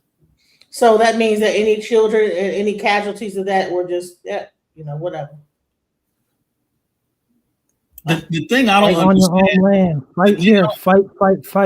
the thing I don't understand though is this dude is singing "God Bless America," right? But the very Bible says, "Thou shalt not steal, thou shalt not covet thy neighbor's house." So why the fuck is these Christian Americans in their neighbor's house down in Venezuela talking about we gonna take over y'all land? This is a hypocritical society that he is supporting. It's a sick society. America's extending their empire, which is according to the Bible, that's wicked. Every man is supposed to have his own house. That's like me coming to your crib because I want to and taking this shit away from you and claiming it is mine because I want to extend my real estate. That's righteous, dude. You think that's righteous of me to do that? Come on, sending narcotics to America and trading them for human cargo. Okay, all right. So now you want to go here. That's being sent to America, bro, from South America, Colombia. Thank you. And let me tell you how it's coming. And let me tell you how it's coming over here. Come on now. Let me tell you how them drugs is coming over here, Hightower. Let me tell you how it's happening because I was in the Navy. I'll tell you exactly who's responsible for that. When I was since you don't love this country. Let me tell you what happened, bro. When I was in the amphib squadrons, I was on one of the ships that used to transport Marines, and we were doing drug ops. And when you go on drug ops, you go on drug ops with the Coast Guard. And both ships always go. Both of them have their orders. One set of orders says this unit is supposed to search is supposed to operate as the detainment ships, and then the other orders go to the other ships saying that these ships are designated for search and seizure. But when the orders went out saying that both of us were supposed to be search and seizure. You can't do search and seizure if you don't have other ships that are doing the blockades. So you know how many ships actually went through with drugs on it before they realized the orders were confused? And they want us to believe that that's the only time that mistake happens. Yo, it's your own country that's allowing these drugs to come in here, bro. You got the Coast Guard and you got the Navy and you got Border Patrol. But for some strange reason, you can't stop all these drugs from coming into your country. Your country is sick, bro. You are aligning yourself with the great Satan is what you are doing. And you too blind to understand that. You're going to get what you deserve. What branch of military did you serve? I just told you, the U.S. Navy. I was in the amphib squadrons with the Marines. I just told you what was up. And that's not I hope this administration looks into you. So what? Let them look into me. I'm not the only person that recognized that. There's many officers and enlisted people that know that that's not the first time that happened. They can look into me. They need to look into your ass. Why you up in this country not trying to fight for it? You up here talking about you love for it, but you won't join the military. That's a problem. They need to look into your ass because you up here lying. At least I tell the truth. If there was a draft, you would still not go. Your ass he wouldn't get drafted. He's too old to get drafted. You old, bro. You ain't gonna get drafted. Stop it. If you was going to join, you would have joined when you was younger. Stop it. Right. I offer my offspring as well. They're not gonna damn college. Join Uncle Sam and fight for this great country of ours. You can say that right now. Beautiful country in the world. The most luxurious country in the world. The golden age is here. Common sense is back, baby. Drafted into no military, so you can say all that stuff. That's all hypothetical, just bullshit. Okay. I'll do this and I'll do that. Well, you should have did it. You didn't do it. So I don't want to do that. It's hypothetical bullshit. And you can't be up here perpetrating like you in love with America and you ain't even fought for the country, bro. And so the title of this show, it was called Tethers, basically. And I want to address something. In the 2019 movie, the movie Us, where Tethers originated. That is not Elizabeth Moss, the actress, she played in the movie Us, and a tether took her out as well. Elizabeth Moss is the actress who plays Joan Osborne in the TV show The Handmaid's Tales. She was in the movie Us 2019 and she got taken out by tether as well. See, you trying to make it seem like only a specific demographic can use the word tether. No, you could use the word tether in the right context all day long. They have tethers too that are replacing them. Hey DJ, let me respond to the dude in the chat named Vinny. Vinny said something about the black racism is worse racism because you have been indoctrinated to be victims, right? So I think that people like Vinny don't understand the difference between prejudice and racist. All right. Racist just simply means you have pride in your race. And that's what Pan-Africans have. We have pride in our race. However, we are not prejudiced, meaning that we don't hate other races. We do hate white supremacy because white supremacy is operating on land that they were not created on. Europeans were originally designed to be in the North Hemisphere, far above the equator, but they are over here in territory that the earth did not create them to be in, while claiming to be Christians.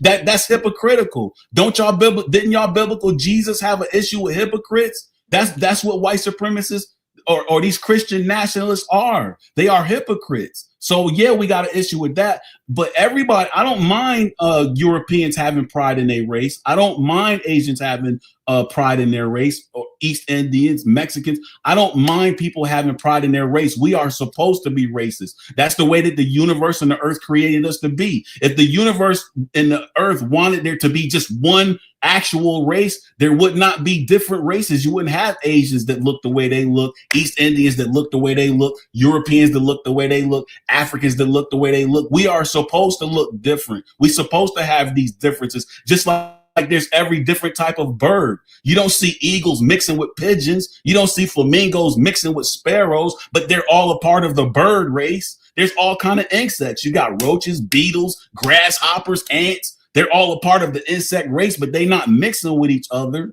You got all kind of bears.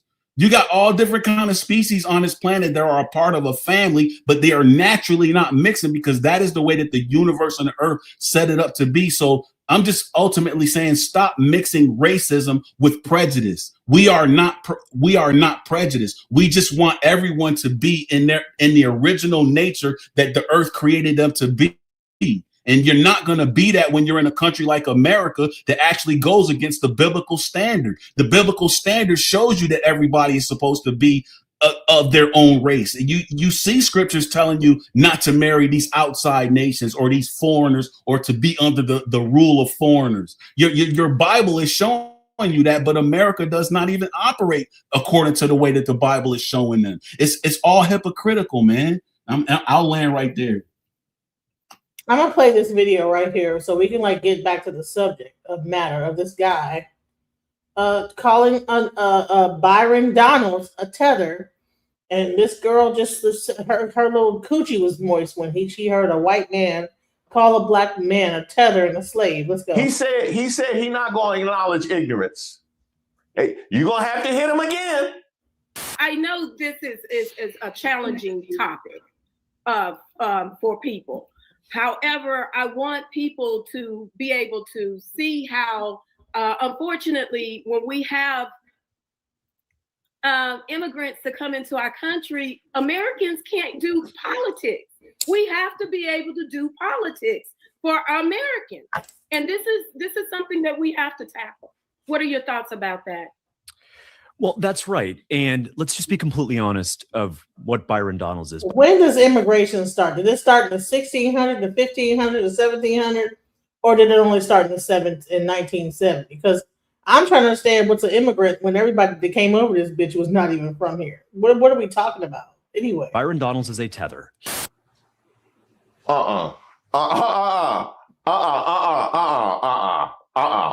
No, I feel like that lady will get out. No. I know he did. Florida. This is what we doing? Byron Donalds is a tether. He is not an American descendant. Wait a minute, James. How do you know the term tether? He is a tether. He is not an American descendant of slaves. So you never know who be in the chat. You never, because he had to have been in the chat for him to. Wow. No, anchor babies are not tethered. We covered that earlier. No. Tethers are black people that are tethering off of the other Caribbeans and Africans that are tethering off of like black people's accomplishments and all this other bullshit. So that's not the same thing as an anchor baby. But what's going to happen is what white people are going to do is they're going to make that be the thing of tether. Let's go. I got to be careful on my live stream. It could be James Fishback in there.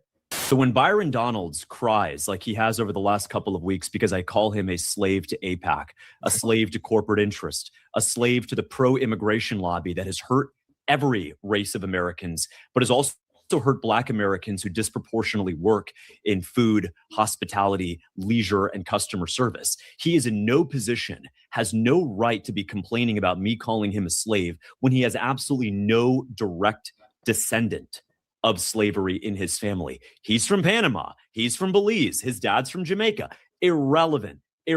No, Byron. Isn't that what you always argue? You always talking about, your expansive background, you disassociating yourself from rank and file Black folk. Isn't that what you like to do?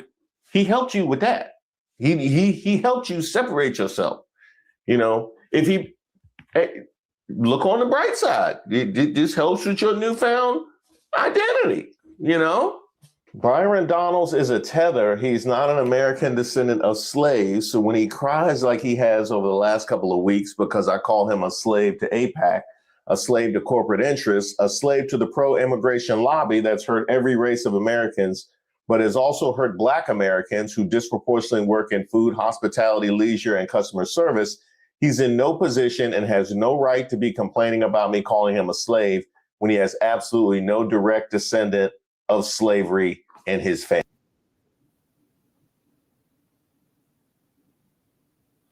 I left a link in the back chat where it shows the betting odds for Fishback versus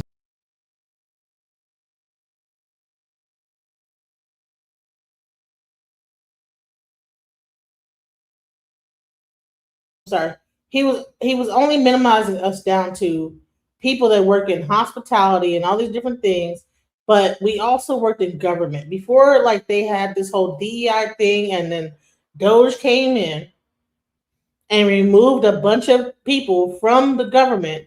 We were working in government.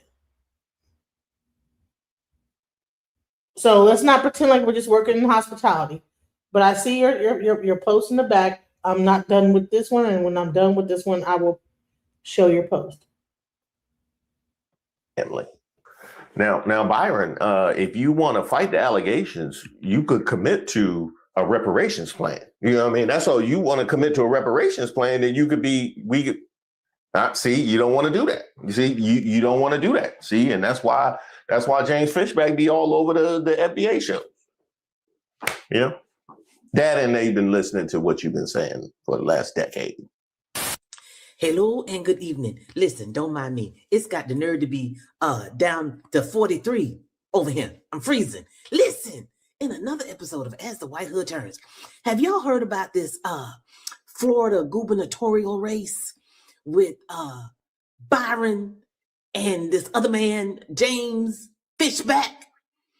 Well, if you haven't, listen, this is so delicious because y'all know there is nothing like, I don't need to say it.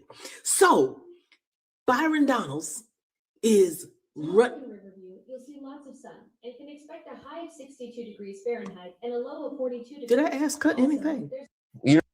Okay, now, tell me why James done called Byron a slave.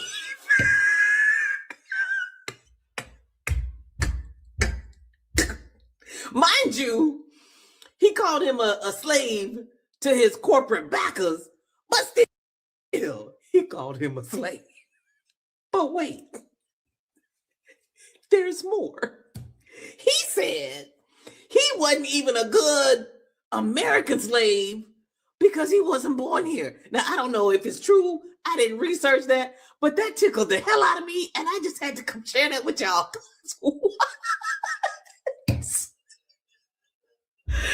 Woo! I think I have unlocked a new category of MAGA on MAGA violence. I think I need to start doing more stories on MAGA violence. Ebony and Ivory. They MAGA, but they not in harmony. Sing it with me. Ebony and Ivory. I got you. And I love As the White Hood Turns. I love As the White Hood Turns. You know, Byron, you got to step up your social media game. He's stealing your racists. This guy's entire shtick is running against the Trump-endorsed Black frontrunner for Florida governor by hurling racial epithets at him. Dark slave, DEI thug. He called the man a DEI thug? A DEI? They just doing combos.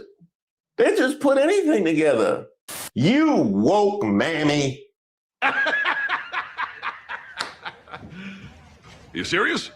Let's see. We got Byron Donalds as a slave who was auctioned off for $31 million.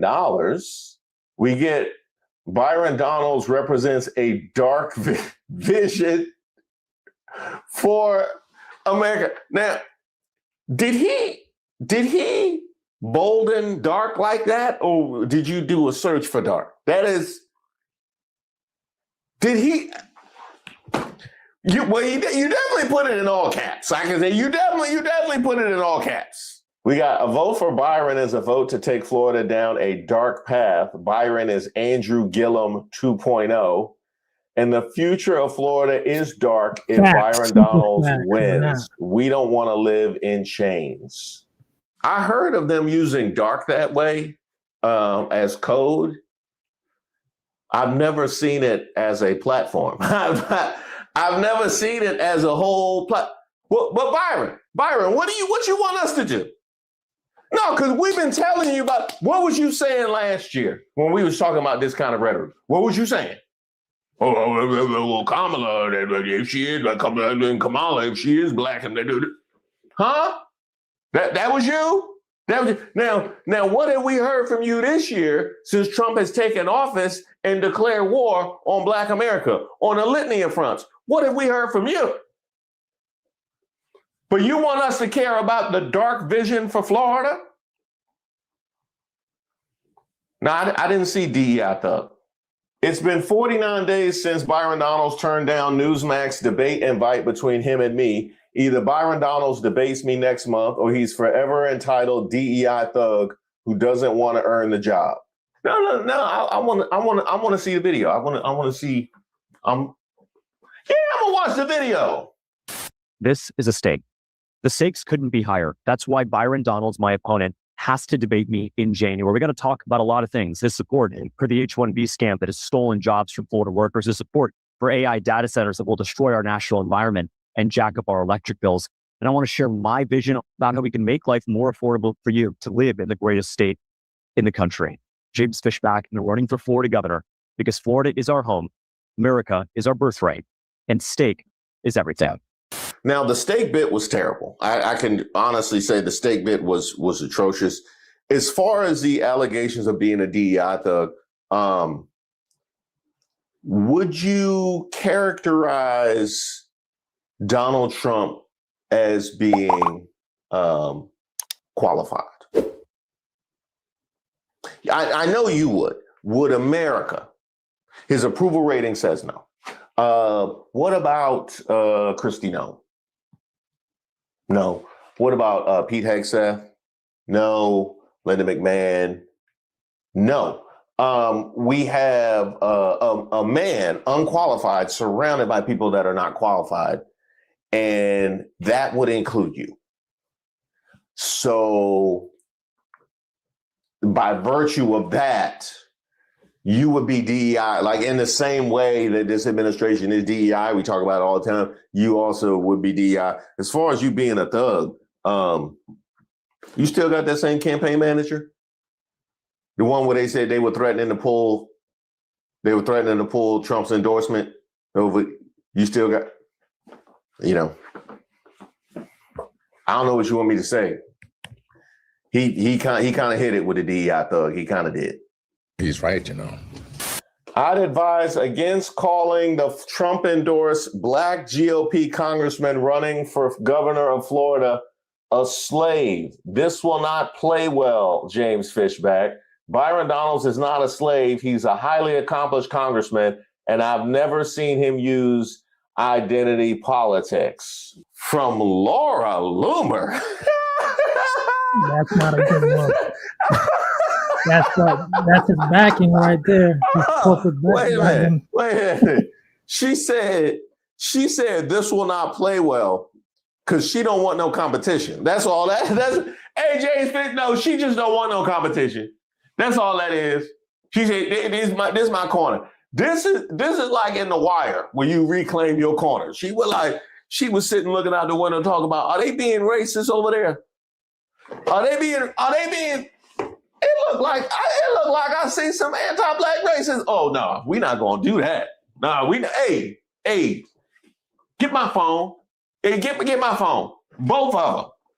we stand for Judeo-Christian values? Do we stand for free market capitalism, protecting life, strong borders, legal immigration based around assimilation? If you're a foreigner coming to America, you do not have a right to the jobs of Americans, to the homes of Americans, to the schools that our kids go to, the schools that we went to. You don't. You are a guest. There are job takers and there are job makers. And right here, right now, we don't have room for a single job taker, a taker who's going to take healthcare, take education, take space up in our country, because we do not have time. We do not have space. We do not have resources for anyone other than our own. And we should not, as Americans, apologize for it.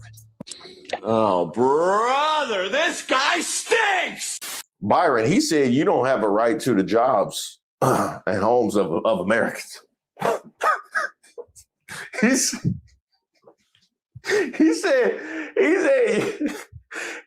you don't have a right to the jobs and homes ever. We have to reform that program so that we can get foreign nationals who want to be assets to our community to. You can't make America great again with Indians.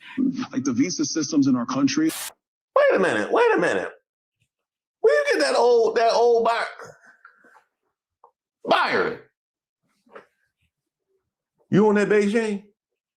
You back on that Beijing? You relapsed? Are really broken. A lot need to be reformed. You can't make America great again with Chinese. And we will have legal immigration. So anybody from any country, they come to America legally, they will have that opportunity to be a part of the fabric of America. You have to make America great again with American workers. And it's time we have to be clear. The H-1B program. Byron, the H-1B thing not helping. That's not helping.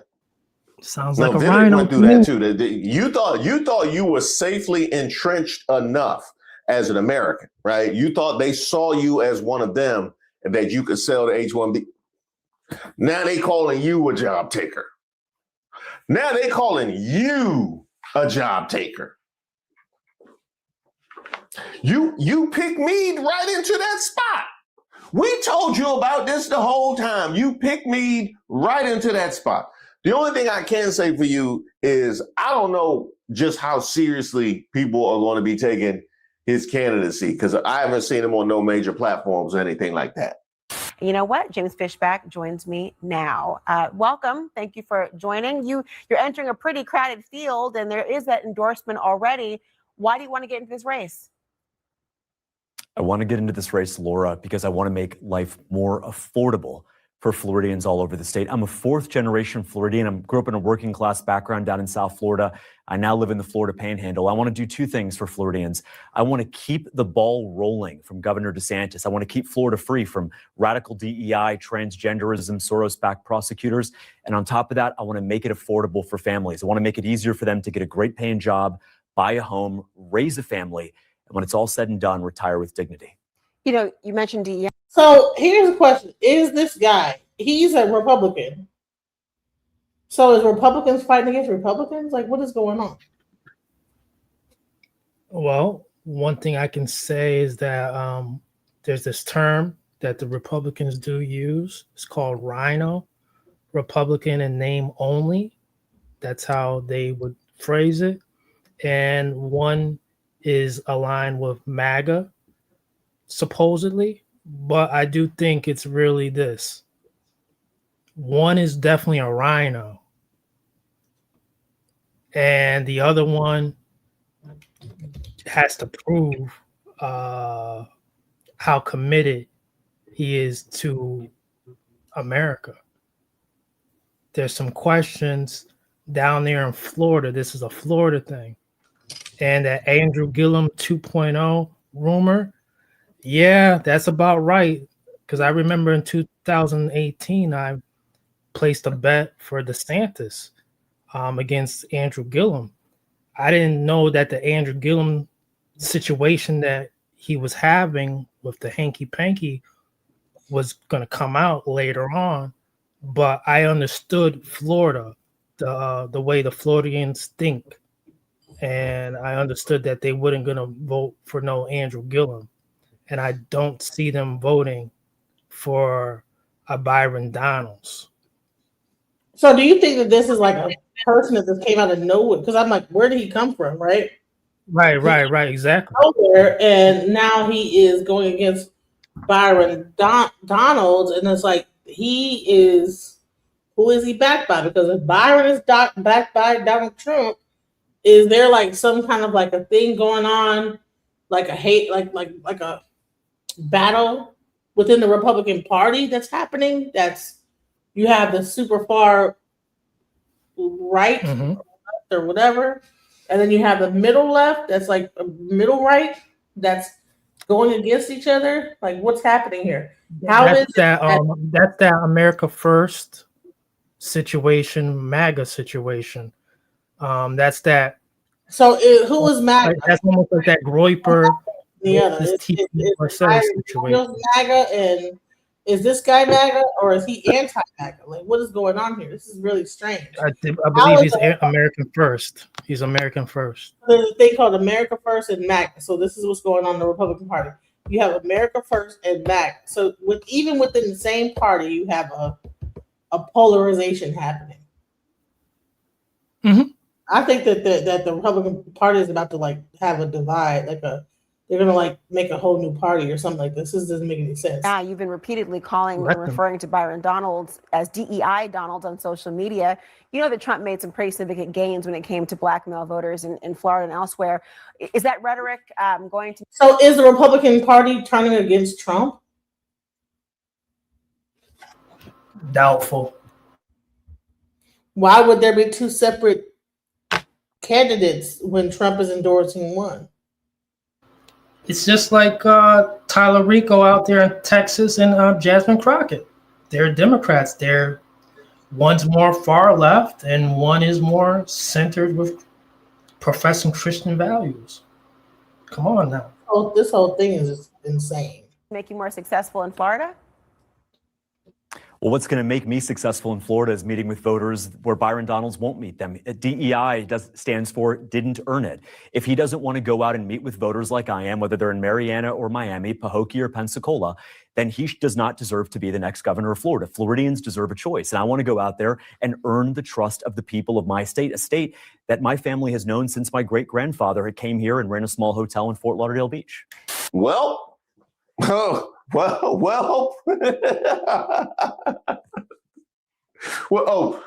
You thought your sister was going to protect you? No, well, she showed you the same respect that you showed. So, you drew that line, and then we all met you right there. We all met you right there on that line. The one thing you can hope for is hopefully is some sort of scandal or something like that can hit and that maybe can help you out. Florida school district cut ties in 2022 with Florida GOP candidate James Fishback over misconduct allegations involving a minor. Florida school district cut ties with Republican governor candidate for inappropriate relationship with underage student, NBC News reports. The student claimed Fishback initiated a romantic relationship with her in 2022 when she was 17 and he was 27, according to court documents obtained by NBC and the website Florida Politics. Fishback explicitly directed Ford to keep the relationship a secret, according to those documents. There you go, Byron. There you go. Now, that you might be back in the game. One thing to keep in mind, we got to be very mindful of how MAGA will process this. Because if it's one thing we learned through the whole Epstein saga is that they can bend and shift their moral compass to suit their racism. So, you never know where they might go with this, Byron. It's one single girl, not girls, and she was 17, and per allegations, yet unproven, they got engaged when she turned 18. So she wasn't underage either. The ultimate strategy of the left will always be to attack heterosexuality. I don't know. Hey, check Megyn Kelly's phone. Check Megyn Kelly's phone for that one. Well, Byron, you can't expect MAGA to swallow Trump's ever evolving Epstein explanations and not respond like this to this. You know what I mean? This is the bed that you have made in all respects. The dark, the slave, the DeSantis. This is all you. Man, you got me knocking stuff off the table. No, because I get that riled up about pick me. Because I get that. It's one thing about a pick me. They gonna get me riled up. They go, and you know what? I'm not the only one. You got them putting James Fishback on the FBA shows, calling you a tether. Yes, this is exactly the opposition that you have created in Florida. It's all there, black and white, clear as crystal. Byron Donalds, you might have to go back to New York. You might have to go back to New York. And I remember what you done said about that. You might have to go back to New York. Can you still do that Jamaican accent? So here's the deal. Like, I've been here for 4 hours, and I want to give a shout out, but I'm gonna show this one thing that Man in High Cost, he was trying to show this. I don't. Is this like a betting site? What is this? What is this? Polymarket. It's a betting site where you can bet on just virtually anything. It hasn't IPO'd yet in the United States, but it will soon. Well, they're not giving me no their website.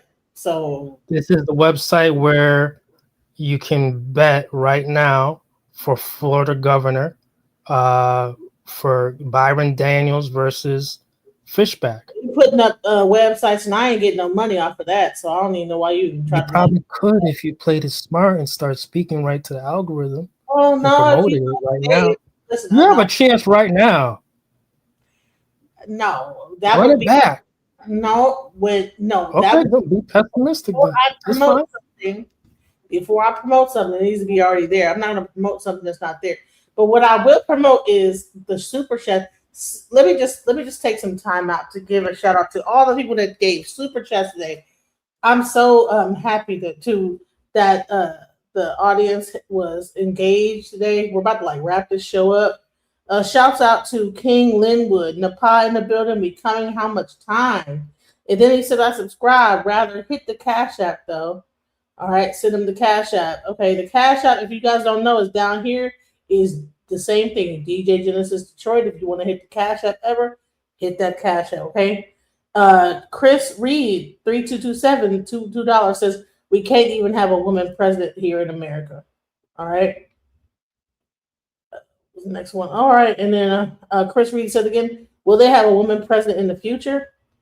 They will. I believe that actually Jasmine will. She might end up being a person that might end up doing something in the future.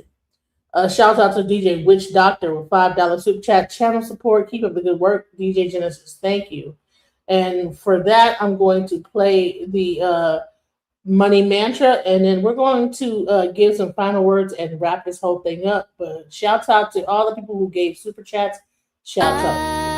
I am blessed to make money, money making money, money making money, money making money, money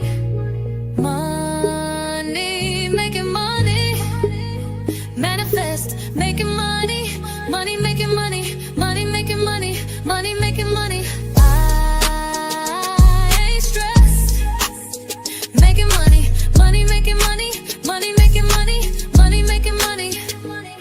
Gratitude is my attitude. I'm making money moves.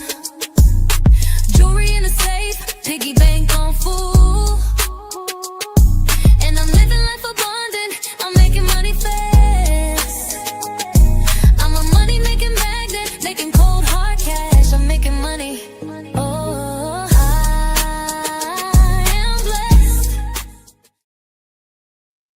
All right, so we're going to wrap this up.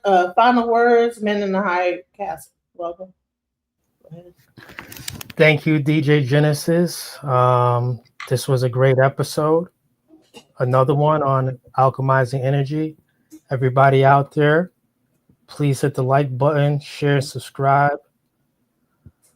The man in the high castle wants to address America and Americans who are proud to be Americans.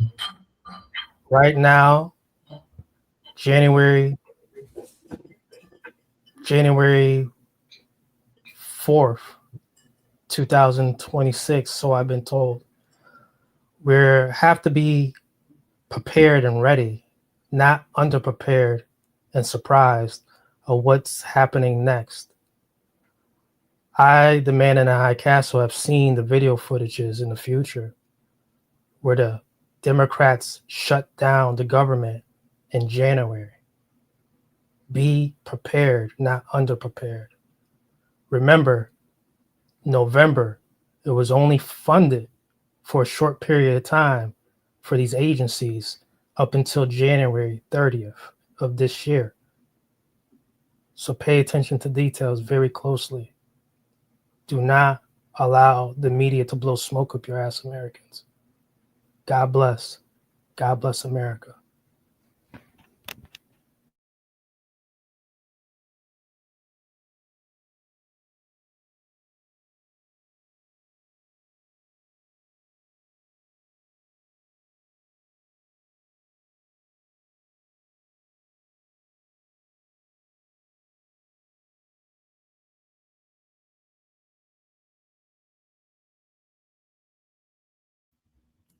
My final words are, I don't think that people should be using words freely the way that they, I don't know. It's freedom of speech. But I think that a lot of times that we as Black people come up with like different terms and then they get stolen from us and we refactor, reconfigure to mean different things. Just like the word woke. We had the meaning of woke to mean one thing, and woke became a thing to talk about something completely different. And as much as like the lineage of FBA and the delineation movement wants to feel like they have control over certain things, there are people in the chats listening. And when we use certain words, we can't be mad when they begin to refactor them and create like a new definition for them. So I just want people to just keep an eye out for like how like this is going to like turn into a thing where like he started it, and we're going to see. I believe we're going to see more and more people begin to use the word tether. And I can't wait to see how it begins to morph into something other than what the original definition of a tether was. Because what's crazy about tether is that people in the movement of FBA don't even have a solid foundation of what the word tether means. So therefore, that means it can be manipulated and then morphed into what somebody else wants it to be. And that's what happens when the whole thing that I've been saying about the FBA lineage, the delineation movement, is that there is no solid foundation. There is no clear marching orders. As much as you guys want to like just down Pan-Africanism and say, well, you should just go back to Africa. Well, guess what? Pan-Africanism is not about going to Africa. Pan-Africanism is about solidarity between all people of African descent. Okay, that means people from the Caribbean, if you're in the UK, if you're in China, if you're in Australia, South America, wherever you are, if you are of descent from Africa, then we should all care about what happens to you. Now, when a person of another color then comes up and says that this person's a tether, based on what's happening with delineation, we don't care.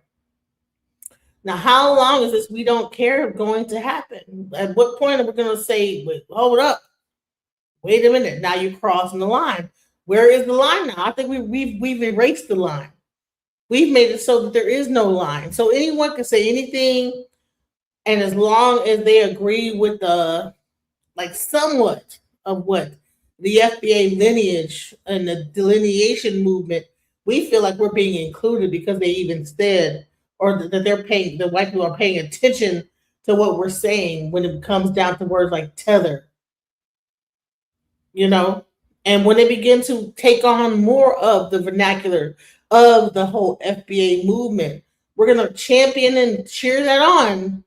But we're going to see that as time goes on, those words are going to have different meanings based on the person using them, because there is no clear, set in stone marching orders on how things should go, you know?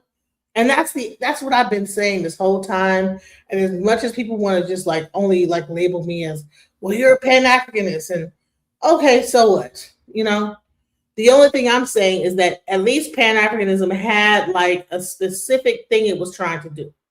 It had a specific goal.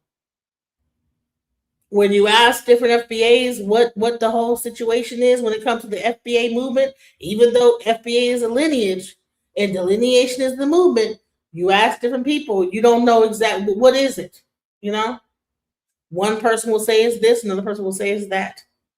So I'm just saying is that over time, if you see people starting to hijack, just like you say that the Jamaicans are tethering, right? You're going to see other people begin to hijack the movement and the words of the movement of delineation.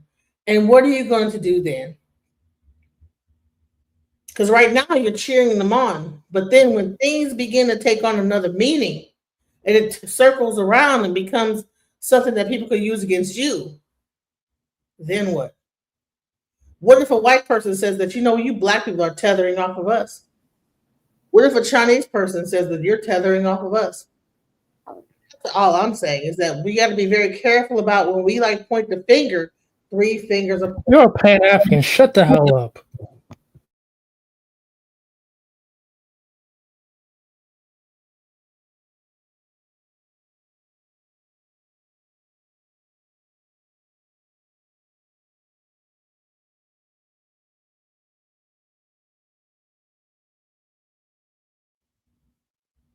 I'm a Pan-Africanism. Shut the fuck up. Like, really?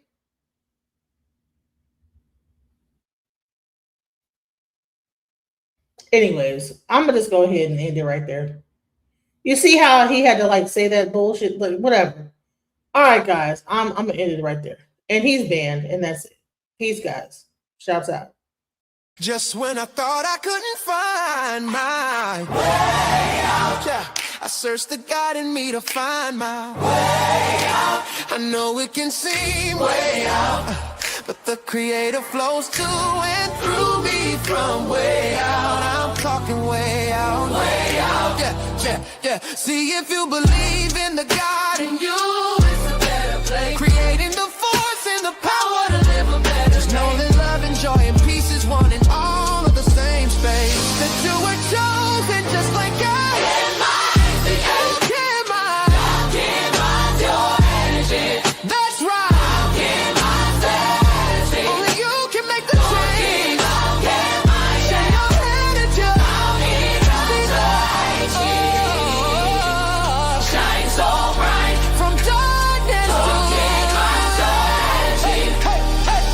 From darkness to light. Yeah. And you'll find your way.